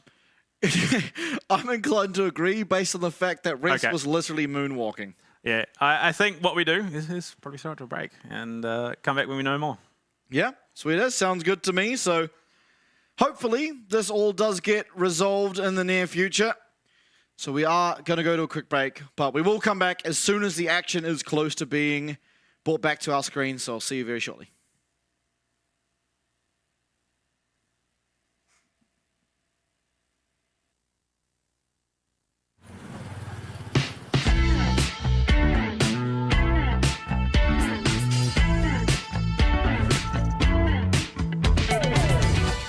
Đầu tiên thì em nghĩ là em sẽ cảm thấy rất là vui vì sẽ được nếu mà được thi đấu ở LCP năm sau các thứ. Mình rất là hào hứng khi mà sắp có cơ hội được thi đấu với rất nhiều những đội tuyển mạnh ở những khu vực rất là mạnh. Em cũng đã chuẩn bị cũng như là em đã tập được những cái mà về chiến thuật, về cái cách mà em vận hành đội hình khi mà bước vào trận đấu. Còn em trông chờ thì em rất là mong vào đến họp nhanh ngày 16, 17, 18 gì đó tháng 1 này.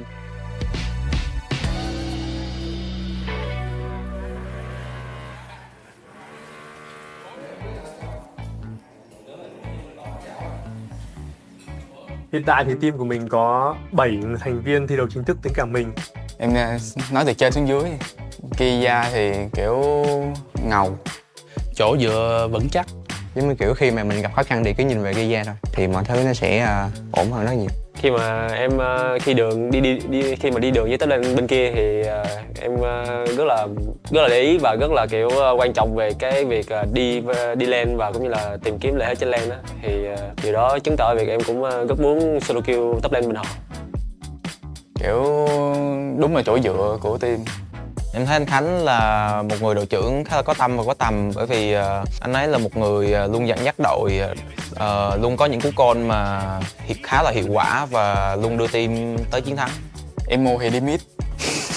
Còn về Emo thì trẻ, nhiệt huyết. Tuy là ít nói chuyện nhưng mà khi nói chuyện thì mọi người đều hiểu cười á, kiểu vì hay nói xàm xàm á anh. Ares thì cũng ngầu luôn. Anh rất là trưởng thành về lối chơi á, kiểu như là ảnh là một người đi lane hay và kiểu như là ảnh đưa ra quyết định rất là tốt, và những thứ đó em nghĩ là em sẽ cần học hỏi về ảnh nhiều hơn. Anh Hưng thì Hưng thì kiểu em nghĩ anh ấy là một người chơi khá là thú vị, nhưng mà em sẽ không tiết lộ gì nhiều. Em sẽ để cho mọi người mong chờ hơn khi mà được xem anh ấy trình diễn ở LCP mùa sau. Team em nhìn ra cũng ngầu quá. Hưng thì ngầu, anh An thì dễ thương. Chọc cười mọi người khá là nhiều, kiểu là hay làm cho mọi người có cảm giác tích cực hơn anh. Mặc dù là em đi ở vị trí là xạ thủ á, là một vị trí mà cần được dồn tài nguyên, nhưng mà so với tính cách của em nó tác động vô game nhiều á, nên là em thích hậu cần, ý là hỗ trợ về mọi người nhiều hơn. Và một hỗ trợ là Elio. Em thì cũng dễ thương. Em đánh giá vậy. Bởi vì Elio thì mọi người thường đánh giá thấp Elio và bản thân mình thì đánh giá rất là cao. And we're back. So, bug resolved, I think. All right. Well, he's not sliding. He's not vibrating uncontrolled. But yeah, Rest has given us the thumbs up. Oh, don't. I take it back. He cannot auto-attack. So he cannot auto-attack right now without it just absolutely wigging out. You ready? He's gonna, yeah. Bug not resolved. Close, but not quite. The issue is that Casante cannot smack anything. Yeah, that I can see why that would be a problem. Yeah, I mean, to be fair, you could still play around his abilities. Not ideal.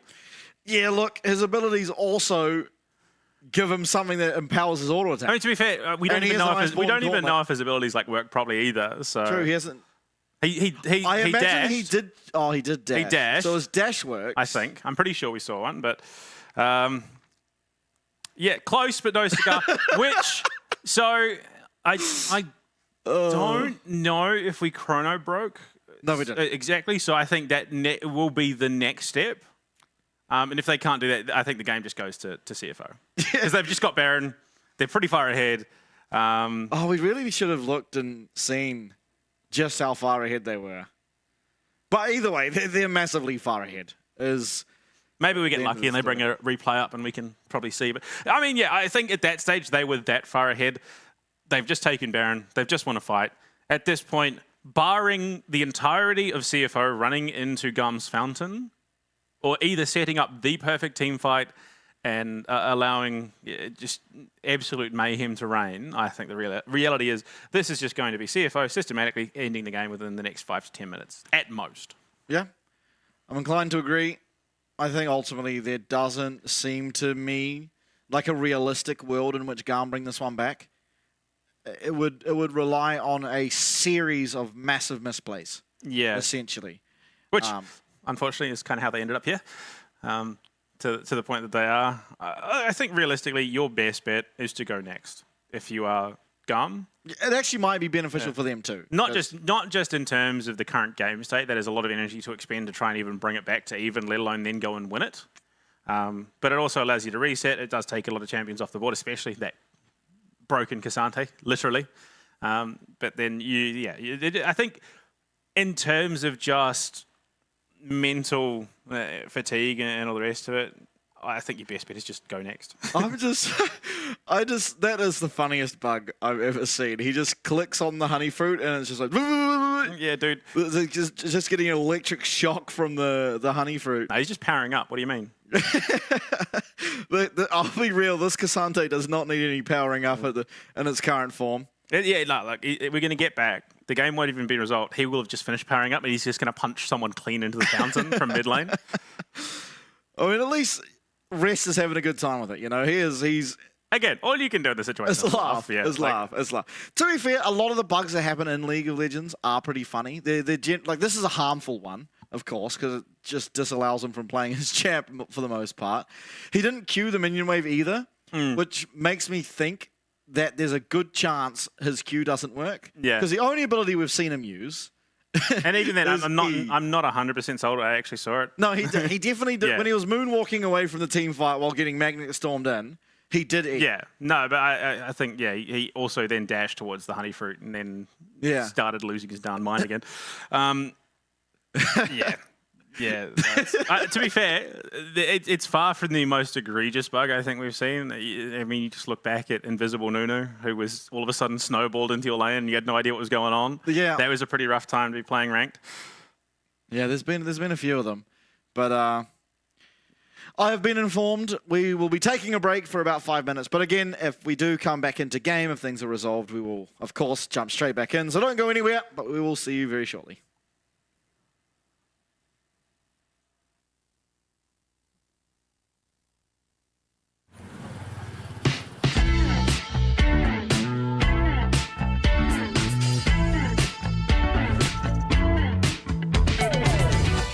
Đầu tiên thì em nghĩ là em sẽ cảm thấy rất là vui vì sẽ được nếu mà được thi đấu ở LCP năm sau các thứ. Mình rất là hào hứng khi mà sắp có cơ hội được thi đấu với rất nhiều những đội tuyển mạnh ở những khu vực rất là mạnh. Em cũng đã chuẩn bị cũng như là em đã tập được những cái mà về chiến thuật, về cái cách mà em vận hành đội hình khi mà bước vào trận đấu. Còn em trông chờ thì em rất là mong vào đến hạt nhanh ngày 16, 17, 18 gì đó tháng 1 này.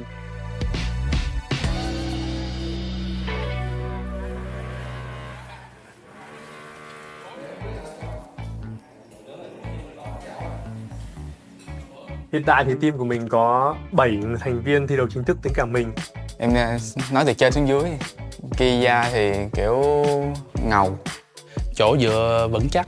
Giống như kiểu khi mà mình gặp khó khăn thì cứ nhìn về Kia thôi thì mọi thứ nó sẽ ổn hơn rất nhiều. Khi mà em khi mà đi đường với tới lên bên kia thì em rất là để ý và rất là kiểu quan trọng về cái việc đi lane và cũng như là tìm kiếm lợi thế trên lane đó. Thì điều đó chứng tỏ việc em cũng rất muốn solo kill top lane bên họ. Kiểu đúng là chỗ dựa của team. Em thấy anh Khánh là một người đội trưởng khá là có tâm và có tầm, bởi vì anh ấy là một người luôn dẫn dắt đội, luôn có những cú call mà khá là hiệu quả và luôn đưa team tới chiến thắng. Emo thì đi mid. Còn về Emo thì trẻ, nhiệt huyết. Tuy là ít nói chuyện nhưng mà khi nói chuyện thì mọi người đều hiểu cười á, chỉ vì hay nói xàm xàm á anh. Ares thì cũng ngầu luôn. Anh rất là trưởng thành về lối chơi á, kiểu như là anh là một người đi lane hay và kiểu như là anh đưa ra quyết định rất là tốt, và những thứ đó em nghĩ là em sẽ cần học hỏi về ảnh nhiều hơn. Anh Hưng thì Hưng thì kiểu Em nghĩ anh ấy là một người chơi khá là thú vị, nhưng mà em sẽ không tiết lộ gì nhiều. Em sẽ để cho mọi người mong chờ hơn khi mà được xem anh ấy trình diễn ở LCP mùa sau.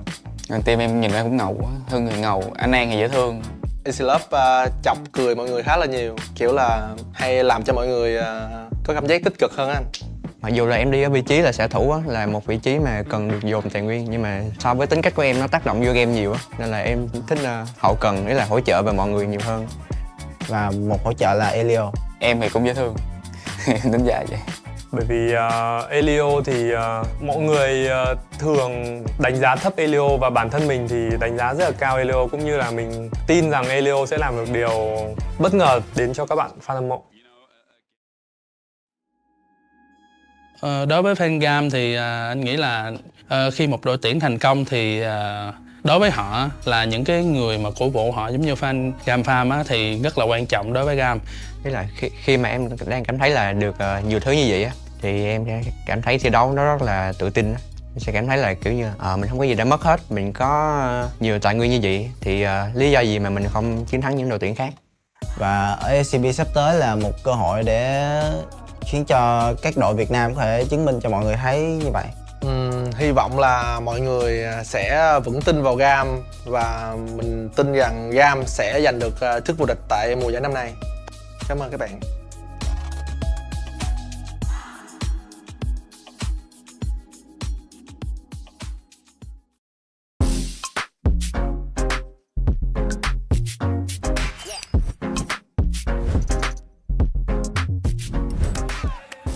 Với cái giải LCP thì thật sự rất là mới với mình, tại trước giờ mình thi đấu ở VCS thôi. Dạ, theo em nghĩ thì việc kết hợp giữa cả ba khu vực thì sẽ làm cho giải đấu thêm phần kịch tính cũng như hấp dẫn.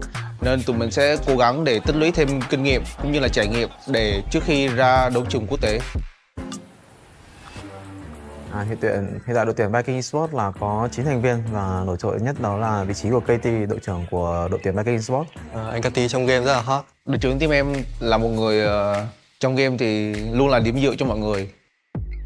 Mình xin tự giới thiệu về team của mình. Team mình thì có một top, Kratos thì mình thấy khả năng đi lên rất là tốt. Team mình có vị trí 2 vị trí rừng. San thì là tài năng trẻ thì cần phải học hỏi nhiều thêm. Kuri thì mình cảm thấy rất là có kinh nghiệm trong game và khả năng bắt rô. Trong game cảm giác Côn rất là nhiệt huyết, ngoài đời thì khá là nhây. Còn Chika đi mid thì mình cảm thấy bạn ấy là tài năng trẻ, thì điều đó thì tiếp cho sự động lực của mình thì càng phải cố gắng nhiều hơn. Dạ, cảm nhận đầu tiên của em khi mới vào team thì mọi người đều rất là thân thiện cũng như là tập luyện rất là chăm chỉ. Em rất là bất ngờ về điều đó, nên là em cảm thấy bản thân em cũng cần phải cố gắng rất nhiều để có thể bắt kịp đồng đội. Với team của mình thì có 2 vị trí AD, Shogun thì mình cảm thấy nếu mà Shogun chăm chỉ luyện tập thì còn phải tiến bộ hơn nữa. Để nói về vai trò của em thì trong team thì em là người cũng có khá nhiều kinh nghiệm đi quốc tế và cũng như là đánh khá là nhiều mùa giải, thì em nghĩ là em có kinh nghiệm, em có thể truyền đạt cho support của em và cũng như team của em. Cuộc style thì mình cảm thấy với những cái thứ mà ở trong game thì mình thấy rất là ok, còn chỉ nhưng có những cái tính thì mình nghĩ style suy nghĩ về điều đó thì còn phải tiến bộ hơn nữa. Còn hai support thì siêu long thì mình thấy khả năng chơi game thì mình thấy kỹ năng cao, còn hiểu biết về game thì mình thấy anh Di sẽ chỉ cho siêu long những cái vấn đề đó thì càng tỏa sáng hơn nữa. Còn Sword Art hả? Thì với kỳ vọng của mình thì khi mà được đánh cùng với Sword Art thì em nghĩ là một người có khá nhiều kinh nghiệm và cũng như là từng đi quốc tế nhiều và từng áo quân chung kết thế giới, và em nghĩ là em rất là mong được Sword Art chỉ dạy. Em cảm thấy rất là vinh dự khi mà team em được đại diện cho khu vực VCS tham dự LCP. Tại mình biết khi đi qua Đài Bắc thì tụi mình phải cần tập luyện rất là nhiều, vì đây là không phải khu vực VCS mà tụi mình đại diện ở khu vực VCS và fan của VCS luôn. Em nghĩ là trách nhiệm của các đội VCS ở LCP rất là lớn. Đội của em đã tập luyện rất là chăm chỉ cũng như là toàn bộ các thành viên đều hướng đến chức vô địch của LCP, nên em nghĩ đó là điều quan trọng nhất giúp cho đội của em chắc chắn sẽ giữ được cái slot này. Thì em muốn gửi lời cảm ơn đến tất cả các bạn fan của Vikings là hãy tin một mình nhé, một mình sẽ làm được.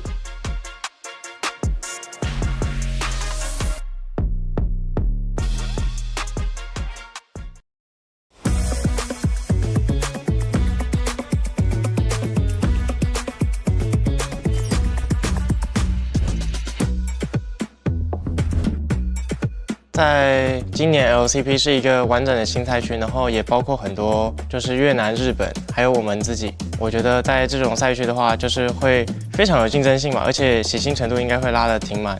但因为今天融入了越南跟日本，我们可能会去分析其他玩法可能会不会更好，对我们来说。在2025的 CFO， 我觉得最特别的是我们选手都很年轻，然后他们也乐意去学习。那就非常适合现在的这个赛制，就是全局 BP 嘛，因为其实他们也是有非常多的角色词可以想要给观众去看、去表现。我觉得我们的学习力跟随机应变能力是很强的，所以不用太怕他们的那些风格。可以被选上，就感觉自己肯定还有潜力哦，然后可以为团队带来很多帮助，就觉得蛮开心的。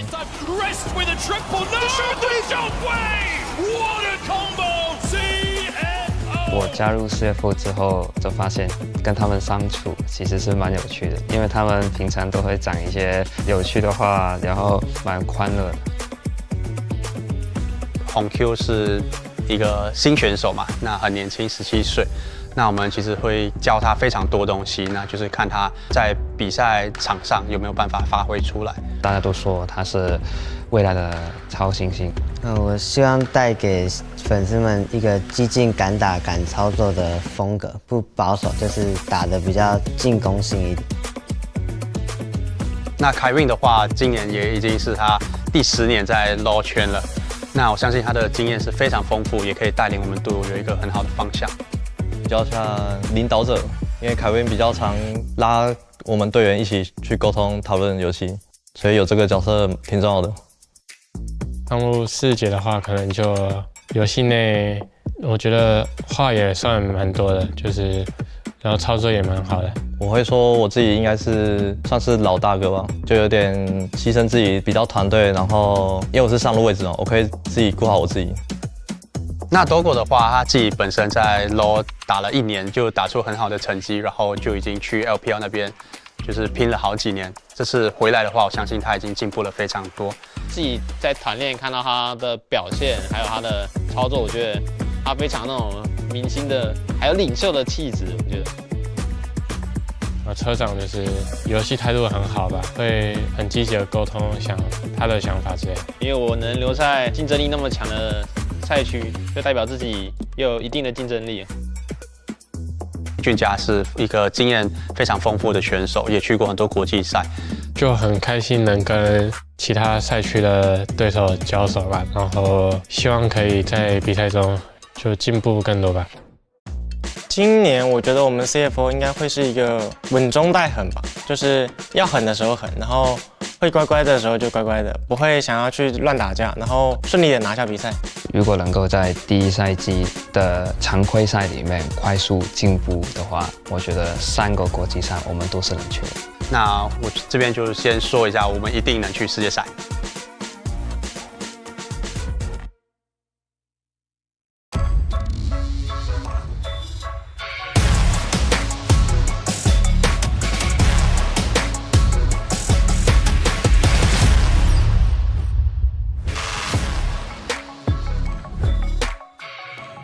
关于 LCP 的话，因为聚集了原本赛区很强的队伍嘛，然后接下来的竞争肯定会更加激烈。我觉得跟更强的队伍、跟更强的人对线的时候是会更进步的，而且对我来说是更有趣的一件事情。就我个人来看的话，越南进攻性特别强，然后还有大洋洲可能套路比较多。日本的话就是相对比较保守一点吧。因为新的赛制是全局 BP 嘛，就是选过的英雄不能再选，那这一方面会需要蛮多的思考，比起过往的话。现在的游戏版本跟整个游戏节奏都是要5个人团队合作，然后就大家都得做好自己的事情，所以我反而觉得这种局面下，就是个人实力会比这些默契什么的更重要很多。就是有了实力，然后磨合什么就会很简单。我们队伍是塔隆，基本上我们是无敌的存在，因为我们过往基本上都是冠军嘛。那当然，我们最后还是会依照我们的对手去调整我们的风格，因为我们算是比较全能一点的队伍。对，就是我们选出什么样的阵容，就应该打出什么样子，就是该凶的时候就该凶，该稳的时候我们前面就稳。中路 Fofo 的话，我觉得他是一个稳健的人。他对线方面的话，就是基本上不会有什么问题，然后就是操作特别好的一个选手。那下路的话，我觉得就是他们打得很好，然后只要训练上有任何问题，他们也会直接说，我们也能够很直观的去面对问题，然后解决。不管是每一路，就是只要他看到觉得哪里觉得不好的地方，他就会跟我们讲。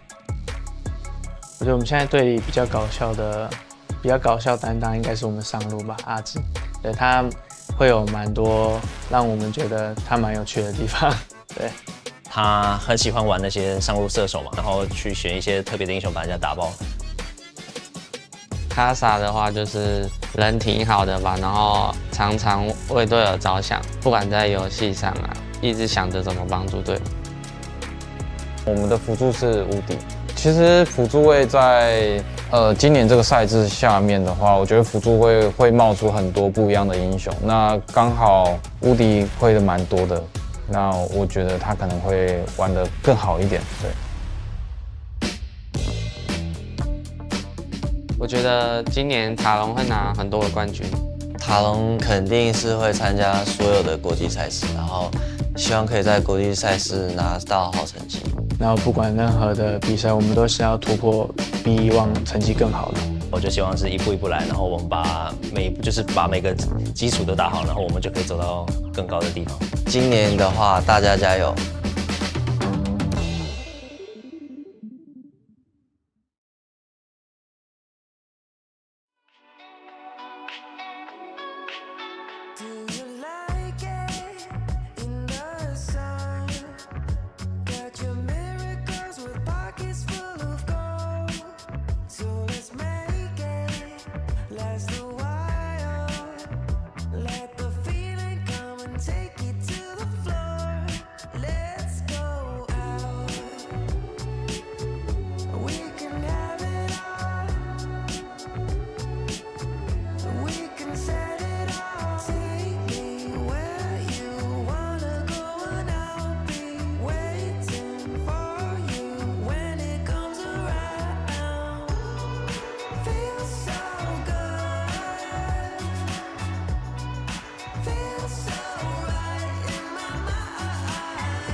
！Welcome to Noxus 1v1, where we have your favorite LEC players go up against each other, where first skill, first turret, or first 100 CS wins. Today, we have M. Koisupa and G2 Hansama going up against each other, playing only one out of 18 Noxus gems, which they get to choose by spinning the wheel. So let's find out who wins.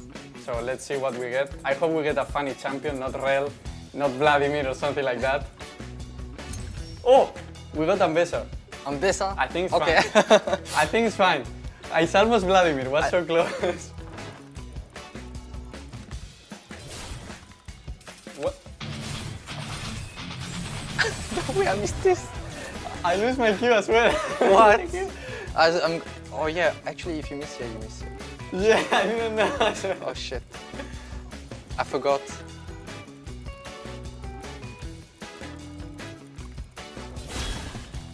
Oh my god, I missed it. Okay.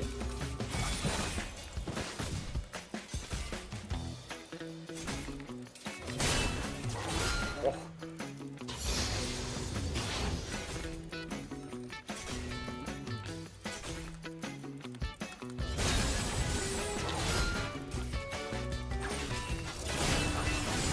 Oh.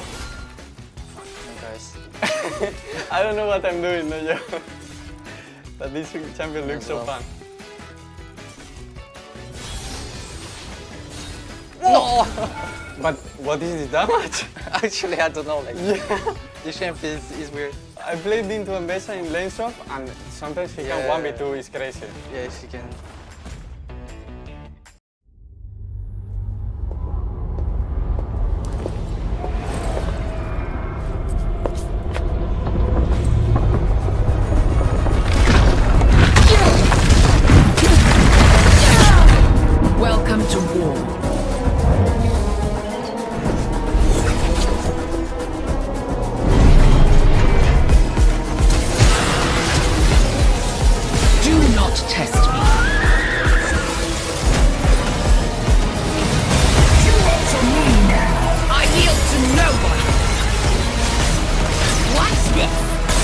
senseless chaos, Jinx.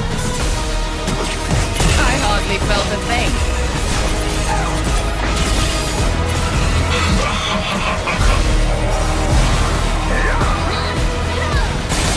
Nothing I couldn't handle.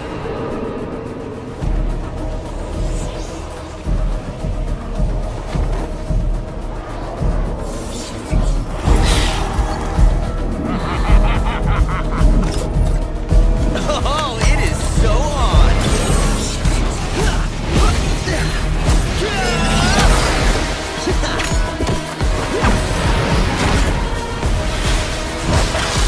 It's about to get messy!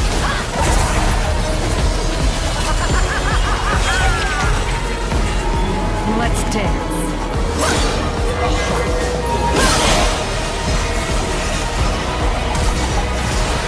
Blood for Noxus!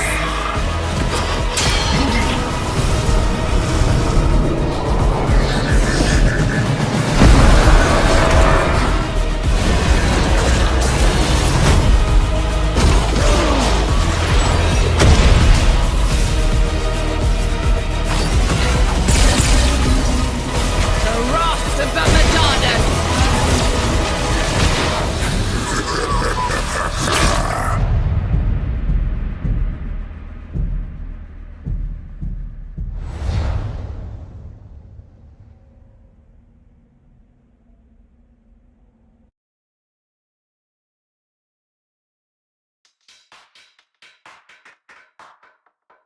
Move it, shake it till you make it, you know I'm a star. Crave it, chase it, I'm gon' make it, baby, I'll go far. Crush it, kill it, you compel it, my tab's on the bar. Crush it, kill it, you compel it, my tab's on the bar. Oh, let the rhythm go right deep into your soul. Move your body in here tonight. Oh, let the rhythm go right deep into your soul. Move your body in here tonight. Shake it.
dose of dopamine, more than ecstasy.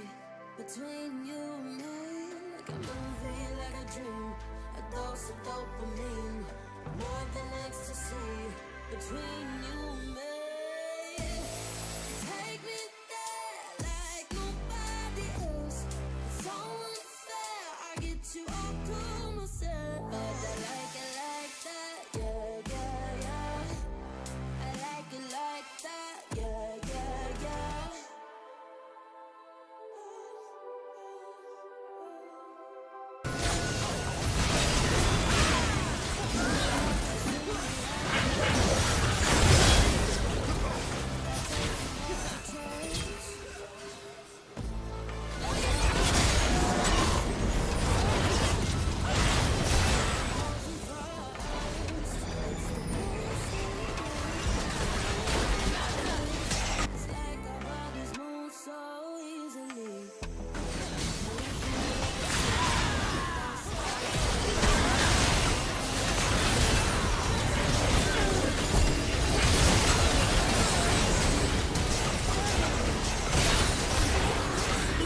Double kill. Red team double kill.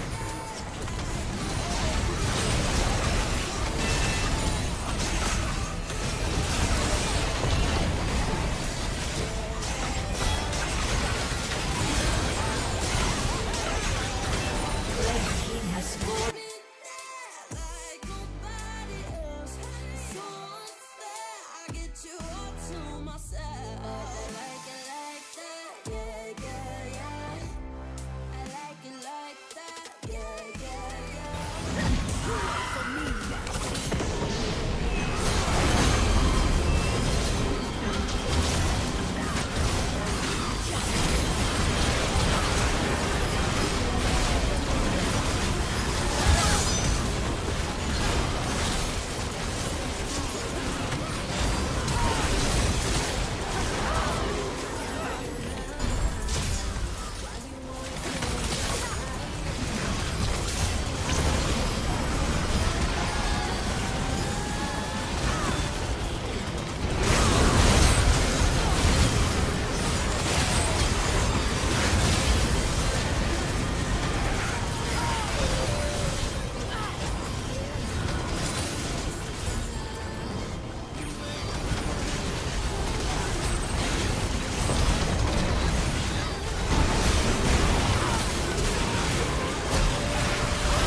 I'm good, babe. I'm on my own. This ain't a phase. Just let me go. Hello, everybody. I have some good news, some bad news. So basically, the chrono break is happening, and we're getting updates as things go on about how long that's going to take. So we're not ready yet to go back into game, but we just figured let you guys know what's going on instead of having the videos play and leave you in the dark, essentially. But yes, we are going to go back into game very shortly. We're going to get a chrono break. I'm not sure exactly when that's going to be until, but we will find out very shortly. But until then, please enjoy the videos, and please stick with us because we will not be too long from now. Proving yourself in Noxus is no easy feat, and Mel will use every tool she can to do it, including her enemies' powers. In-game, Mel aims to catch out enemies, poke them down, and deal huge bursts of damage at exactly the right time. Mage players and Arcane fans, it's your time to shine. Welcome to the Mel Champion Spotlight. Any worthwhile venture involves risk. Before anything else, let's cover Mel's signature ability, her W, Rebuttal. Rebuttal gives her a small burst of move speed. It also grants a barrier that negates damage from anything except towers, and reflects enemy projectiles back at their casters.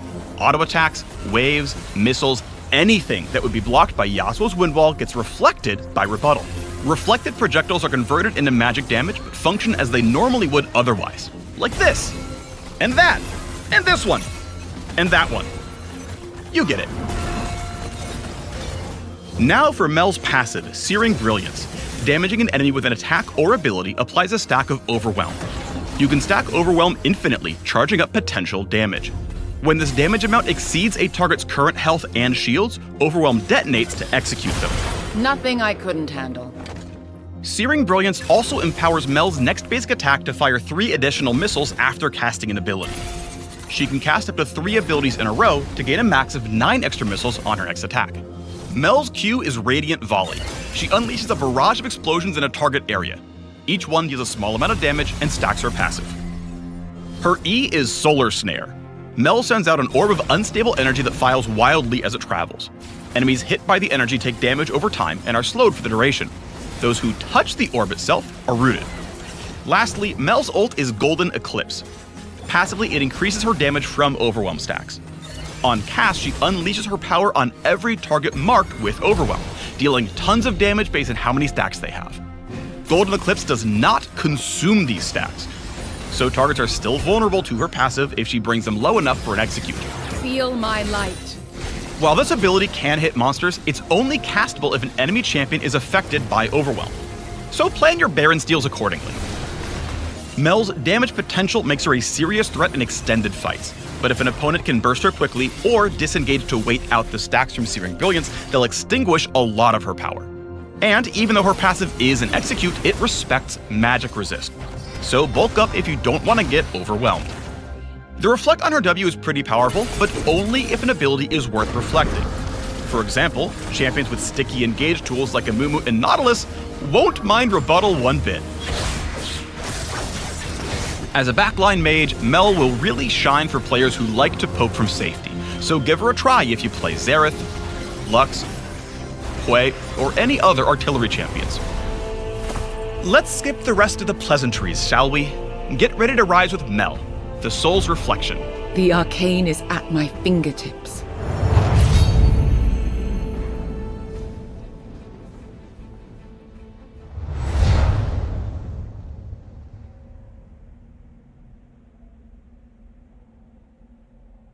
These fists ain't just for show.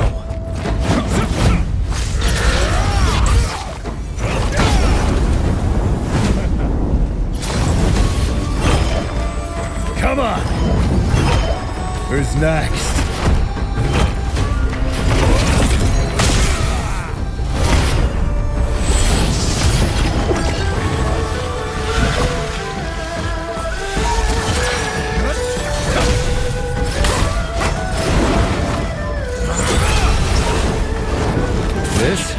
This is the coil before the strike.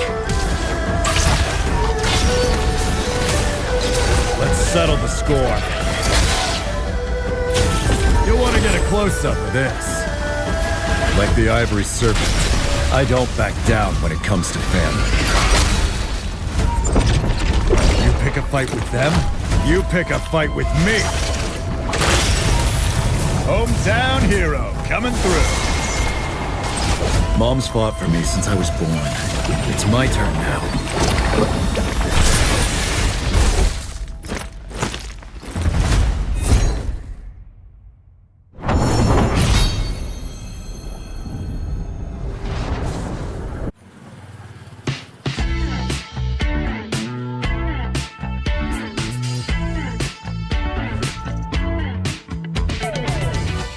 Đầu tiên thì em nghĩ là em sẽ cảm thấy rất là vui vì sẽ được nếu mà được thi đấu ở LCP năm sau các thứ. Mình rất là hào hứng khi mà sắp có cơ hội được thi đấu với rất nhiều những đội tuyển mạnh ở những khu vực rất là mạnh. Em cũng đã chuẩn bị cũng như là em đã tập được những cái mà về chiến thuật, về cái cách mà em vận hành đội hình khi mà bước vào trận đấu. Còn em trông chờ thì em rất là mong vào đến hợp nhanh ngày 16, 17, 18 gì đó tháng 1 này.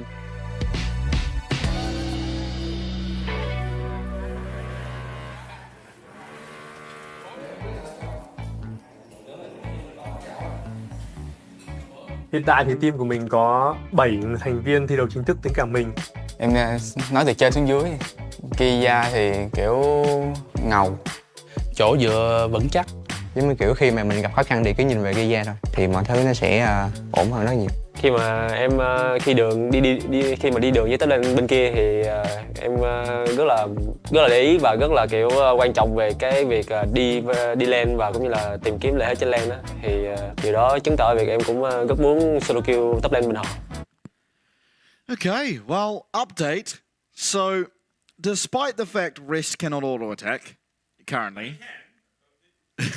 He can, but only after he's used his ultimate. So it's only like the Empowered on top of it that can attack with right now, and then he stops attacking as soon as they turn back to normal. Yeah, So but regardless, despite the fact Rest can't attack, he has decided not to chrono break and just to go back in the game. And honestly, they probably from this position can just win the 4v5 anyway.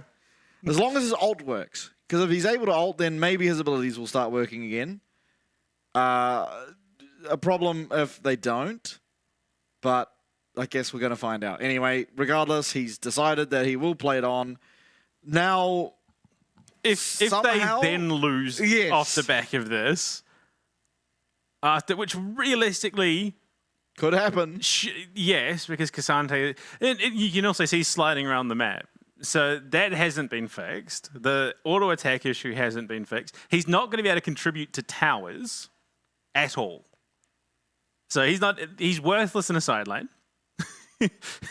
So the only way that this is... They got to end with this Baron. CFO need to now end. Like, that is the only way. And even then, all he's going to be doing is soaking damage. And if you are GAM, you'd probably just ignore him. Like, oh dear. That's a bold call.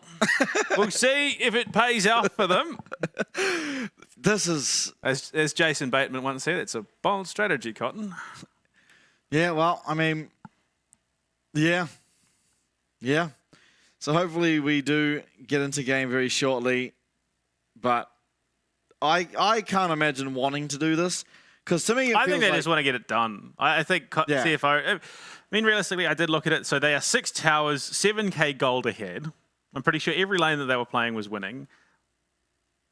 The only problem being that Rest is the vast majority of their bulk in the team fight. He's the one face tanking a lot of it and doing a lot of the setup and just being a nuisance.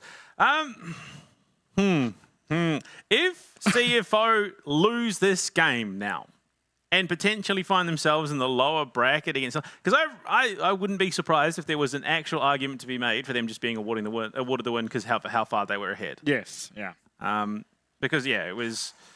I'd actually have to look at it. So it had to be 57.5%, I think it was, they said. Yeah, so... although, to be fair, it looks like he's almost machine gunning the minions. Levi's laughing at this point. Yeah.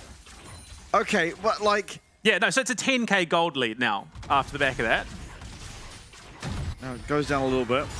I mean, ultimately, they have to just be trying to end. Okay, he's walking around like normal. So he's not drifting. Okay, so I'm pretty sure he just dashed. So the dash isn't actually traveling any significant distance. Well, I think he dashed onto his teammate, maybe. Let's have a look. I'm sure he'll use it. Hit the ward. Do it. Yeah, that's right. Hongyu. Big assist. Oh, no. Yeah, no. Okay, he is 100% costing this team fight. Between Worlds has come out. It's the Empress to fight. Okay, so now sorry. he can attack now. Storm. He's free. He's free. Cassante is a free elf. And it does look like off the back of that, they are going to just end the game. But the thumbs up from Rest. I'm aware that there's a good argument that. Oh no, yeah. So I think he's just straight back to normal. All it required was another. Oh no, never mind. No, he's not. He's not. But either way, it doesn't matter. Doggo's in hysterics. All of that, for them to end the game, which we figured was going to happen anyway. Okay, I mean, like, now I'm aware that the play-by-play on that last team fight was not particularly good, but it was just mostly seeing if Rest could do anything. I have watched League of Legends esports since Season 2. Yeah. Never in my life have I witnessed something like that. Yeah, look, it is what it is. I commend CFO for their confidence in that situation. They're still in. There was a 12-kill game, which is just the most insane part of all of that. What? I mean, yeah. League of Legends, baby. Well, I mean, yeah, going forward, I'm at a bit of a loss for words at what just occurred, but essentially in what was a 4v5 team fight until Rest got in range of someone to then press ult, they were able to take the win. Damage pretty low across the board, Hongyu and Aris doing the majority of it, and if you cast your mind back to the game, it was just early Dragons going over to GAM, CFO picking up all of the Void Grubs and massive leads in particularly the solo lanes due to the towers going down. So Honkyu and Rest were very, very far ahead because they were getting the tower plates. And then when it came to that third dragon, CFO very clearly took it and then kind of just started running away with the game, honestly, at that point. Yeah, I mean, you can see it on the graph. Yeah. It was a pretty significant, nose isn't the right word because they were blue, so yeah, upswing. At which point, I mean, it's mind-boggling. In a 28-minute game, combined, the junglers did roughly 6,500 damage. Yeah, I mean, that is just the nature of it when really these two champs, Lilia never got to the point of the game where she had to be a large contributor, and Levi didn't really have any targets. I mean, like that has to be some of the lowest damage numbers across a game that we've had this split, which is just all the more impressive. Yeah, it was a bit of a pacifist game where CFO were just at ultimately, it ended as a pacifist game for K'Sante. Yeah, absolutely. Take a look at some of the highlights. I do very much hope that we get the highlights of K'Sante in that last fight. I mean, I don't even know what happened in the last fight. I saw a big Emperor's Divide, and majority of it I was just... Well, to be fair, for the most part at the start, it was Rest trying to kill a ward. Honkyu then had to help, and then said, you know what, you can just do it, and then went on Emperor's Divide, got multiple people, and it was just an absolute wash. And yeah, GAM, I think, probably played a little bit too passively, all said and done. I think they just didn't accelerate the way that they traditionally do, like the VCS teams traditionally do. Here we go. It's time to break the game and then end less than 5 minutes later. And so I think what it is here. So Elio jumps in, the ult comes out, but for some reason K'Sante is considered both in and out of the ult at the same time. There you see, he's killing the ward. He's got the ward. Okay. Honkyu then just says, you know what, forget this. They get rid of it. He goes golden. So he baits them in for a massive opening. And I mean, there was a lot of damage, and Levi just dies, unfortunately. I wonder what would happen if the same thing repeated itself. You know what I mean? If the Magnet Storm and All Out came out at the same time a second time in that game, would he then just lose control of his mouse entirely? Oh, we will never know. The rules of Freaky Friday would dictate that he goes back to normal. If you do the same thing that broke something a second time. Yeah, fair enough. Well, ultimately, that is game one done and dusted in a very odd fashion, but we will now head to a break once again. When we're back, we'll see game number 2. Hopefully, GAM able to bring things back, get their mental back in line, and give us a good series.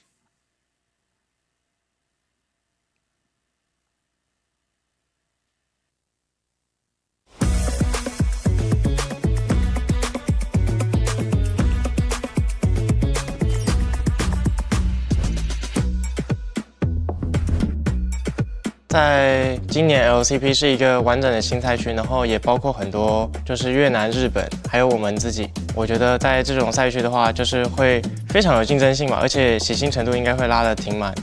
但因为今天融入了越南跟日本，我们可能会去分析其他玩法可能会不会更好，对我们来说。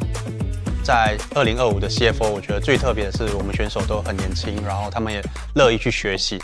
那就非常适合现在的这个赛制，就是全局 BP 嘛，因为其实他们也是有非常多的角色词可以想要给观众去看、去表现。我觉得我们的学习力跟随机应变能力是很强的，所以不用太怕他们的那些风格。可以被选上，就感觉自己肯定还有潜力哦，然后可以为团队带来很多帮助，就觉得蛮开心的。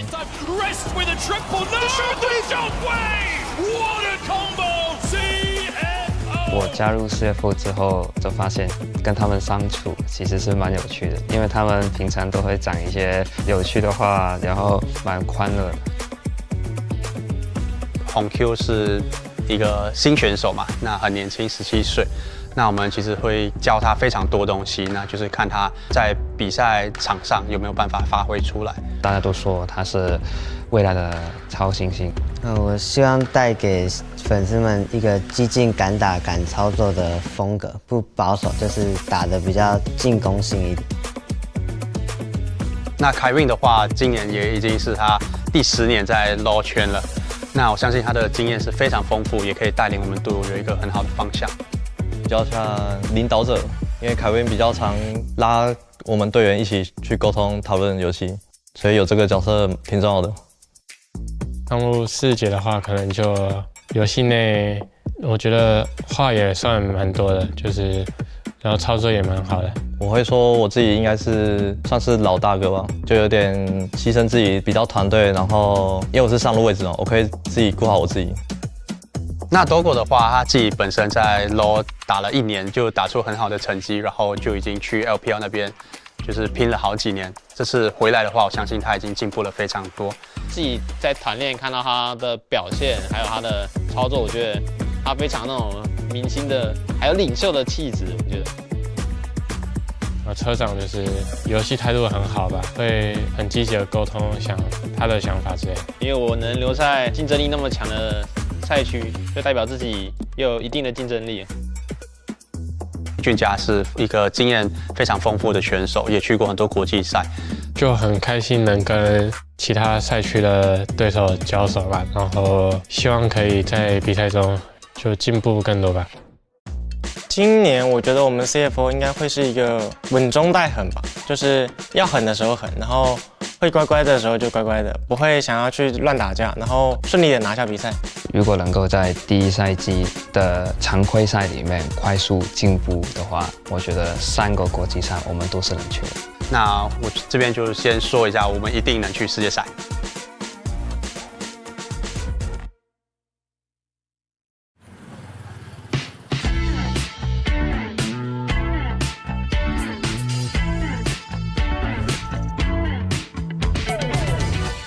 Đầu tiên thì em nghĩ là em sẽ cảm thấy rất là vui vì sẽ được nếu mà được thi đấu ở LCP năm sau các thứ. Mình rất là hào hứng khi mà sắp có cơ hội được thi đấu với rất nhiều những đội tuyển mạnh ở những khu vực rất là mạnh. Em cũng đã chuẩn bị cũng như là em đã tập được những cái mà về chiến thuật, về cái cách mà em vận hành đội hình khi mà bước vào trận đấu. Còn em trông chờ thì em rất là mong vào đến hạt nhanh ngày 16, 17, 18 gì đó tháng 1 này.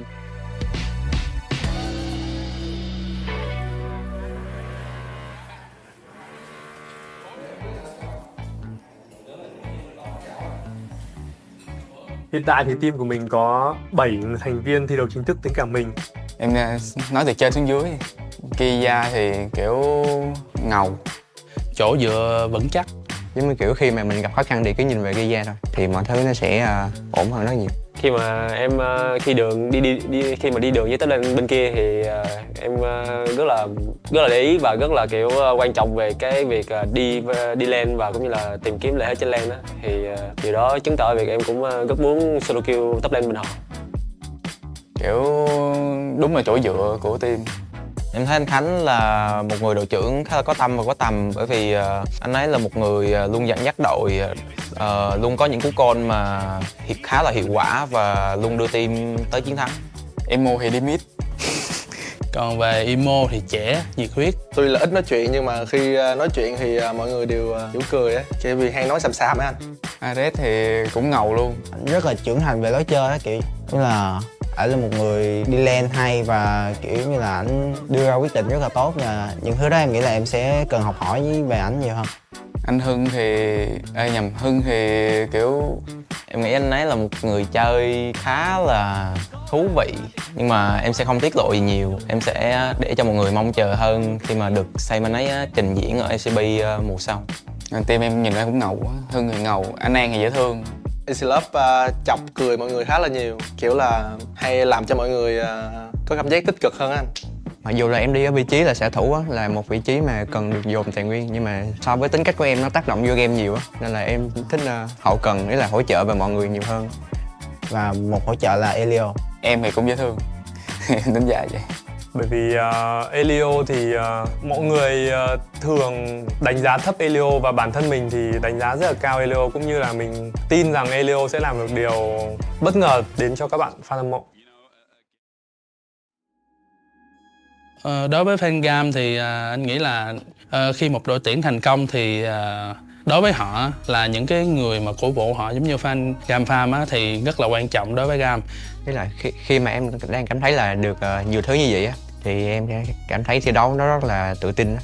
Mình sẽ cảm thấy là kiểu như mình không có gì đã mất hết, mình có nhiều tài nguyên như vậy thì lý do gì mà mình không chiến thắng những đội tuyển khác. Và ở LCP sắp tới là một cơ hội để khiến cho các đội Việt Nam có thể chứng minh cho mọi người thấy như vậy. hy vọng là mọi người sẽ vững tin vào GAM và mình tin rằng GAM sẽ giành được chức vô địch tại mùa giải năm nay. Cảm ơn các bạn.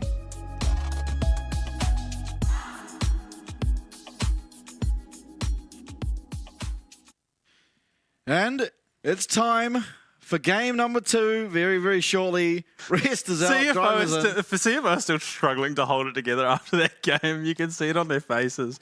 But yeah, poor Rest. You can't get your break. His champion breaks mid-game. We wait to try and get it fixed. They decide, you know what, we're not going to fix it. He can just suffer. They end the game, and then he subbed out immediately. GAM choose the blue side. I mean, has been the stronger performer in the playoffs, for sure. Talon did catch their first loss on it, however. So GAM looking to pick up their first win in the series, hopefully take us to a game 3 and follow the success of their VCS brethren and try and meet them up there in the upper bracket. I mean, GAM 4-4 on both sides of the map, actually. They've picked up 4 wins on each. They're consistent. Yeah, consistent across the board, whereas it has very much been a blue-sided affair for CFO. I think they're 9-5. 9 wins on the blue side, 5 on the red. So I think they do all right, but definitely they're a blue-sided team. That much is for certain. Coming into it, I mean, luckily there will be no more issues with Casanti because he can't be played. Yeah. Although, I mean, it's cool to see Riot trialing a new dance for him. He's got that sprinkler going. I liked how the particles would play as well. There was just like explosions on his auto attacks everywhere. Yeah. Look how he was using a machine gun. Underbarrel Gatling gun. It's the new... The Warriors make their own weapons. Yeah. Not usable that game, unfortunately. Yeah, no. He's a bit of a hindrance. The way of the pacifist. He refused to hit anything. Just a good guy, Cassante, really. Now, draft number 2 underway. No game-breaking bugs, hopefully. Ash, Victor, Jace removed. Rumble, Callista, and I'd imagine Nocturne. Yeah, it'd be Nocturne over the Skarner. I think there is just enough to play around in terms of getting Kali. So they're saying, look, if you take one, we're taking the other. Yeah, fair enough. I understand why. Ginger's good at both of them as well. So, Levi's shown a tendency to like the Skarner and the Nocturne. Ginger much the same in the past, so ultimately they'll be happy. I'd argue that the better pickup for Levi is Nocturne. Okay. So Udia in the top lane. I suppose with Cassante, in terms of what's available, the Ambassador out as well. I think that might be a risk into Junja in terms of what is available to him now in the jungle. Which, I mean, to be fair, we could see both teams sort of opt elsewhere, go mid support, mid bot lane, and then see another ban phase. Zyra's open. Yeah, okay. Which is now pretty much an immediate answer to both the Nocturne and the Skarner. Yep, exactly. So Ginger's eating good. They take away the Leona, so that can't be picked to answer the Zyra either. I mean, CFO did a pretty good job to navigate this part of the draft. Caitlyn, Elise, so you're going to want a lane swap here if you are CFO. Gragas here is probably what's likely. We saw him hover it. Maybe the Scion driver does like both of those champs. I mean, the interesting thing now is I think there is a likelihood that we see both Nocturne and Skarner targeted away. I mean, more Nocturne, I think, will probably cop a bit of the heat into the Zyra, probably a little bit safer than necessarily the Skarner, just because you do have that spell shield, which can ultimately allow you for a little bit of extra longevity. Gragas, the answer into Udia, not really that surprised. I think he does all right. I don't think it's a phenomenal matchup, but I think, yeah, likely lane swaps will occur. Yeah, it is safe in the lane swap, importantly. But you need to find something as safe as possible being against the Elise Caitlyn. He's probably not safe enough that he doesn't die to this bot lane being shown by GAM, in all honesty, because it is probably the easiest to execute dive that you can get out of your bot lane. Yeah. Nocturne banned out by CFO, Corky the answer. I think, yeah, probably one of the safe AD carries into Caitlyn and Elise, just because if you time the Valkyrie right, you are, for the most part, avoiding a lot of that damage. So reaction time priority there. Zin's out, ban. So, I mean, realistically, CFO are now saying to GAM, the Skarner's there, pick it, because we've got their answer. We don't really mind as much. And ultimately, for CFO, if the Skarner does get picked here, if GAM do fall for the trap, it would mean that somehow the game does go to a game 3, it's no longer an option. Yeah, I definitely agree. So we'll see Kai'Sa maybe for Doggo. He's had some very good performances on the champ. Though, oh, he's had one Draven game. He lost it, but he did play well ultimately himself. Draven Leona, I mean, it's a pretty oppressive lane.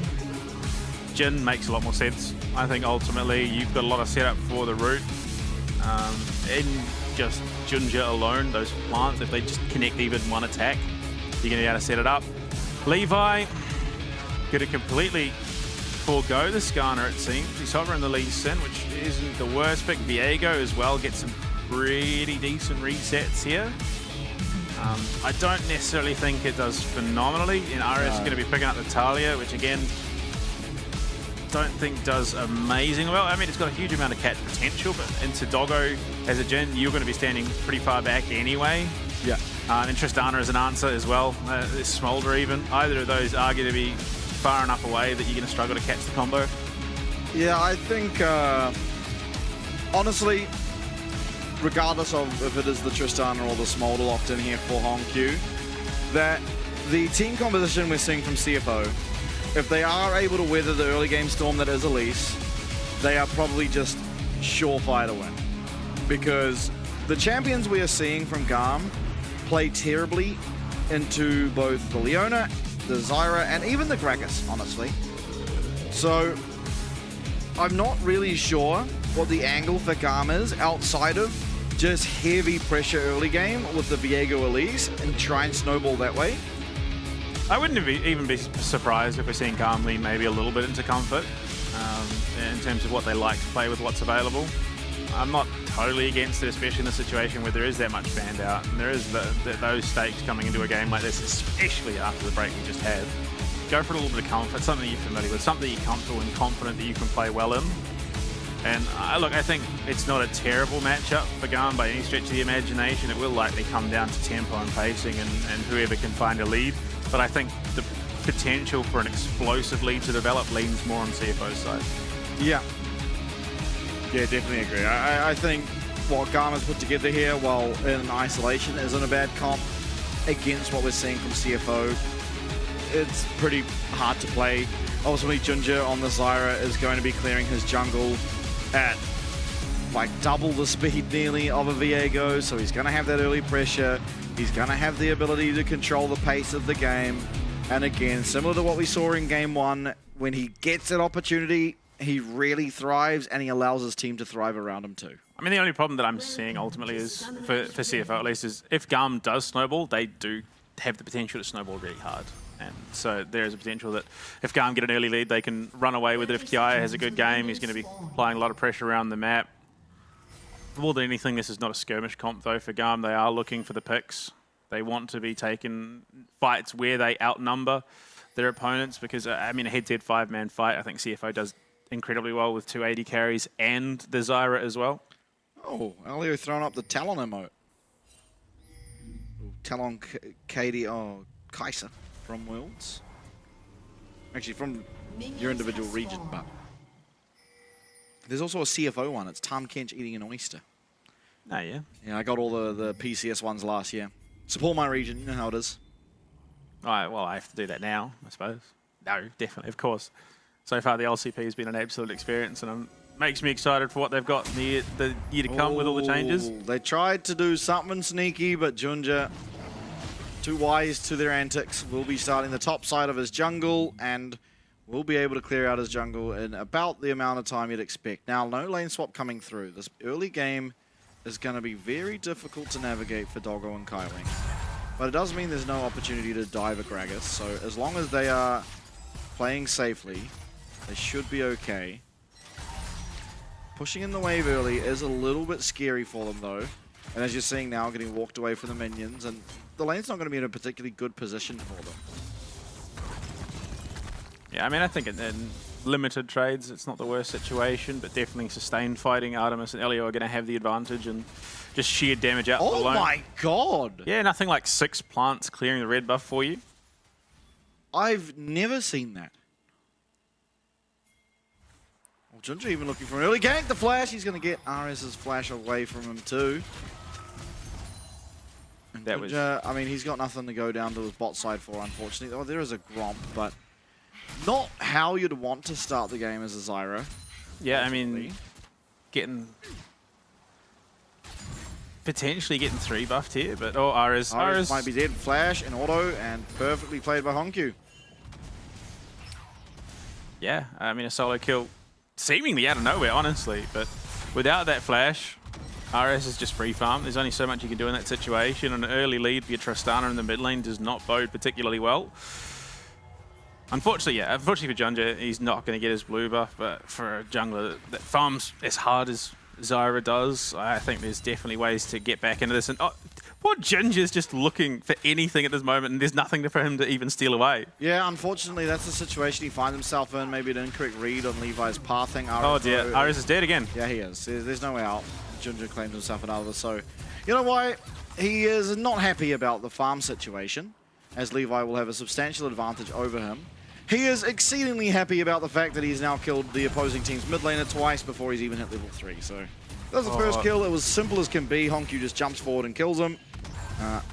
We won't really need a replay of the second one because ultimately Junja walks in, misses the plant, gets the slow, and Honku kills him. So yeah, I mean, Ares really going to struggle to play this lane, I think, from this point on, just because he is so exploitable without that flash. Doesn't have to teleport either because he's already used the back lane and then ultimately died. So, I mean, realistically, it probably would not be the worst idea for GAM to transition Artemis and Elio into the mid lane to try and contest this. Yeah, look, Levi's trying to steal away these Raptors, but Honku is waiting there, not going to allow it to happen. So will finally hit level 4 soon, should Junja. Yeah, there we go. Does tick over. But definitely an advantage for Levi. While not in gold, he's massively far ahead in terms of XP. Junja now trying to start his second clear, but Levi's here once again to contest him on the Krugs. Junja's now going to be wise to it. Levi just isolating Junja constantly. Unfortunately, will not land the snare, but does in fact land the smite. Oh, Tiaya. He's walking through the tower. Still not really going to be able to find Junja here. Still, here comes Kaiwing, and this could be a really good collapse. The flash, he lands the Zenith Blade, the snare there to follow up as Kiaya flashes away, but Levi on a single-digit amount of health, trying to find a way out, but Driver is going to be able to get there, gets the barrel roll, and will get himself a kill as well. So oh no. That's that. Blue buff into the hands of Driver as well. I mean, that is just a massive overstay in the enemy jungle, and once again, it feels like GAM falls to the same trap that we've seen out of VCS teams so many times before, where a couple of misplays forces them into desperation mode and they try and force the issue and ultimately lose out worse than they already were. Yeah, recalls coming through. Doggo as well as Kaiwing now going to be able to answer up on the top side. They will most likely lose out on some of the minions, but it won't be all that bad considering they are up 3 kills. Gold is still even, essentially. Not really anything bring them apart, and a lot of that is off the fact that Artemis finds himself with a 20 CS lead just naturally in the bot lane. So that will bode well for them and potentially a focal point of some possible play for Levi going forward. Yeah, bleak times. Bleak times indeed. For the VCS fans, at least it will be PCS versus VCS in both the upper and lower brackets going into the next playday. If obviously GAM don't somehow pull out a victory here, which is looking further and further from what could happen. Just, yeah, it's a rough spot. They're not out of it for sure, but to put themselves in this position is a bit of a rough one. Yeah, they are being saved by the fact that Artemis is naturally just finding himself so far ahead. Jin can do a lot with a little, based on the fact he has got a reasonable amount of utility in his kit, and base damages are fairly high. Is now trading a lot better for himself in the mid lane. Doesn't have flash yet, so does have to be a little bit careful of Junja potentially looking on him one more time before that flashes up. But in the current state of the lane, Tristana will just naturally push it out, and Honku most likely wants to try and find himself a recall at some point. Oh, Honku, in fact, maybe overstaying in the mid lane. Levi will be able to chase him. Flash is not going to be up, so we'll have to rely on the jump if he does want to get out. He's going to just try and trade the damage over. Ari's getting over that wall. Will be able to pick himself up a kill. I believe Weaver's wall was committed for him to get there. But a massive kill back nonetheless. It goes over to Levi, who is ahead of Junja. I think some really intelligent early game pathing from him has led to that, despite Junja finding 2 early kills, and so they can be pretty happy that they've been able to answer back, and ultimately they're up gold despite the early shenanigans. Yeah, I mean it's a discussion. You know, do you really want what do you prioritize? Do you bail out the mid laner who's struggling against his lane opponent, or do you look to accelerate your jungler, which is ahead, and try and put him into a position where he can really snowball going into the later stages of the game? I think the answer is likely that you want Levi to get ahead because he has just been such a powerhouse in this roster. Not to say that RS hasn't been, but ultimately RS is still going to be able to contribute, even though he's not had the cleanest of laning phases, whereas if Levi gets ahead and finds some gold and big items, he is going to be doing a lot. Oh my, Doggo. Doggo's in a world of hurt. Doggo's suffering. So he's suffering a lot. I mean, it's really strange to me that they didn't opt into a lane swap. It's really, really strange to me. I think Jin, the owner, ultimately just cannot interact with the Caitlyn. Especially when there's an Elise paired alongside it. Yeah, for sure. Driver, that 1 kill has definitely helped them accelerate.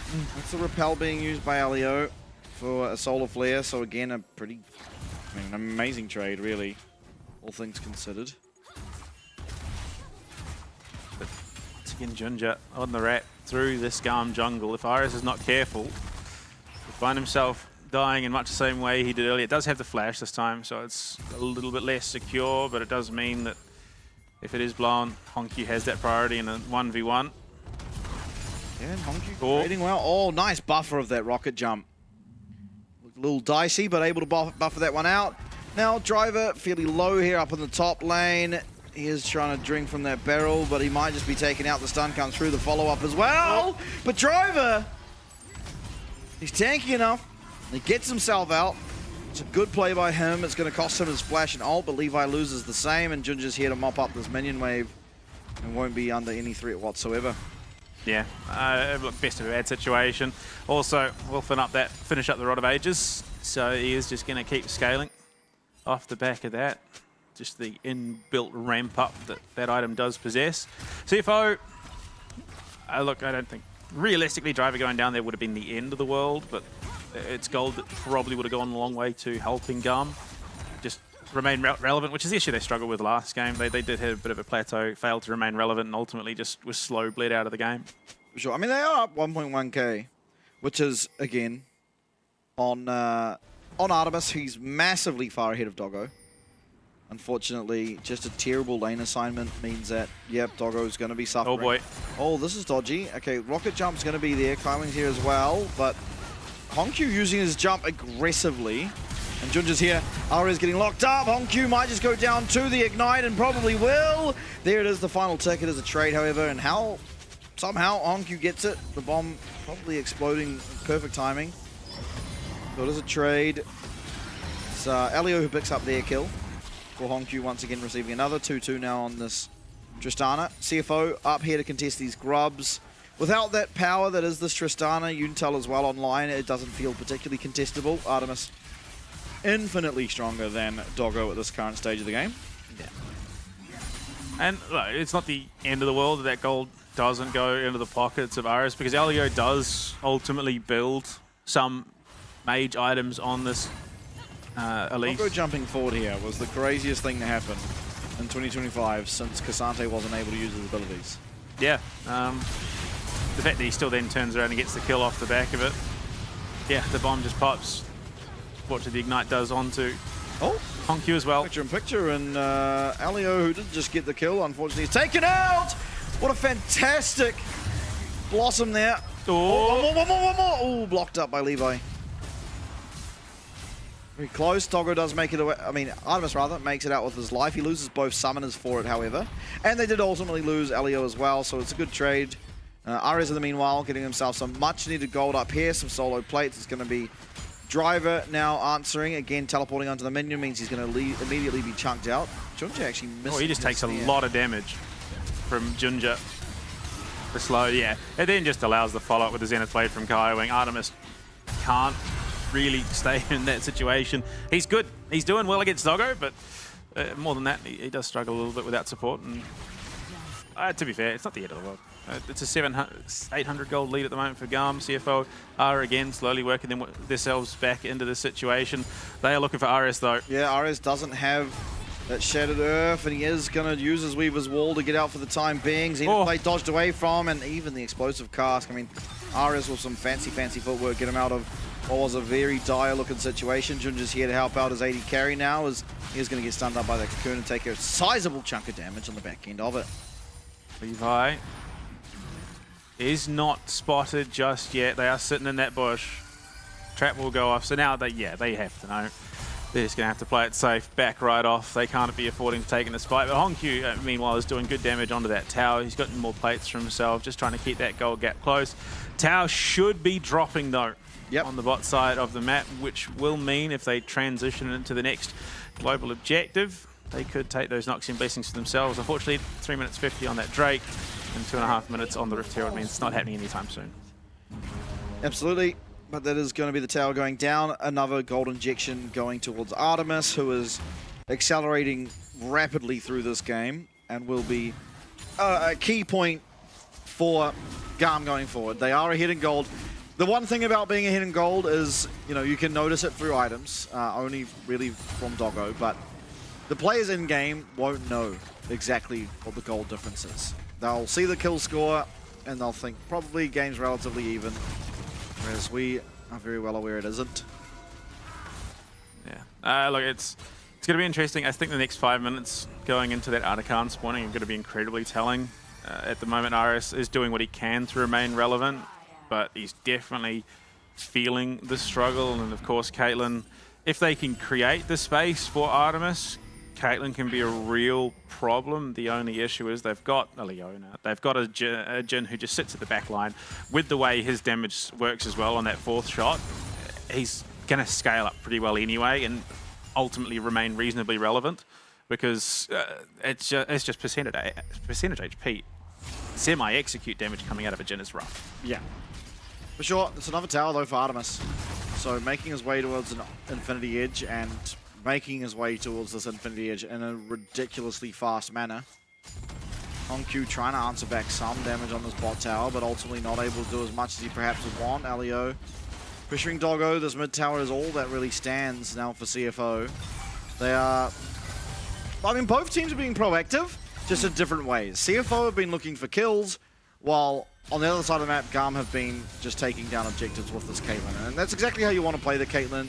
The Elise allows it even more than generally Caitlyn is allowed, and this is kind of how we see ourselves in this position, where while CFO, you'd think, should be very far ahead. Static Shiv Jhin, so going to allow just a little bit better clearing that wave. Plus, I suppose, a bit of AoE damage. Not the end, like, I mean, it's a rough spot, I think, to be put into, but for cost effectiveness, it is going to allow you to do a lot in terms of controlling sideways, which I think is the main name of the game this time around for CFO. They need to be able to control objectives. They need to be able to control the map, and while they were looking for Kaiwing there, they need to set up vision because this Rift Herald will ultimately, I think, there is just no two ways about it. It will decide who gets the Noxian Blessings. And absolutely, to be fair, Artemis cleans it pretty quickly. Kaiwing dodges out of the seismic shove, dives out of the boulder. Junja's going to take a reasonable amount of damage here from this Elise, but answers back very well, and Hongkyu even better. Half HP now on Alio, but these traps are going to be so annoying to try and get through. Both top laners teleporting to the play. The Rift Herald is getting very low. Kaiwing's going to take a massive chunk of damage from that headshot, and Driver's going to have to tank up the ace in the hole now. Rift Herald will be going over. That's an Noxian Blessing in favor of GAM. Stun. Landing there onto Kiaya, but no way really to kill this Udyr. Yeah, unfortunately, the damage out of Artemis coming too heavily into this CFO roster. That Piltover Peacemaker just absolutely chunked Kaiwing, and I believe it was Junja out. They're not the tankiest of units. Oh, Driver, what a steal. Yeah, yoink. Doesn't throw up the emote though, so possibly a misplay on the back end. Either way. Oh, nice. Got the 4 bounce. Interesting. Rift Herald dropped in the mid lane. They haven't got the wave, nor the Levi. Hongkyu not here. Levi jumping in. Driver unfortunately missed. Timing is body slam, and so Levi gets away with murder there. But stunned up is going to be Kiaya. Honkyu's trying to walk there to the fight. The Stranglethorns is amazing. There's so many low health bars. Oh, but neither of them can tank it. Has so much damage. One more will do it, but Honkyu's here. Oh my god, it's the janitor. That's one, that's two. He doesn't get the reset on the second, and so Ares and Artemis should be fine until Doggo says hell to you, flashes forward and executes, gets himself back some gold. What was Levi thinking? Like, there was no way, even remotely close. They knew that CFO was grouping up. That Rift Herald could have done so much for them in terms of, you know, whether that's cracking open mid lane finally, yes, but you could have held off for a moment. You'd just taken it. It wasn't like it was running out at all. But he just runs in, gets caught. Kiai has to come in and try and bail him out. Ultimately gets caught as well. The rest of the team just gets absolutely wiped the floor with. And all of a sudden, you've just given them an avenue back into this game. Because, yeah, the next minion wave was at the inhibited tower. Yeah.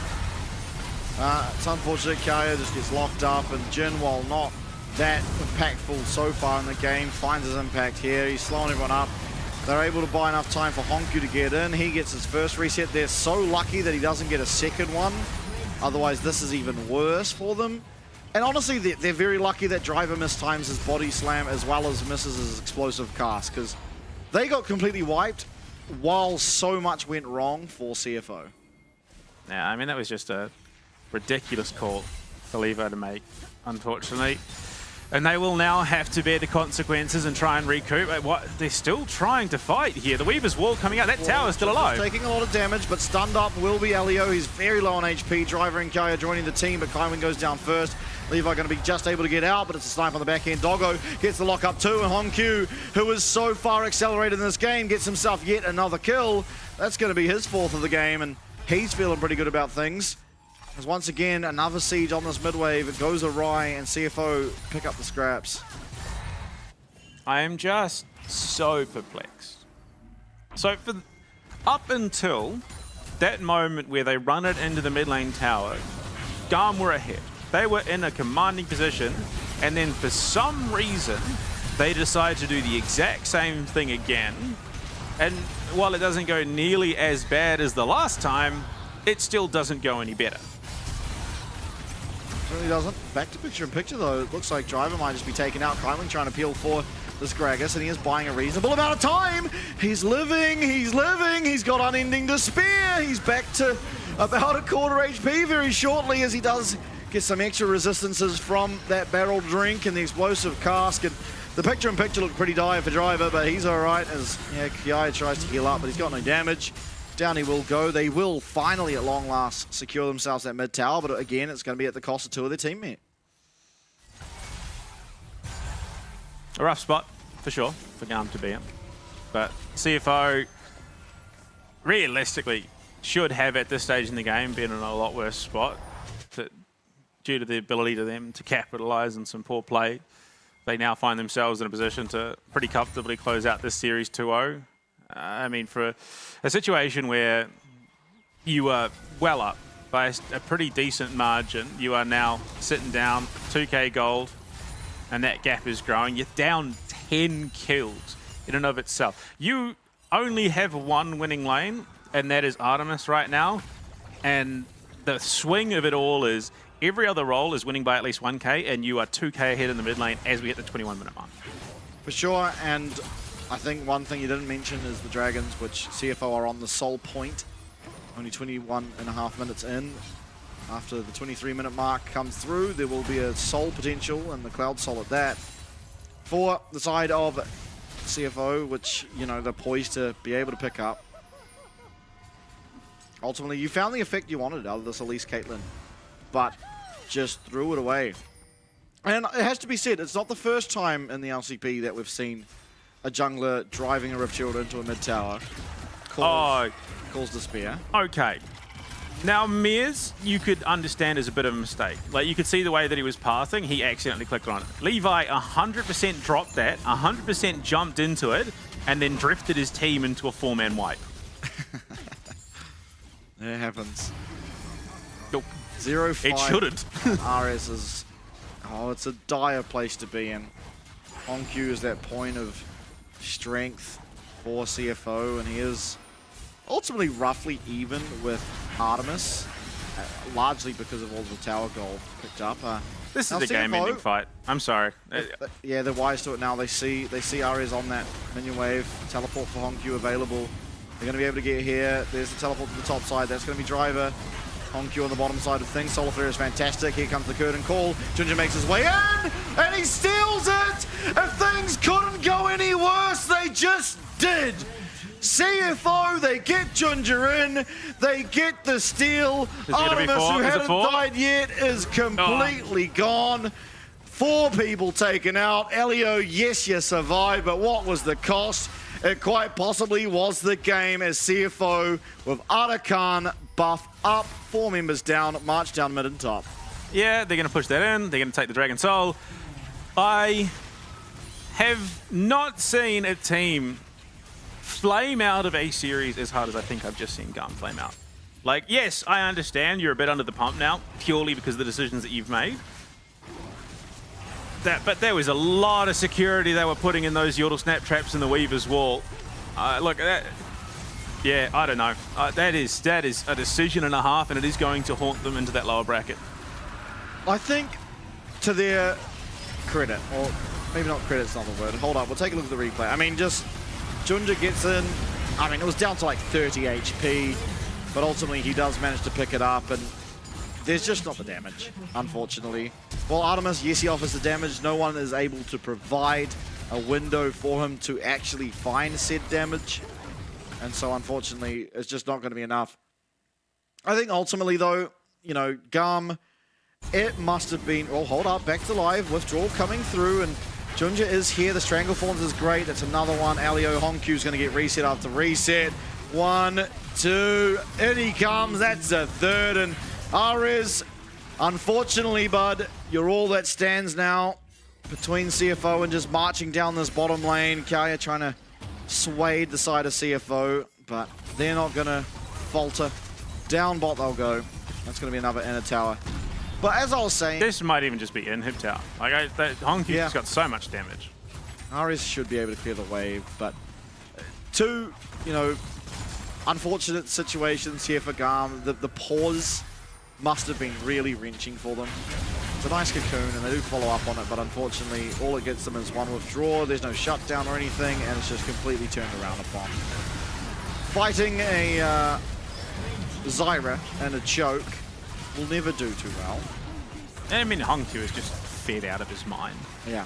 Like, cool, you've blown up Doggo, but he's only the second ADC and this AD carry in this comp, and he's not even the primary anymore because there is a 5,000 gold lead in the mid lane. Yeah, that's possibly the most sizable lead I've seen in a competitive game, I think.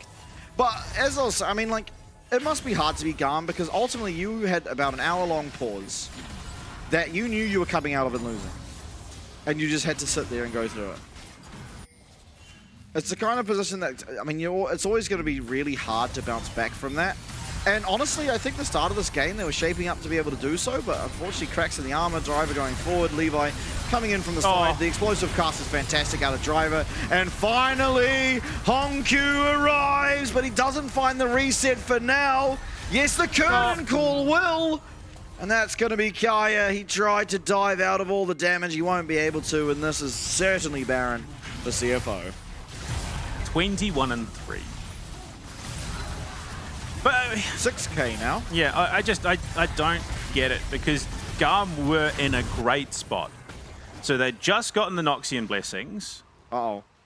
Artemis is dead. Okay. Got him. Pranked him, John. All right. Yeah, handshake. We'll call it a draw. But yeah, no, so they just secured Noxian blessings. They just secured Rift Herald. They then decide to just throw the lead they had away.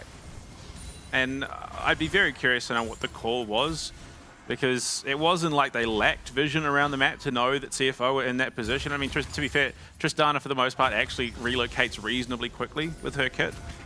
So it wasn't like she was never going to get to the fight in time. By the time she does, the damage is already done. Going stunned up, he might be taken out, but what's it going to cost you? He does manage to land the stun before it, and Artemis has been one shot. That is the only champion on your team that is outputting consistent damage. Everyone getting one shot. Elio even falling to the last attack from the plant. And now it's Ares and Kiaya trying to defend a Baron buff. 7k. 4v2. Hongkyu able to get out of the seismic shove, and Ares now getting put under the pump, and oh my god! 7.3k.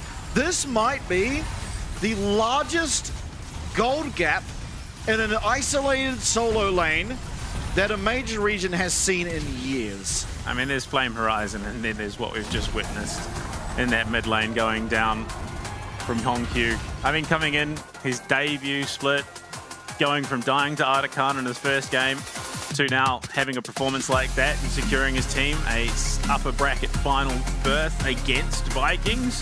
CFO look solid. They look good. They look consistent and clean. GAM, I don't know what happened between yesterday and today, but they are two different teams. Yeah, I mean, there's a possibility that they put a lot of effort into preparing specifically for their game yesterday, being that if they lost that one, they're just out. Yeah. This one, they're allowed to lose. They're allowed to lose this one. They'll then have Thursday. Unless they purely want the Talon rematch. That is the only reason that I can think this has happened. Now, to be fair, it's not going to happen. They were trying, for the most part, until they stopped. They get the Talon rematch. Yeah, they do. Yeah. But in this situation, you don't want to be playing through the lower bracket just for that. No, but I think what it is, what it could be, I mean, obviously I think the pause actually plays a big part. And especially for GAM, because they had lost that game. They would have known they'd lost that game. They would know there's no way we come back from this game. And they're just sitting there waiting for the bug to be resolved. Eventually, CFO was so confident that they won, without a champion essentially, that they just played it with Cassante not being able to play unless he gets an ult. Yeah. And that's what we saw. They eventually closed out that game, but GAM had to sit through that all. They're not allowed to talk about the next game. They're not allowed to talk about the game they're in. They're just sitting there. They come into game 2, and honestly, their early game was pretty good. Ares obviously got found out early and got solo killed somewhat by Hongkyu. But Levi had really good jungle pathing. He was able to take 3 quadrants of the jungle away from Zyra, who honestly felt a bit homeless. He then invades again. He gets caught, but even though he gets caught, he's still taken Zyra's jungle away, so she's still feeling pretty homeless. And he's up a lot of gold. Artemis and Elio completely destroy Doggo and Kaiwing in lane, as they should. I think Doggo and Kaiwing probably should have lane swapped, but unfortunately, because the rest of the map ends up falling apart so hard, particularly around that mid lane Herald, it just becomes so insurmountable, where Artemis, yes, he's ahead, he's not as far ahead as Hongkyu. Doggo's able to provide his utility from afar, and Driver is just completely unkillable.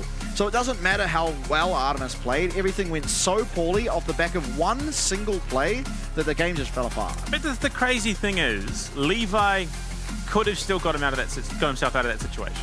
He could have just headed to the river, Rift Herald would have just gone and done his own thing after it kicked him out, and they wouldn't have lost out on nearly as much as they. If you look at that graph, up until about the 17-minute mark, they are leading. Yep. And then within the next 10 minutes, they throw essentially a 16k gold swing into the lap of CFO. Yeah, and what's interesting about that 16k gold is 8k of it almost was on Hongkyu alone. Yeah. Which is a ridiculous total. I mean, here, I like this from GAM. If they get the resets here, honestly, they don't get much off it. They don't die is important, but also it means that CFO can't get it. But let's take a look. I mean, first smite comes down at 1400, and that was Levi's. Yeah, it leaves it at 120. And it was at 120 in which Junja was able to take it with his smite. But to be like the reaction times of Junja. It wasn't even that. It was the failure to respect the fact that Driver was teleporting in that top lane. And as soon as they saw that, they should have pulled off, allowed CFO to walk in, and then look to collapse back in on them. I just think they can't. No, they can't, unfortunately. They can't go back in because as soon as Driver's there, explosive cast exists. So their only real play to me was to try and get that smite. Or even just split the difference. So Driver's teleporting up. You just collapse in onto that gap. Realistically, there is no good situation there. Yeah, no. Which is just then compounded by Levi mistiming the smite. Yeah, you have to get the smite. That's the only way to get through that is you have to get the smite. You're not stopping Junja from getting in there. None of your champs do that. And so he gets in, it comes down to a smite fight, and unfortunately they lost. This was the first kill of the game. This is what was the beginning of the end. I mean, this was, okay, this was a little scuffed, honestly. Yeah. Honkyu jumping forward, I did not have on my bingo card at the back end of that teleport, but he does, and gets rewarded with a kill, but unfortunately loses his life as well. I mean, just look at the damage. Yeah, I mean, Junju was just doing so much. And I mean, justifiably was integral to that success. I mean, Artemis could do nothing. He, realistically, Doggo, yeah, right here. So Levi had an avenue out, but ultimately ends up baiting the entire team into what is essentially 4 deaths. For no other reason than he figured, why the hell not? And yeah, look, at this point, Doggo is essentially a second support. From here on out, it's set up Honkyu, because he's got all the damage, he's got all the gold, he's got everything. He's going to be the one just chewing through. And yeah, look, the fact that Doggo can just do that completely unpunished, I think at that stage speaks to it. And then for some reason, they decide to double down and force it again. Yeah. And look at how good the Stranglethorns is in situations like this. It just stops anyone from Driver just threw Levi into one of those curtain call shots too. What a beast. Here it is. I mean, this was... The game was already feeling over here, but this is where it just felt completely done, unfortunately. Even Honkyu there, for good measure, has the bomb, throws the buster shot, and collects a second with the explosion of the bomb. Artemis, yeah, does actually finally go down. I believe that was his first death this game as well. He had a pretty good game for himself, I think, all things considered. Yeah. Artemis can probably look at himself and how he performed and be pretty happy. Obviously, he won't be, being that they did lose, but... The good news for GAM, of course, is that they do have another life. Because they won yesterday, they are not eliminated. They will, however, go up against Talon Friday, so in 2 days' time, where we will get to see if they're able to take down Talon. I mean, both teams kind of off to a rough start. Although, I guess GAM went off to a good start, and then turned out rough. Yeah. Oh, dear. Imagine dying to the fauna, or the flora, rather, in the jungle. Yeah, unfortunate. Today's results. Game number 1, an absolute banger. Absolutely. Especially the third game of our first series was so back and forward, and it resulted in a 2-1 in favor of Vikings, who now move on to our upper bracket. And facing against them, we got a whole day of VCS versus PCS, baby. It's going to be CFO, who took the win over GAM. We just saw it there, 2-0. It was a long 2-0. Yeah, we flipped the LCP Civil War on its head going into Friday as well. So, look, yeah, no. Yeah, we did, yeah. I don't know. It was an interesting way to close the day for sure. Yeah, absolutely. But ultimately, it was CFO who, for my money here in the playoffs, have now looked the strongest out of every team. Even able to win what was essentially a 4v5 at the end. As, Cassante... If there's one way to remove Cassante, look, Riot have been trying to remove that guy from competitive for a long, long time. I've discovered how. You just make him permanent Cassante alt, Rel alt, aftermath, and he will not exist anymore. Well, look, at the bracket as well, I mean, Vikings versus CFO, I think there is justifiable arguments for both sides, you know, VCS and PCS, as to who they think will be the ones to make it through that upper bracket final. I would be very surprised if it wasn't a VCS versus PCS finals matchup. I'd be very surprised if it was just straight PCS, because Vikings have been looking absolutely on fire. Really? Okay. Maybe it's the PCS shilling me, but I would expect... It's the VCS shilling me, so... I would expect the finals to probably be between CFO and Talon, but again, I said this at the top of the playoffs, any of these 4 teams making it to the grand finals, and honestly, any of the 4 teams winning the grand finals, would not surprise me. Because when GAM look hot, they look real hot. And the same can be said for Talon, for Vikings, for CFO. So you get to those grand finals, as long as you're playing peak League of Legends, as far as your team's concerned, I think every single team has an avenue forward, an avenue to qualify for the First Strike tournament. But of course, Friday's games, here they are on your screen. It is a big one. Possibly 8 games on that day, as our first match will be a best of 3 between Talon and GAM, followed by a best of 5 between Vikings and CFO. Keep in mind that while we usually start at what is 11 o'clock our time, it will be starting 2 hours earlier. So whatever time the LCP generally starts for you, wind your clock back 2 hours. That is when it will start on Friday. Obviously allowing for the time that extra games are, because over in Taiwan right now, it is something like 11 p.m. So obviously, if you start at the same time, it does go to 8 games. You're getting some pretty late games in there for a competitive series. So definitely make sure you are aware of that. You've got the alarm set or however you tune into the LCP, because it is sure to be a good game or a good day of games, I suppose. Yeah, no, it's going to be some exciting League of Legends. We are going to be seeing, how that best of 5 draft rounds out as well. So I'm excited. Absolutely. Thank you so much, everyone, for joining us today. It's been an absolute pleasure to present to you the League of Legends Championship Pacific qualifying series. We will see you all on Friday. There's a break tomorrow, but when we get there, a best of 3 followed by a best of 5 to decide our finalists and our lower bracket finalists. We'll see you all on Friday.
Fine when tides are high, moving quick before the river runs dry.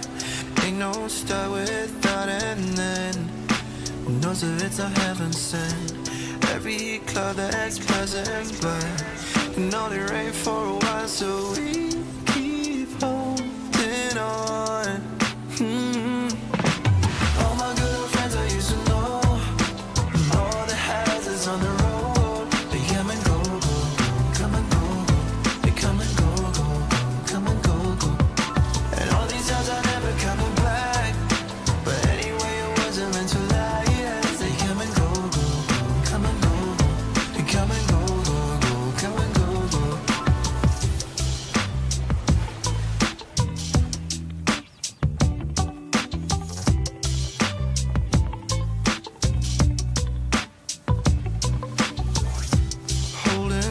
When times are fast, soon enough we're gonna call it past, yeah. Woman's luck makes woman sad, and even eagles need to land. Angry words leaving a scar, but she'll be covered with a smile, so we keep holding on. All my good friends I used to know, and all the houses on the road, they come and go, come and go.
Shake it till you make it, you know I'm a star. Crave it, chase it, I'm gon' make it, baby, I'll go far. Crush it, kill it, you can feel it, my tab's on the bar. Crush it, kill it, you can feel it, my tab's on the bar. Oh, let the rhythm go right deep into your soul. Move your body in there tonight. Oh, let the rhythm go right deep into your soul. Move your body in there tonight.